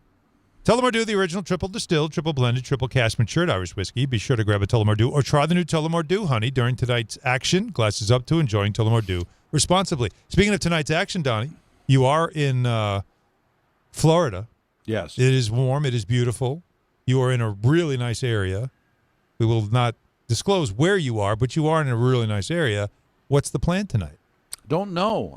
It's one of those things where I put out feelers during the practice today. All right. What are you guys doing? The problem is there's a lot of people on our crew that have family in Florida, and this is their chance to hang with their family. So I'm here. I'm going to have with my family. What I might do is I have a nice dinner, and then with ESPN having the Knick vehicle at 9:30, maybe sit back and get a cocktail, watch a little Knicks. I like what you're saying. Also, this idea: have you ever considered visiting with a lady of the night? I wouldn't even know how to go about that. I'm sure I can find something online. Oh, you're in Florida. It's not that difficult. You're in Florida. Just yell. Just go to the hotel bar. Go to the hotel bar. It finds you. Oh, well, listen. Before you know it, you're asking how much for the by tip? the way, What's the tip? I'm putting even money that if you did it and told Nancy it wouldn't even register. She would just go like, all right, cool. Can you bring back, when you land, I need you to stop by the Stop and Shop. Like, obviously, this is a joke. Now, can you put it on your expense report? That's the part. How are you clever? Because we have Concur. So what would you file that under? Would that be under? It's part of your per diem. You know what? No. But you could look at it and say, you know what? I'm getting some money from per diem. Can I use that? What is your per diem? It was dinner. I don't know if I should. Tell people. No, you didn't want to share that. But it's ample. Alan, what did I say? I don't have per diem. Per diem is in the triple digits. Right, 150. Something like that. You're not. Ballpark. You're in the neighborhood. Ballpark. I'm in the neighborhood. All right. So you can walk the rest of the way. Yeah, that's 200. probably a home run in most ballparks. It's a home run in most ballparks. Most ballparks, yeah. So he goes to dinner. Yep. Spends 50. Mm-hmm. Gets himself a beverage. It's another 15. Okay. Tip 20. Yep. So we're down to $80. Mm-hmm. I think you'd have a great night. Yeah. Where's Orchids of Asia? Wasn't that down there? Yeah, that's right. That's a big NFL spot. This is why you were waiting for AM. I don't know why these things pop into your head. It wouldn't even occur to me to do this. Yeah, well. Even if I were single, it wouldn't occur to me to do this. Lady of the night? New to the road. Yeah. Oh, but why? But listen, look, why? You're getting, what you are getting is a therapeutic massage. That's a great point. Now, that I really would. Now, on a serious note. Yeah, highly recommended. That's when you got to listen to my suggestion. This is where I'm serious. You bring your phone and some headphones, find yourself a great foot spa, and just get them dogs rubbed on and watch a game. Oh, right up to the calf. Oh, yeah. Come on. The calf makes you go, yeah. You start barking like a dog. Yeah, these dogs are barking. Who do we have in the last call crew? What do you have in the last call crew? I was just checking to see Jalen Brunson's still questionable, so I don't know what the story's going to be with him tonight, whether he's going to play or not, just to let Don know if there's anything more that he would want to watch. But John in Edison does want to defend Aaron Glenn. Okay, another one. John? Hello? Hello. Hey, sorry to interrupt the prostitution talk. It is late in the show. Very late. I love this guy. I have a Jets and a Giants point. Okay. First of all, for Aaron Glenn, what does he get out of being nice to the media? When he showed up, the first thing the media asked him was, how are you going to deal with being a loser? Like, the media was aggressive towards him from the point. No, like, that's not true. From the start. Why would you say that? He had friends in the media. He's a former player. Like, you're making stuff up. It's not true. The overall Jets milieu, the Jets environment is so negative.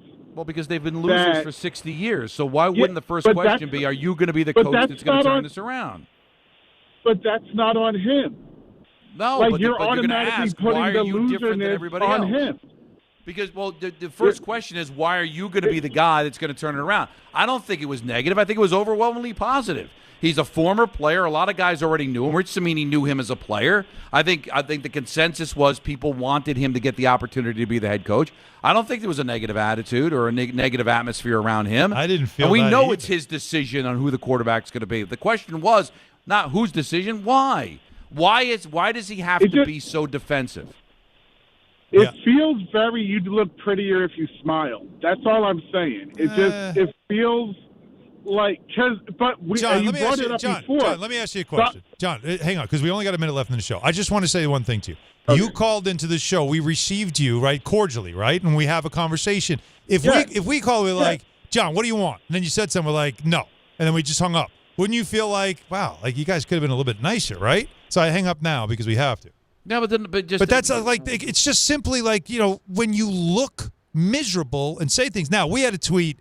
I don't have time to read the whole thing, but he made a suggestion I think is interesting. He just said he is, and we've said this, Don, you said it too, deflecting. He doesn't want to go into, like, Justin Fields really isn't very good. He doesn't want to do that, so I'll put it on me. You guys hate me, then I don't have to tell you why I made the decision, because we all know why. Best advice I ever got in my life. Sometimes you just got to play the game. Just a bit. Just play the game a bit. It won't. A little bit. It won't hurt especially you. when you're brand new. Donnie, enjoy playing the game tonight. We might not have a Cooper flag tonight either, which makes this game even less interesting. But we will see you all tomorrow. At